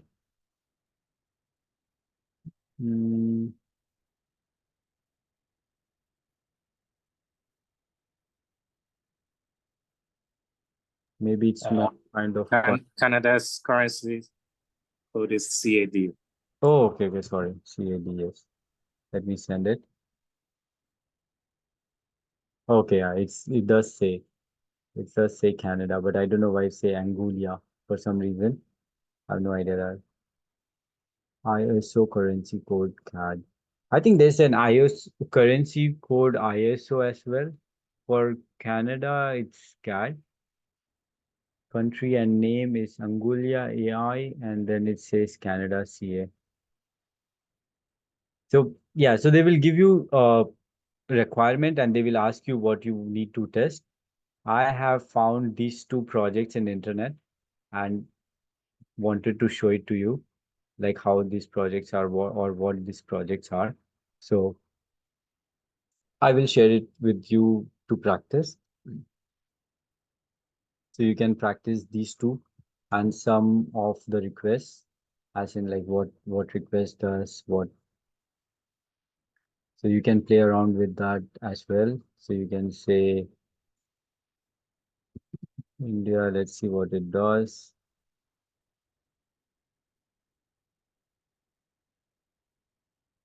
This gives file also. And then if I go to JPG, there are like different things which you can do it.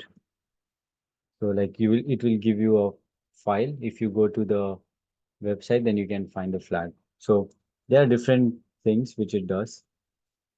So you can explore more on these projects just to understand what SOAP UI is and how does it work. So this is WSDL. This language which you see here is XML.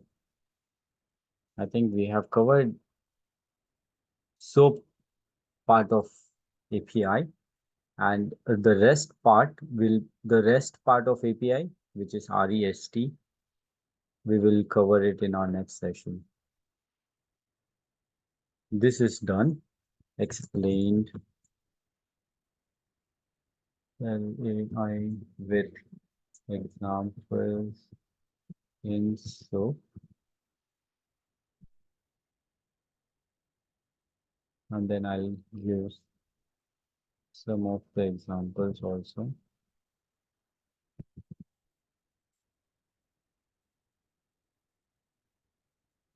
Okay.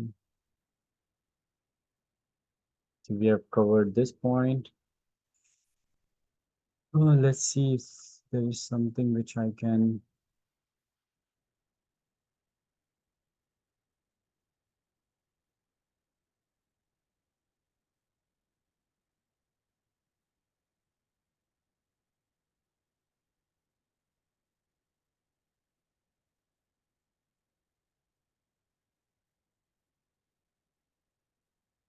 Okay.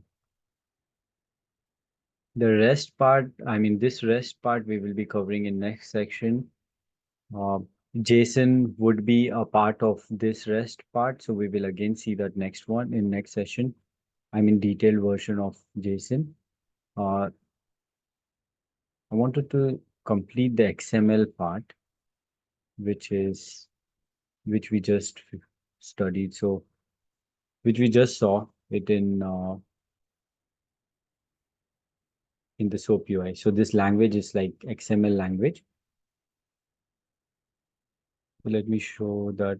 Yeah, so XML is extensible markup language, and it's mostly used by web services to communicate with, or like in communication uh, by web services. So for example, like SOAP UI, you saw this WSDL use this XML. So all this code or the complete code would be written in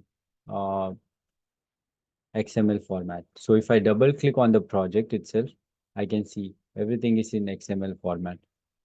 So if I double click on this project, you will see this overview would come in, and then any component of this file, if you pick it up, you will see it's written in, or like the coding is done in like XML format. So this opening bracket, as in left bracket, less than symbol and greater than symbol. So if you see, this is like a start, and then this is like the end. So let me show it here. So like this means the start of sequence, and this is the end. So it's like opening brackets and closing brackets, if you know.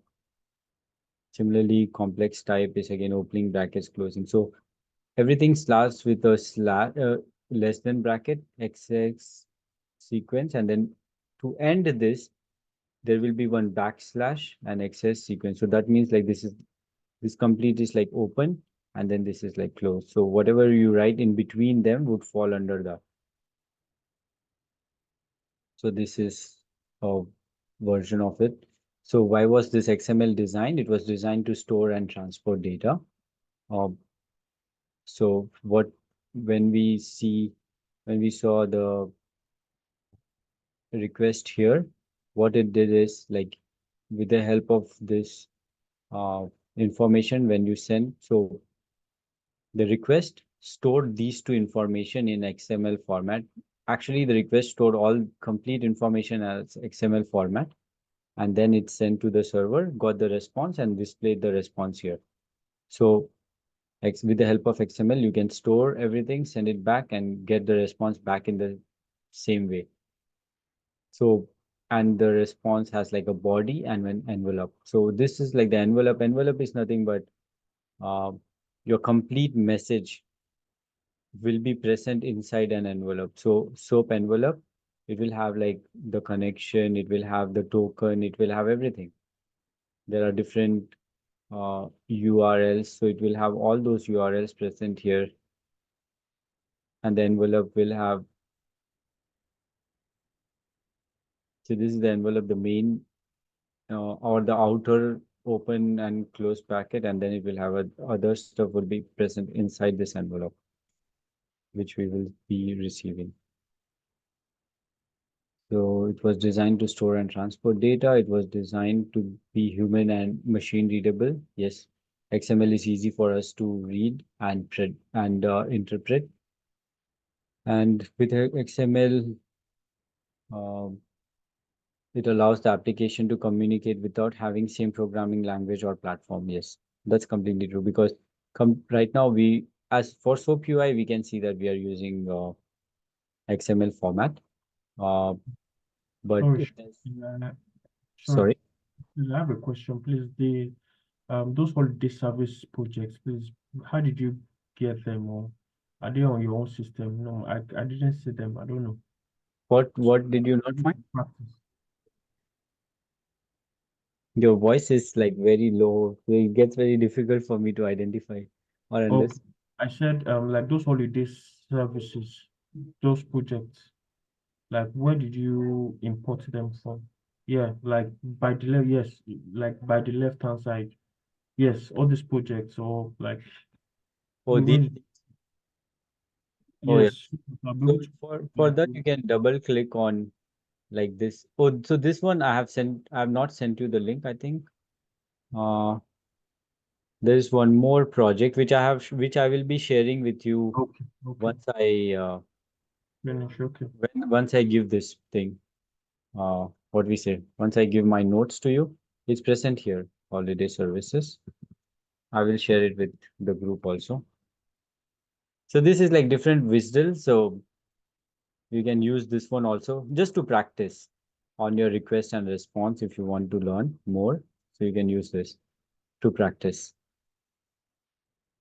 Okay.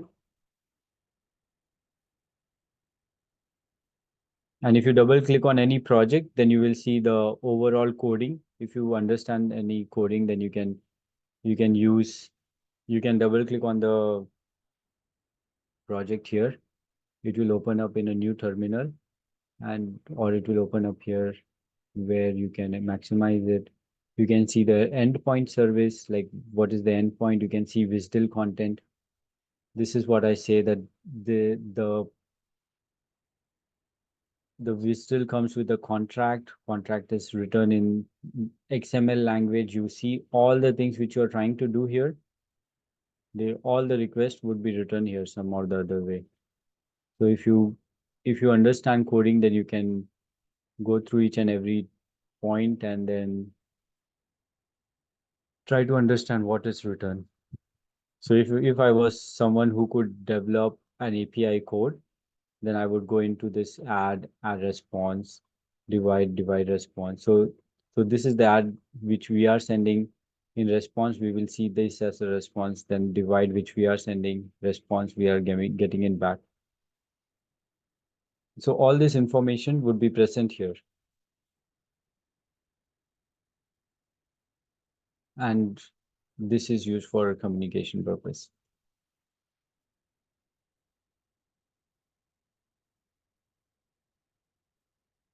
So allows application to communicate without having the same programming language or platform, XML, JSON versus HTML. So XML is used to transfer data.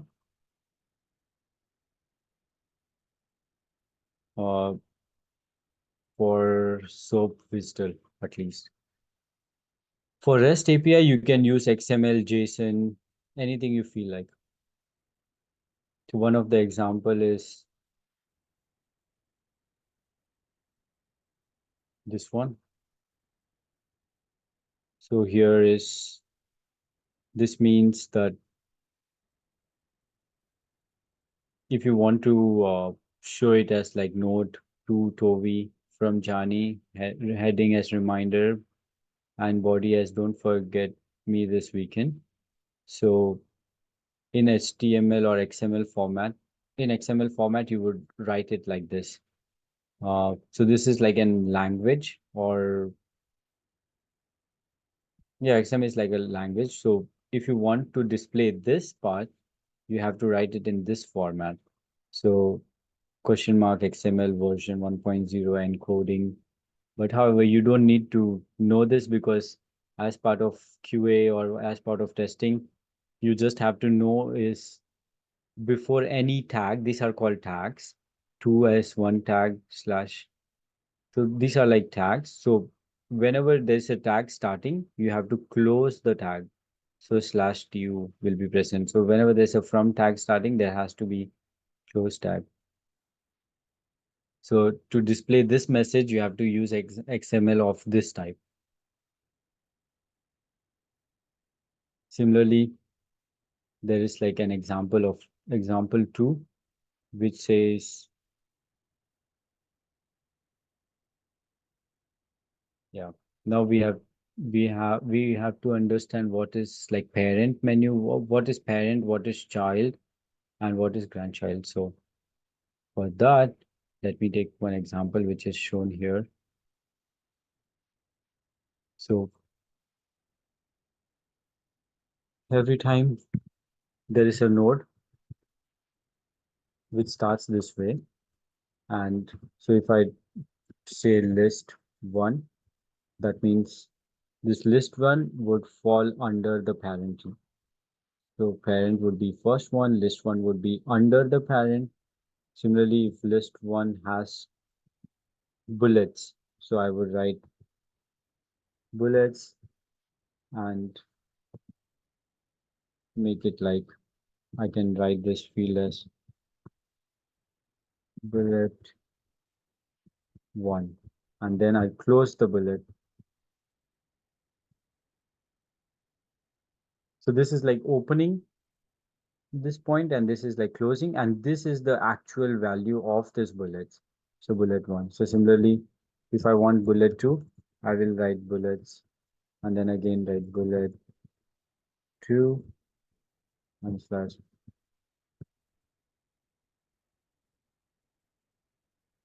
What if I need more list? Then I can add list, but I need to close this first list and add more list if I want. List 2.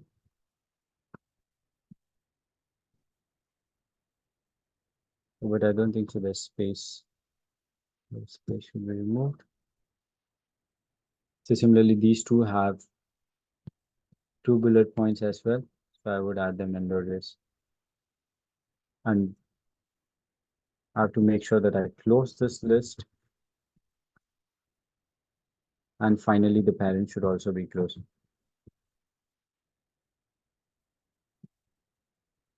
So it's very simple. So you have to just make sure that whenever you're given an XML, XML would be in this format where it would have like opening brackets and closing brackets as one of the name. So bullet is like example one of the names. So I have to make sure that the value is present between the name. So imagine if I wanted to have a first name, so it would have like first name here, and then here it would have like first name again, and here I can have like Shrikant, and then last name. So similarly, I'll have to close this last name in order to have this, and this will be like Kumar. And similarly, I have if I want one more name, then I'll have to copy paste here and have to add more. So I can say Adi, and I can have his last name here.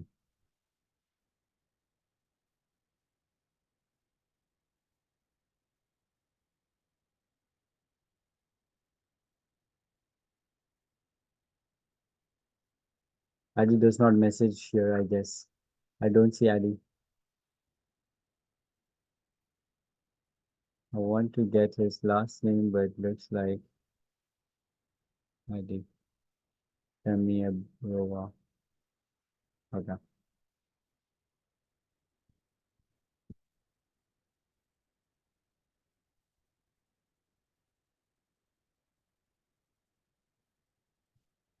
Okay.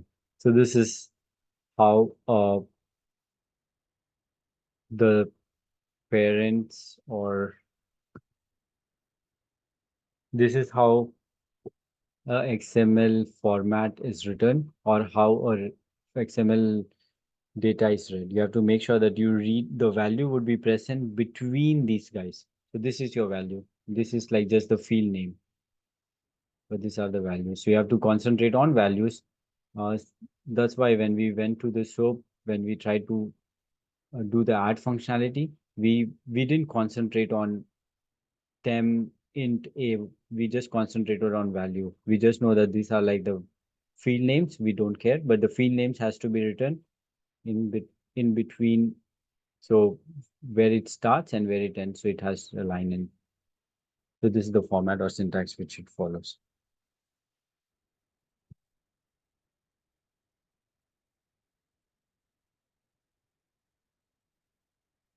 And it also has attribute. So imagine the book has an attribute of category web. This is again required for some complex scenarios where if you have a heading like a parent, like, and this is the book, then we add a category into it, you know. So this is just as a language, I would say. So we can't explain too much on these points, but yeah, you can explore more on what is XML and how we read an XML. So, but again, you don't have to code through XML. You just need to know how to use it. And as far as testing is concerned, you need to know where to read the values from and where to write the values in. That's it. You don't have to care about other stuff.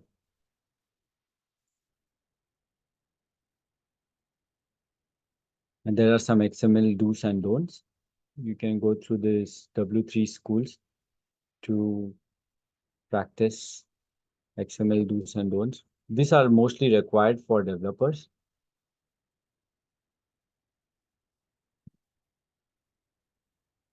And W3 schools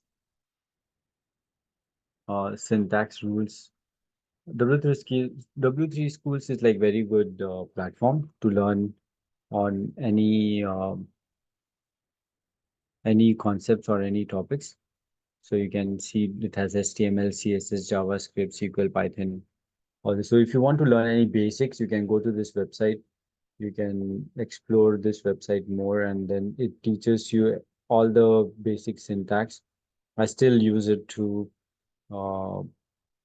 in my projects to understand some syntax or some or to brush up on my knowledge. So you can use it as well. If you want to learn more about the XML, please go here, try to explore this website. It's present in this. And in next class, we will be learning more on the rest part of SOAP and the rest part of API testing. So we have completed the SOAP part or the SOAP part of testing, and the rest part is important. I thought we will finish it today, but because of this URL, I think not working, because this URL is not working, I will try to configure this for our next session and keep it in my SOAP UI, and we will finish this topic next in our next session, which is after New Year's. So I would say I will give some assignments today. Go through those assignments, try to finish it, try to go through all these manual uh, testing topics carefully and properly. And if you have any questions, please do reach out to me through emails or let me know. And also there are tools like guru99.com. It's like a website from where you can learn more about or in-depth detail about all these topics which I'm teaching. So you can go ahead and get some understanding from there also. I think the basics would be clear, but like if you go there, then you would have like even more technical or knowledge on all the topics which I'm teaching. I think we are already like 30 minutes ahead of time, so we are done for the day, and I'll see you on next year. So next year on December or January 6th. Until then, I would say bye, take care of yourself, enjoy your holidays, and enjoy your New Year's. Thank you, Shri. Thank you, Shri. Yeah, thank you. Shri, No. can you also include in the email the Guru website you mentioned?